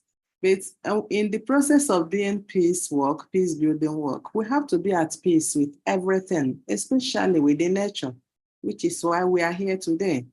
Because if we are not at peace with nature, then nature will be at war with us. And that is what we are all experiencing today, whether in America, in Nigeria, in everywhere, you know, because we have not been peaceful to nature. So nature is revolting. Nature is at war with us. And in addressing, government is trying just very little. For me, it's not yet, I don't see efforts from their own side, even though they are making a little effort. According to them, they are giving out green bonds, you know, to support a kind of projects like solar-based electricity, you know, encouraging communities to plant trees, irrigation drips, powered by solar and rainwater harvesting, you know. So these are the little things they are doing. And people also at their own individual level are also doing. Our foundation, the Cardinal Onaico Foundation for Peace, we have taken it upon ourselves, going out there in the community, not only to sensitize and create awareness about climate change, the impact it's about the roof. The flood was something else as at last year. It displaced so many families, sweep away farmlands, you know, render many people home. Because of that, we have taken it upon ourselves, you know, annually, that on the International Day of Children, November 20th, every year, we will be going around different parts of Abuja, different parts of Nigeria to advocate and to engage children. That is why I was so happy when the project of Peter and the Sharon was talking about children. I was so happy because we also doing direction. We go to schools now, and then we invite some religious communities, and in the school where the children are, we work it out with their head teachers, with the principal of the school, you know, and then we have program, a kind of awareness creation with the children. But before then, we have already contacted, you know, offices, organizations where we will buy trees. We buy, like last year, we bought about 200 trees. Last 2 years, we bought about 300 trees. We take it down to the school as we sensitize them on the impact of climate change and what needs to. Together with those children, we go out to the field and begin to plant. And after planting, we mandate,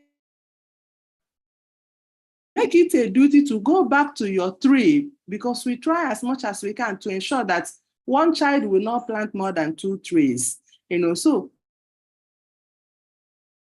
ensure that that tree grows, you know. So, and because of that, we get them a keg of water, especially when there is water in the school compound, so that they can be going back to water the tree and watch the tree grow. And these are the kind of thing we have done for like 2-3 years now, every year on International Children's Day, November 20. We use that very day to bring children on board, to create awareness with them on the need, you know, about climate change. And not just that, for them to be engaged, you know, because we have to really, really carry them along. they see what is happening, but they may not understand that it is climate change. So we take our time to tell them, you see, the other time, one crazy wind took away your roof. That's the impact of climate change. The other day, you ran out of the house because of too much water. You know, water couldn't allow you to sleep. You have to go and relocate, you were displaced. That is the climate change. So when we are talking like that to them, you see them opening their eyes. They are like, oh my God, our light is gone. So you see them, you know, opening, understanding what you are trying to say, because initially they seem not to understand what we are talking about. But by the time we bring it home to them, make them understand, you know, when climate change affects, what climate change is doing in their communities and how climate change is affecting them, it becomes more practical for them. And we give them responsibility. That at home, you have to help your parents, you have to clean your environment, you have to pick every paper, you have to pick every nylon, and make sure that your environment is clean so that the waterways will not be blocked because of our you know, unhygienic nature.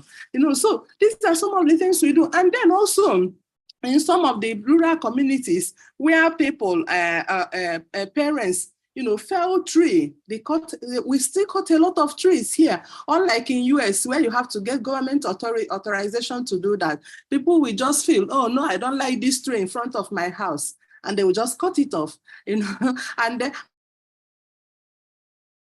coal and the rest of them. So we tell them, no, this is not the right thing. Tell your parents, they are not the ones that planted those trees. If they are not the ones that plant the trees, they should not destroy it. And you have to plant your own. If they must cut 5 trees and to replace the ones they are cutting. You know, so these are the kind of efforts we are putting in at our own foundation level, at our own women level, you know, to address the issue of climate change in Nigeria. But it is actually something that is really, really terrible. You know, now we are suffering seriously from food insecurity. You know, food insecurity because of the drought I mentioned before, because of, but you know what, worse still, because of terrorist and banditry activity. Okay, sister, thank you very much for contributing. There is a slight internet problem there, of course, because they're suffering with high winds and everything. But sister, with Dr. Lakshmi, Sharon, and Amrita, they will put you in touch, and let's help Africa, because it will be so nice to share our knowledge. And Sharon, the video, we can help over there, whatever help we can offer. And if you could ask the GLOW women to also take care, because the Africa leads, Mina Khagram and Seema Bhatia, can take a lead there, because she has reached out correctly. So Dr. Lakshmi Vyas, keep in look with Amrita and Sharon on this, please. Let's move forward on that. Let's temporarily, Sharon, let's go to another expert that we have got over here, and that's Dr. Mamta. And she's actually in America. And apart from being a doctor and a very successful one at that, she loves environment. And she earlier mentioned that we are all telling what is climate doing. Let's get to the root cause of it. So maybe she has got a little presentation. We look and then we go back to panel chat, and we'll go to Lee Torchia as well, who is waiting. Global Namaste, Dr. Mamta Shaha. Global Namaste to all. Thank you so much for inviting me. Thank you, Lakshmi ji, for having me here. Can I get sharing the screen? Can I share the screen? Yes, you're already a co-host. The co-hosts are allowed to share. Just go ahead. Okay. So it's wonderful. She has got a different side of story she's going to tell us. And it will be nice to know this. So together we can form a group, and it could also help Africa and other countries. So while she's sharing the screen, it'll be nice. So Sharon, thank you for wonderful recording. Dr. Mamta, when you are ready, just share the screen. We are talking because we are trying to share. Just go to the... Yes, I'm trying to do that. 1 second, because I'm technologically kind of challenged here. Nobody, so go to the green button, you know, share screen. Make sure before you press yes, make sure that on the window, your presentation is open, okay? Yeah, I'm looking. doing share, but it is not going anywhere, I think. Did you get it there? No, when it becomes shared, the screen will turn into your share, okay? So you go to the green button at the bottom on the task. Yes, I did that. Click on it, and if your presentation you see in the window, you need to select and then share, then we will see it. Okay, so I have to just share and then. So in the meantime, because we were about to talk about the causes of climate change, and I'd like to bring in, a theory that. You see there? We've got it, Darren. Yes, go ahead. If you maximize it. Yes. So we see just that rather than your taskbar. If you just mix, yes, perfect. Go ahead, it's perfect now. Thank you. So this is my talk today is factory farming of the animals and impact on environment. This one is very important for us to know because since I have joined, I did not hear about factory farming and that problem. But if before me somebody has talked about that, I would really have asked for forgiveness if I'm repeating any of these things with the previous people. All right. So this is the environmental and the issues. What are environmental issues that we're looking at? And sorry, every time I click, it goes to the next one. Let's go back. Okay. So it is the climate change, pollution, resource depletion, the disturbance of our ecosystem. So we need to do urgent action as to address all these challenges. Everybody has talked about that, as we know. I just wanted to give a basic thing so that we can develop from there. What is the triple planetary crisis described by the United Nations? Is climate change, air pollution, and biodiversity loss. And these are the most important things. And they have also divided the whole global thing into 9 planetary boundaries. And 6 of them are already beyond the normality of that. So very important that we understand, as we all are talking about, that it is very, very important that we talk about what is important. And most important, as 6 boundaries have been already crossed, and most important is the CO2 concentration. That was at 350 parts per million before. Now it is at 417 parts per million. So you can imagine how big the load of CO2 is there. What is it causing? So anthropogenic impact, that is done by the human beings. The primary drivers of this transgression are the emissions of the greenhouse gases, aerosols from human beings. Urgently needed to take some action about it. Okay, so these are most important things everybody has talked and we know about it. What are the different things happening? First thing is deforestation. We all talked about that also. A lot of people have talked about deforestation, how to to put the planting the trees, reviving the trees and other things. So these are they are being cleared. Even now, after all these things, they've been cleared at unprecedented rates, primarily for agriculture and animal farming. That is what is most important thing. And we are leading to loss of carbon sinks. And that is already talked about. So what we have to do is reforestation. We had talked about that. Everybody talked about causing this reforestation, and that can cause cumulative sink for the atmospheric CO2. What are our limitations? Reforestation alone is unlikely to provide immediate relief in the climate crisis. As we know, it takes time for that to do. It cannot happen immediately. We are in a dire situation right now to make sure that we do something about the climate control, repair. And this is what is the most important thing that is happening. Animal culture, agriculture, and climate change. Greenhouse emissions in the animal culture is responsible for about 15.4% of the global greenhouse emissions. Nearly as much as somebody talked about transportation, avoid transportation, have the online meetings and everything. 15.4% is produced by animal culture around the world, as much as the whole entire world's transportation system causing the emission. Can you imagine that? What are we doing for that? That is the most important thing that we should put in our mind to.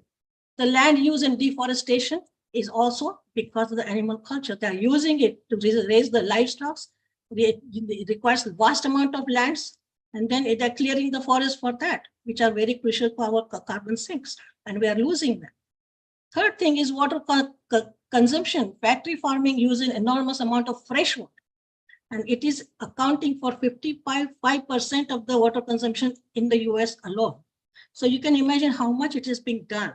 So we often worry about the climate footprint of the planet, of the 7.5 billion people, but we always ignore 70 billion farm animals, the environmental consequences of sustaining them.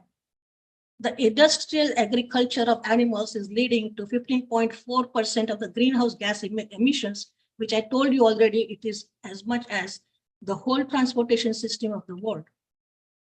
So 83% of the world's farmland is used for animal culture.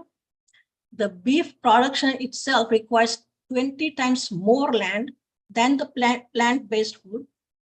The chicken production requires 3 times more land than the plant-based foods. So that tells you something here, that what we need to do.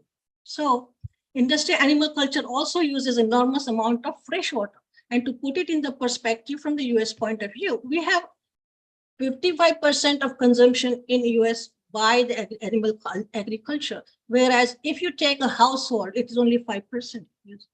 Globally, 16% of the planet's fresh water is being used by animal farming.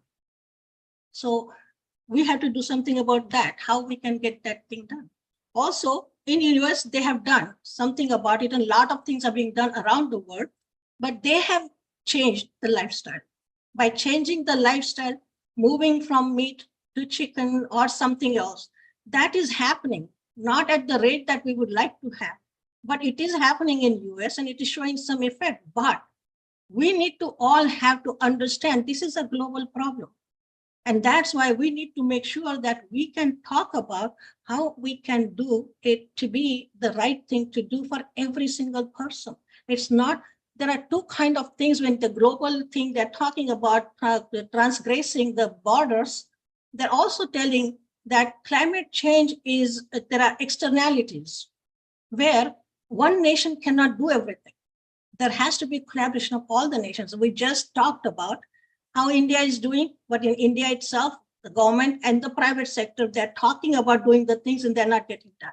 We have Nigeria where nothing has been done, whereas you are trying to help them do. But these combined effort of the whole global community has to be bringing together to make sure that we can change it. Here is important thing, animal culture. If we stop that, every single person uses plant-based diet to say, I want to change. I want to make this change so that less animals are killed, less things are done. And I'll give you the examples of how much it reduces the atmospheric burden of these greenhouse gases. So shifting has been done, but again, climate-friendly alternatives like grass-fed chickens or whatever we talk that, they emit, the poultry emits 11 times higher than those for the serving of a bean. So you can imagine how much you can just reduce that immediately. Animal culture is also responsible for methane emissions, and 65% of the human-related nitrous oxide, both potent gases, are coming out in the environment. Just in, that is US information. So now here, 66% of the agricultural greenhouse gas emission comes from the cattle, and it is a byproduct from cows' digestive process and manure, and it is a greenhouse gas that is about, this is important, nitrous oxide is not being talked about much, but it is 84 times more potent than carbon dioxide itself. So in the USA, factory farming is also responsible for 65% of the, this I just told you about that. That nitrous oxide stays in the atmosphere for 150 years. Can you imagine, we're talking about by 2018 to be green, and this, and 296 times warming the potential of carbon dioxide. All right. So when we have this kind of potent gases, what is the future of our planet? Okay. So from 61 to 2020, anthropogenic emissions from the livestock sector increased 51%. By 2050, they say it is going to happen from up to 76% All right. So global warming causes biodiversity, loss of biodiversity.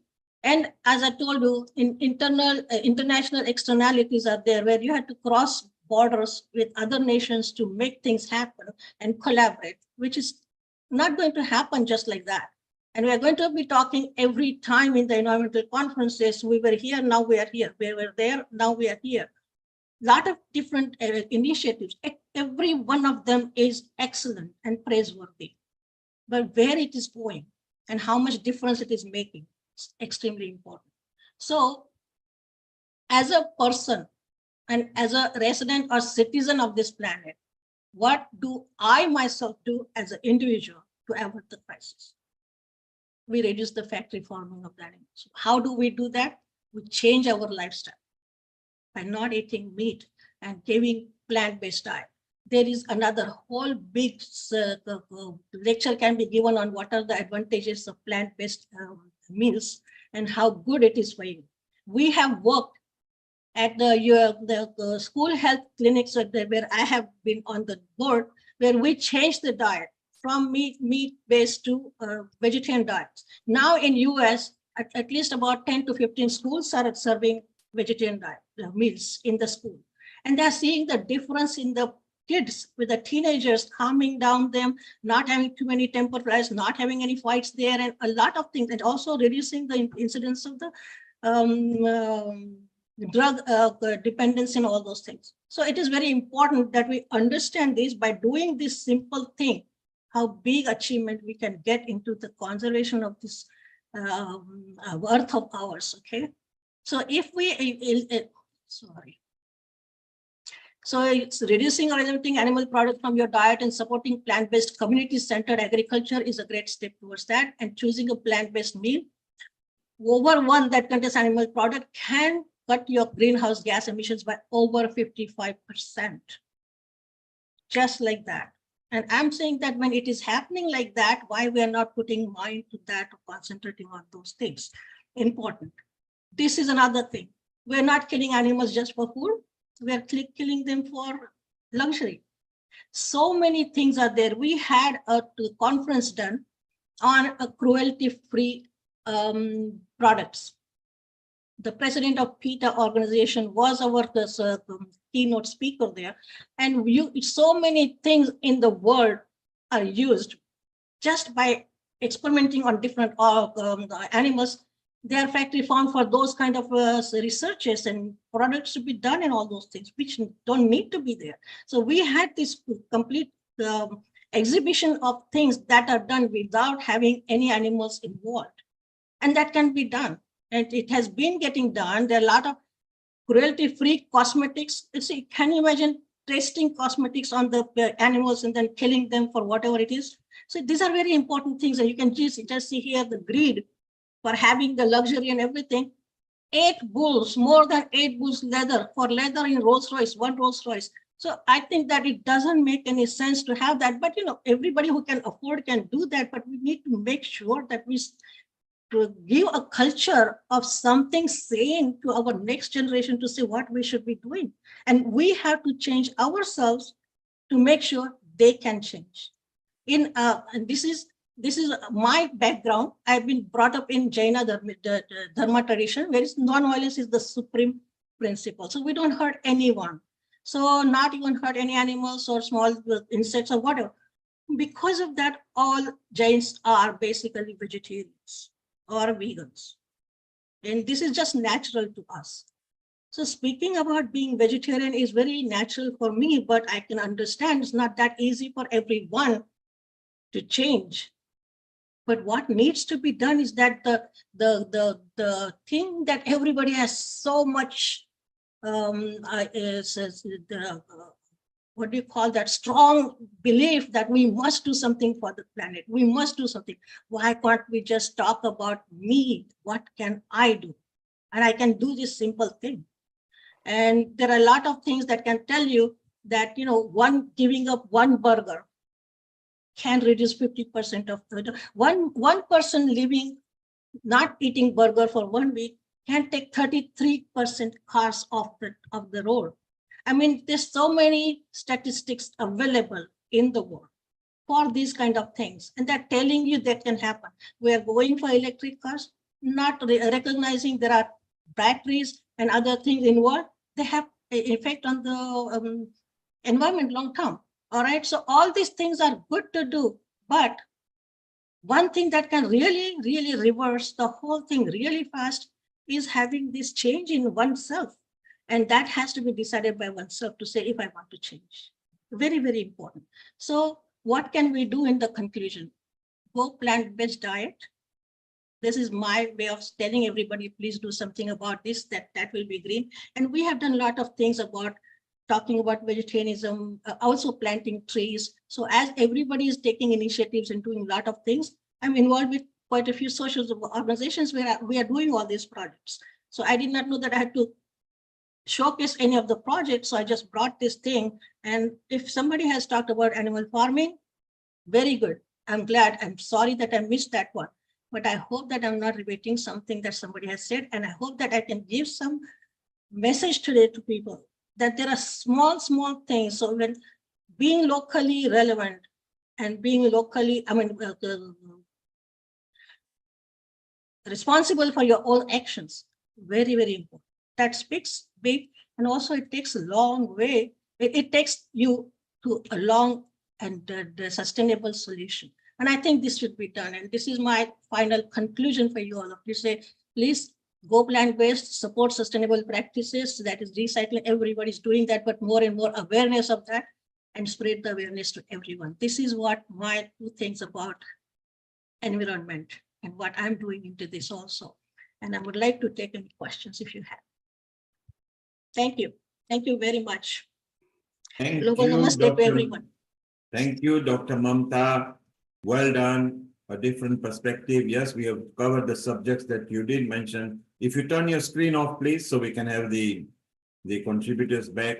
So Sharon, Amrita, what did you think of that before we move to Lee Torcha? And then we have got Jay coming as well. So we are extending our program.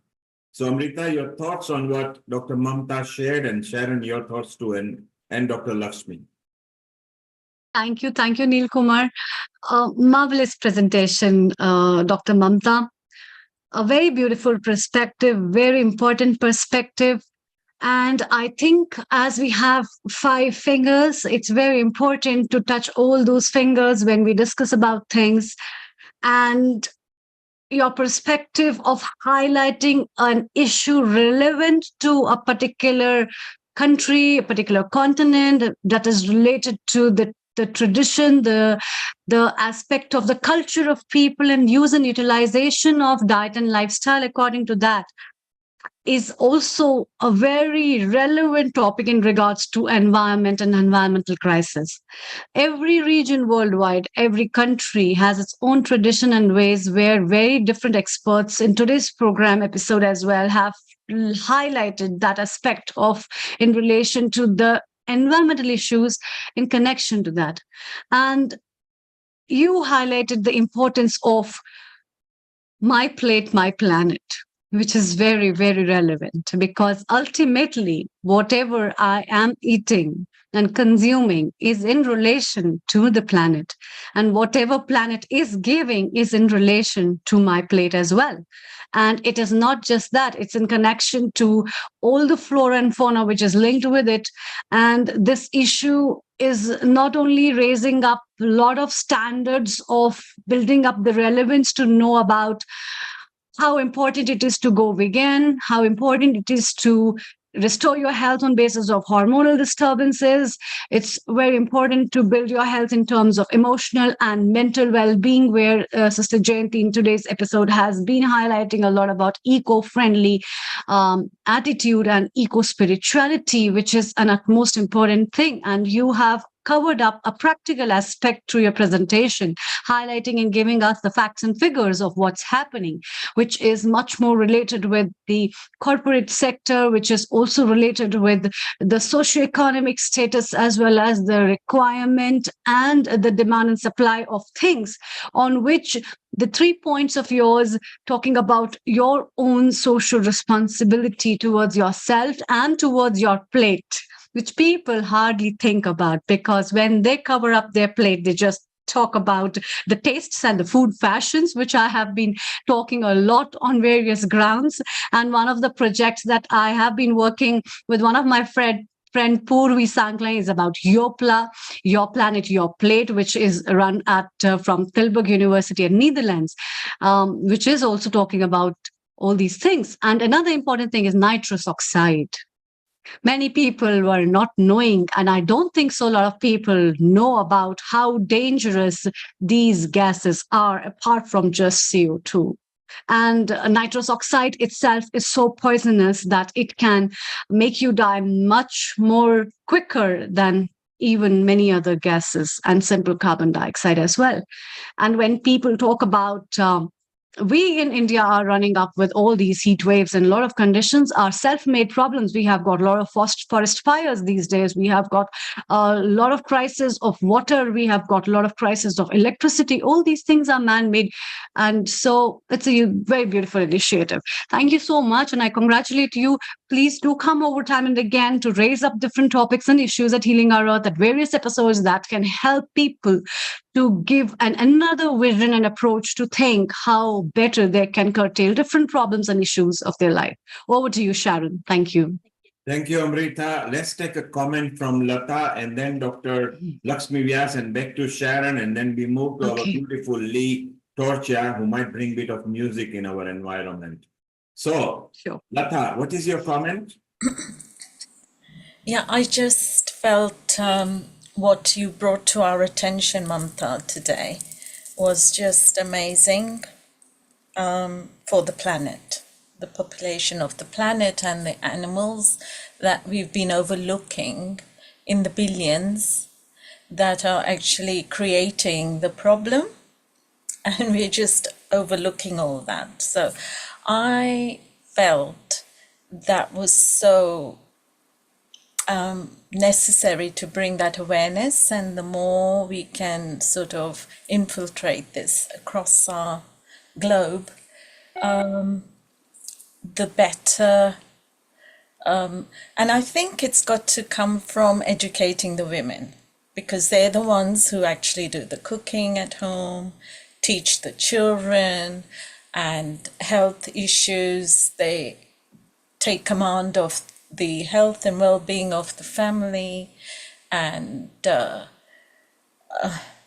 if you tell them it's the benefits of it, that they will have fewer trips to the GPs and mental health departments and fewer vitamins to take and all that, and the cost elements, I'm sure, you know, we're going to have the army we need to promote this, because she's the one who actually has the control of the strings on the family and the diet and you know, the supermarket, the shopping, and everything across our society, you know, and she can influence her man as well, and her parents and whoever, to actually change. And she's the educator, actually, isn't she? So thank you, Lata. Lata is saying, empower women, empower humanity, because if you empower women, they can empower education, children, men, society, and humanity. So Mamta, Lata, I appreciated the points that you brought back. We'll move over to Sharon and Lee. Before that, Dr. Lakshmi Vyas, your comments on what Mamta delivered. Over to you. Well, Mamta ji, I mean, she talked what I actually wanted to say, or I'm saying always, because plant diet is always better than any other. That's what I agree with. But before that, I have to perform this thank you to sisters Agatha and Mamta ji, both of you, for coming here and giving us a wonderful lecture on World Environment Day, how to protect animals. And also a sister from Nigeria. I know the trouble that all the people there are going through. Let us pray that the things improve over the years, or let's say over the months. I also would like to say that Mamta ji, Sister Nigeria, and myself, we work for the Religion for Peace, where all three of us, the organization is based in US, but we go for meetings there, and also we learn a lot of things from people from all over the world, and we do talk about some of the things like how the animals should be protected. And I also want to say that Sister Agatha is currently a doctoral candidate of conflict, peace, and strategic studies at Turkish Nile University of Nigeria. She does a lot of work, and she doesn't have free time at all. Same way, Mamta ji is also she is pediatrist, come an assistant professor, and she is also a member of the International Coordinating Committee, where we all three work together. And I would like to end this with Mamta's tenure as Media Production Committee Chair is particularly noteworthy, where she spearheaded the production of 250 episodes of Jain TV show Mangalam. So, I mean, I'm just giving the final thank you to all, both, not all, both Agatha ji and Mamta ji. Thank you. Thank you, Dr. Lakshmi Vyas, to give us further and better particular.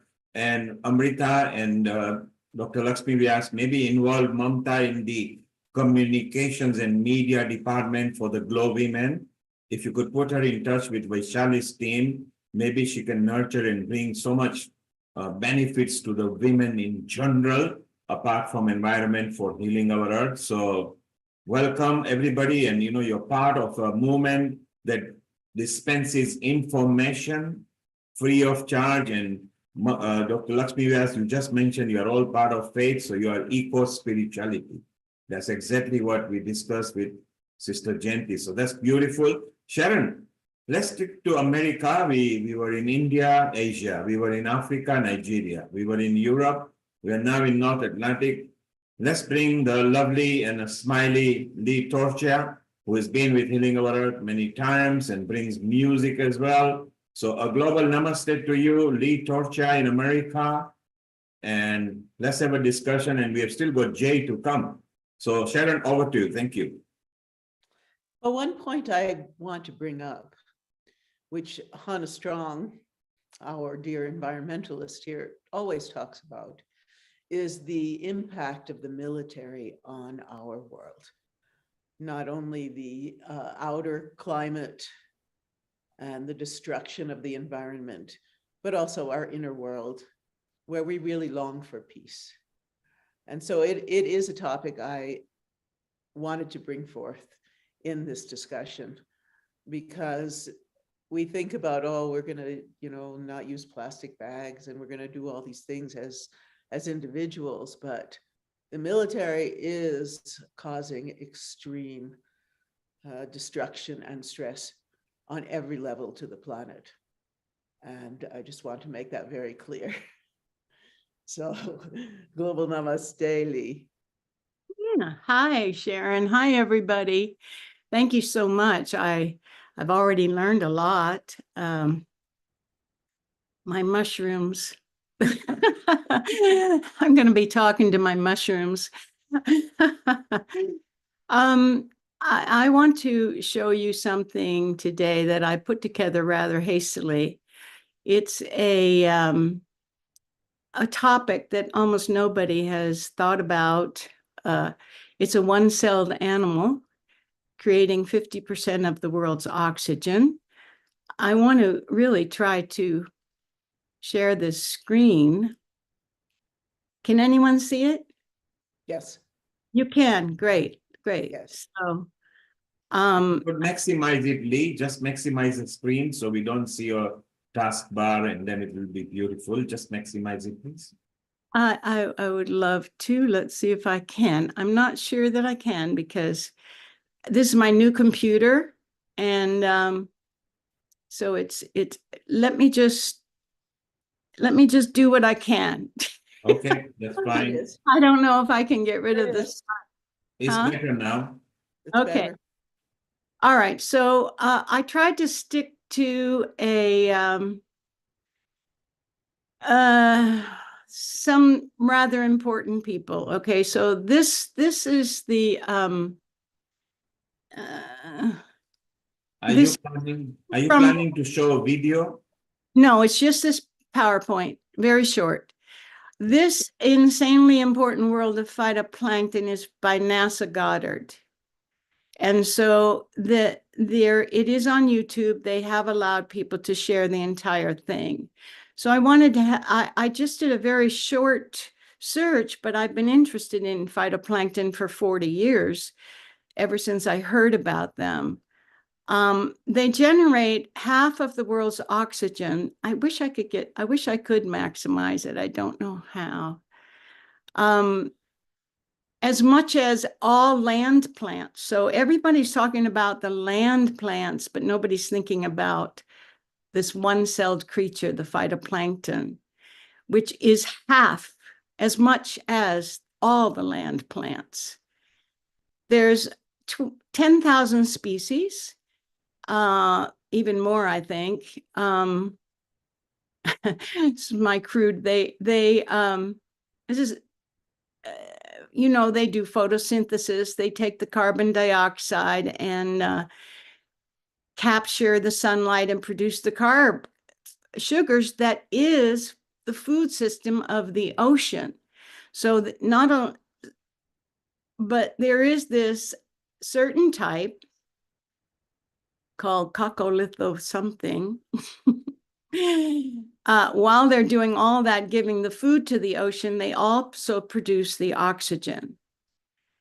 So they are really why we owe our lives to phytoplankton, is they are the basis of life. I mean, 50% is a lot. You can plant 1 tree, 2 trees, fine, but these animals live on the surface of the ocean, so they have access to the sun, these one-celled creatures, and we're actually polluting the surfaces of the ocean with all the oil, with all the plastic, the ocean of plastic that's out there, all of that we're doing. We're actually destroying the oxygen of the earth. All animals would die.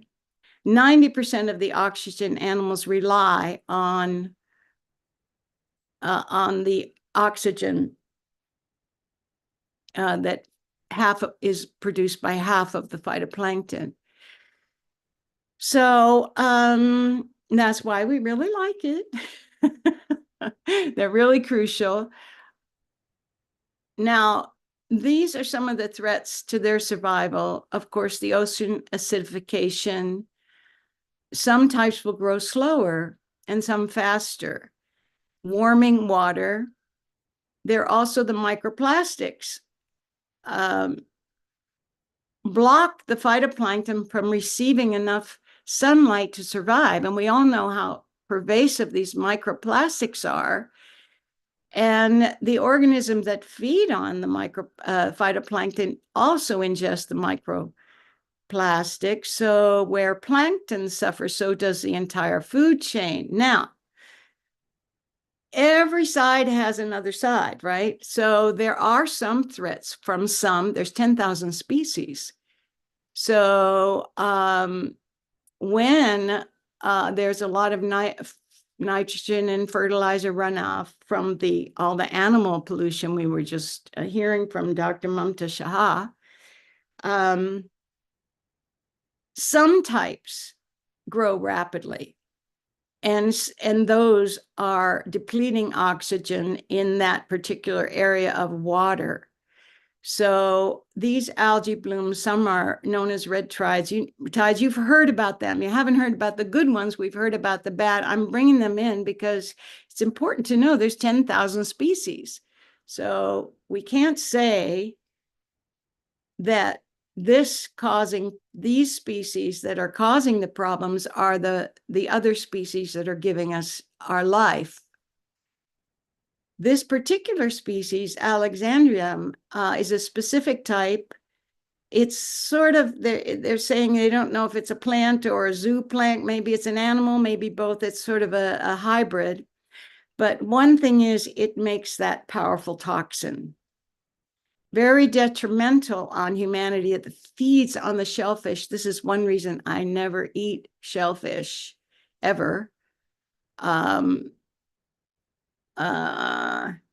the people that are involved with this have got a machine I'm up in the atmosphere, which is a sensitive instrument. It's on PACE. PACE is the plankton aerosol cloud ocean eco something, eco machine or something. It's going to focus on specific species of interest. It's able to be sensitive to the colors of the different species, which each put out different colors, such as the harmful algae blooms, which we just mentioned, or the beneficial species, which we really want to encourage. So the National Geographic also in 2004 brought it up, and then again in 2023, they are reaffirming that they are one of the most important producers of oxygen on the planet. So I'm giving credit. Oh, it was called the PACE, Plankton Aerosol Cloud Ocean Ecosystem. That's the machine. And this is from NASA Goddard. They've allowed it to be shared. They asked for credit, and this is the YouTube link. And that's it. Let's see, I have to quit that somehow. Thank you. Yes, you stopped it. Very good. So, I can't hear you, Sharon. Sharon, you can unmute yourself. Okay. Please. Thank you so much, Lee. It's wonderful. We all know you as a singer of North Indian classical music. And also, I think Jay's coming in soon. I don't know if he's come in yet. Easier.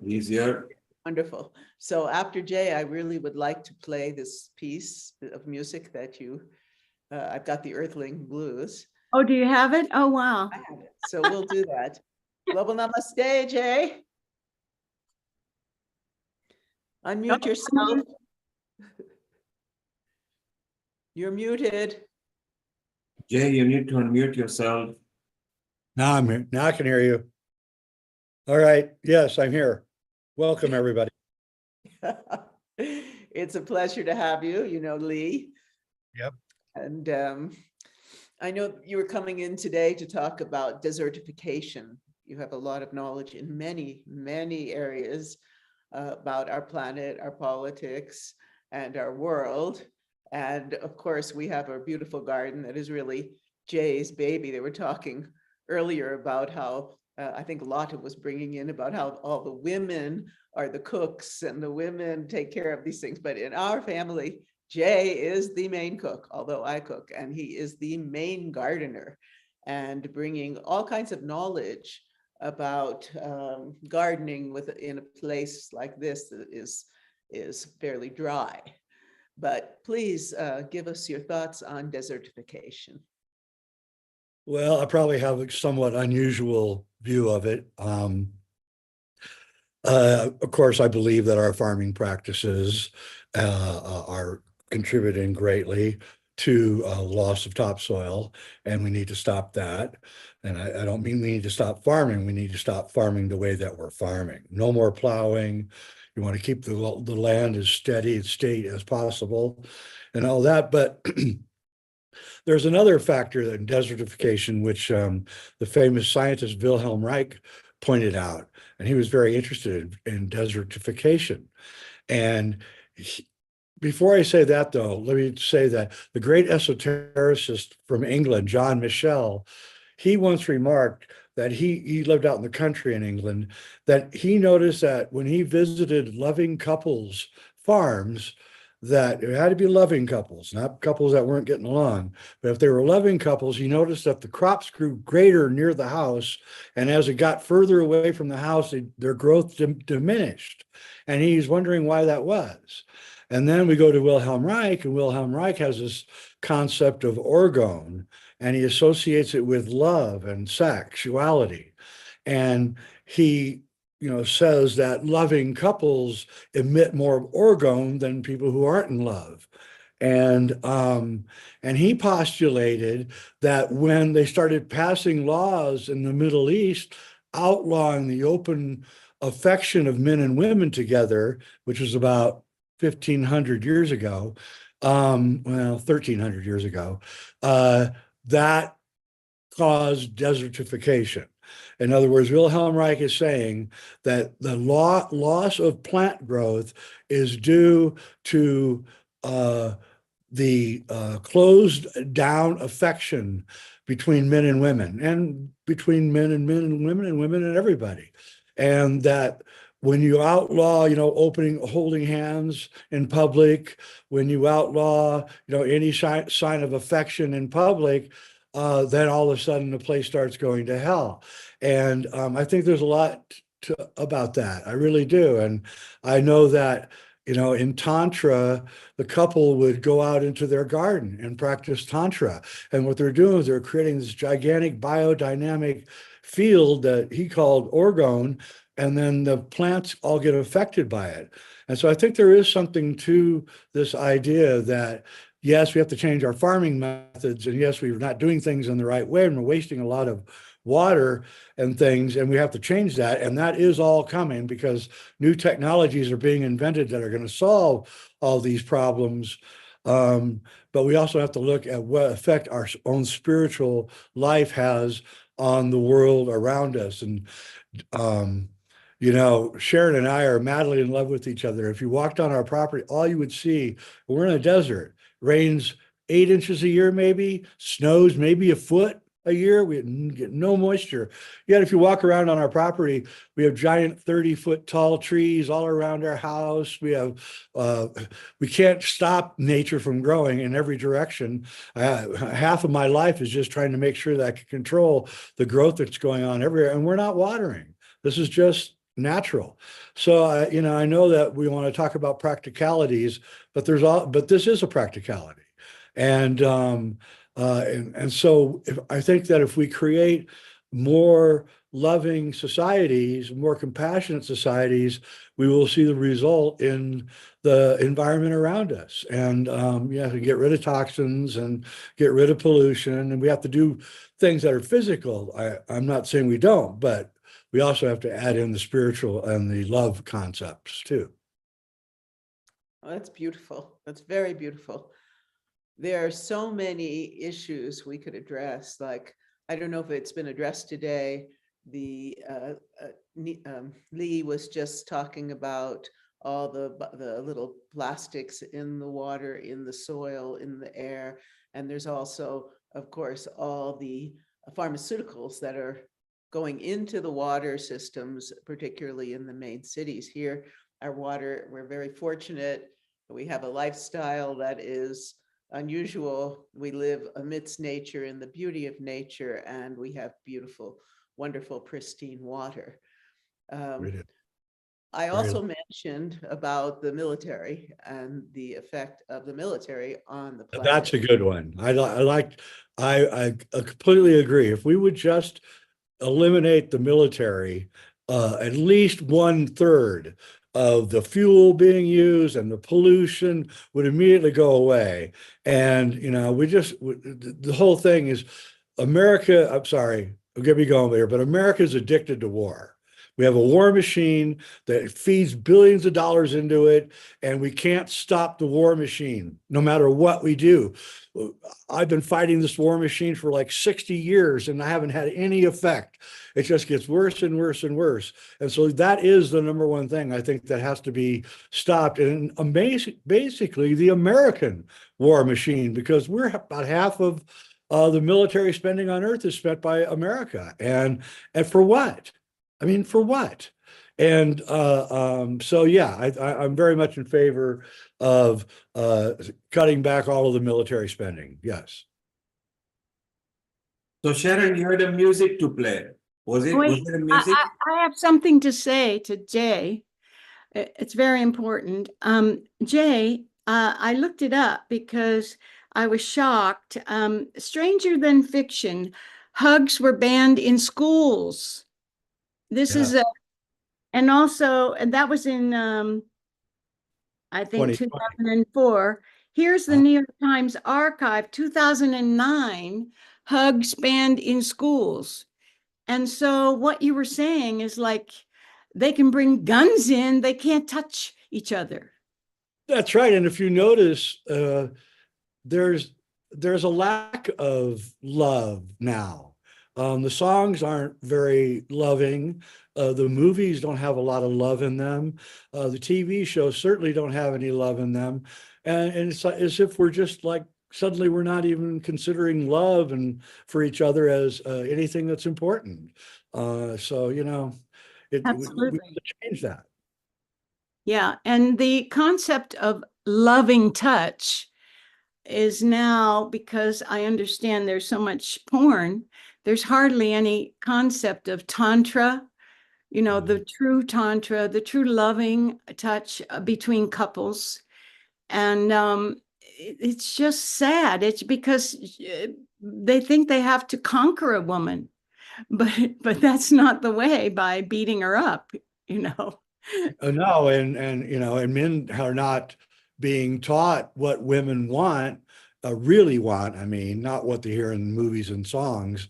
And so men are completely confused and don't know what to do. And frankly, COVID didn't help, because now we can't even, you know, we're walking around with masks on and we can't even see each other anymore. And so it's as if there's like I don't want to say a conspiracy, but it's as if there's this driving force that wants us to all be living alone, alienated from each other, not talking, not touching, not kissing, not holding each other's hands. And that is, to me, the key to our salvation. I know it sounds weird and selfish, but it isn't. It's actually the most unselfish thing that we can do. Well, I have to say, we used to have a rebirthing thing going on years ago, right? That I haven't heard of that ever. And sometimes, or a lot of times, it's because our parents didn't hug us. You know, maybe we have a need for our father figure to hug us. And that's why so many children are taken prisoners. You know, they look, it's like a little duck. It'll follow whoever gives it attention, you know. And so sometimes we need mothering. Sometimes we need fathering, but we need it desperately. Yeah, and I think fathers aren't really taught to hug their kids. I think they are now, but my generation, my father never hugged me, never. We shook hands, but we never hugged. And I remember one time when he was in his late 80s, I hugged him and he flipped out. And he just completely flipped out. He did not understand it. And I said, Dad, it's just a sign of affection. I'm not trying to pick you up or anything. Don't worry, right? And it just broke through a barrier that he'd had all his life, you know. And so I really think that the theories of Wilhelm Reich are super important, and we need to get them back out into the body politic, because he really did have a lot of answers to the problems that we face. Mm-hmm. Thank you. Thank you. Thank you. That's, in fact, a very beautiful facet to today's environment episode, because I think the environment crisis, or we talking about global warming, or we talking about other crises, or oceanic acidification, or different aspects that we have discussed, is in turn highlighting somewhere or the other the negative aspects where we are lacking love, we are lacking compassion, we are lacking kindness, we are lacking the true worth of human values that are utmost important. And those values make us careless and carefree about things which we really valued, or our ancestors actually valued in our lives. And that is why I think the relevance of when you talk about Tantra yoga is not just about sexuality to give an idea about lovemaking, but it is much more than that. It's about a spiritual understanding of existence and respect for one human being for another human being, and valuing that. And valuing, when you value the existence of soul consciousness, which is in every being, we understand the importance of how to value our earth as well. And that's what is particularly very right. It is in relation to the food, it's in relation to our relationships, it's in relation to our body languages, it's about our mental, spiritual, and emotional understandings, and about education and how well are we educated, not in terms of books, degrees, and knowledge, but in terms of wisdom, in terms of spiritual life. And that's what is the part which is so important. Indirectly, when we are teaching children these moral values, we are ingraining in them that part of light, that consciousness or our soul needs to remember. And that will always add us the value. Okay, now it's time for me, when I'm dead, to in turn mix with the same earth of whom I have been valuing for years and years. And I think we'll be all thankful, and we are thankful to Mother Earth when we all take our last breath. And that's why this aspect that you have touched, Jay, and the aspect, Lee, you have touched about phytoplanktons, which are our little microbiomes where the existence comes as our existing nature is so important. So thank you so much. Over to you, Sharon. It's been a pleasure to be with you. I'm going to play for you a song that Lee wrote years ago. It's a jazz song, and she's playing with her musicians in New York City. So I'm going to share that with you right now.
only met when my son Jesus died. I don't know if he was black or white, but I know he was alive.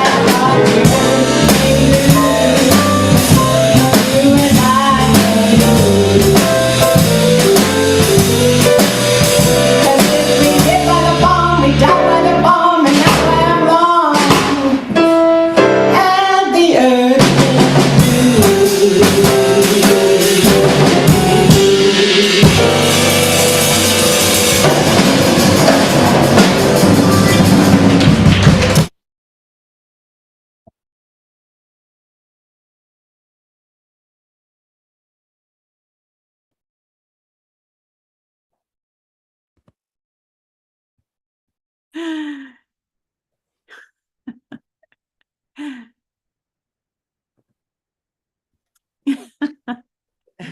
That was so beautiful to see, Lee. Yeah, thank you so much for playing it. Oh, yes, you were so sensual and just beautiful.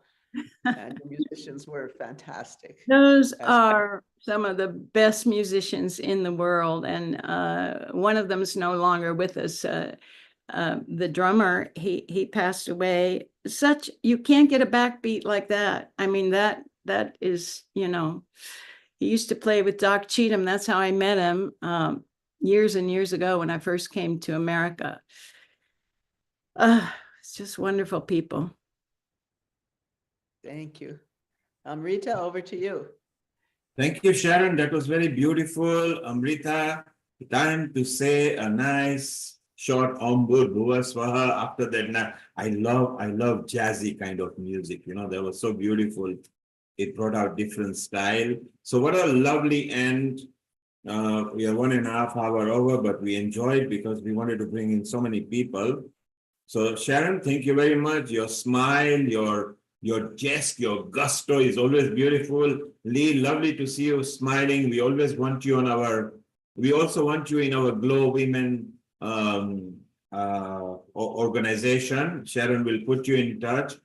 From next month, they will be added to a special WhatsApp group, those who are very active and really bringing the women's matter up front. So we love you, Sharon. Amrita, let's have a nice wind up. Thank you, Neil Kumar. Thank you, Sharon. Thank you, Lee. That was so melodious, and virtually because it's midnight in India, I'll be sleeping with this kind of a musical note, which is so melodious. Thank you so much. And today's episode has been really rocking. We had great panel discussions, and thank you, Dr. Lakshmi Vyas, for bringing beautiful guests. A special thanks to Sister Jayanti from Brahma Kumaris, as well as Sister Grace, who came over and took us time for us. It has been really wonderful. Thank you, Dr. Mamta. Lataji, as always, you have been a beautiful part of every episode, putting all the small twinkling tickles in our episode. And we love everyone. Mitaji is also there, busy planning up for the environmental cooking, I think so. And over and above, thanks to all the viewers, thanks to all the contributors. We had Chef D today, we had Seema Ji, we had Professor E. Sharma, who had been talking about food and environment with special emphasis on millets.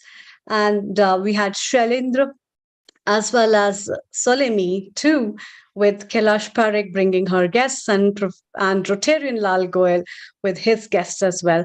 And over above, thank you, Neil Kumar, and a special thanks to our technical director, Nishit Kotak. Without his help, these episodes are incomplete.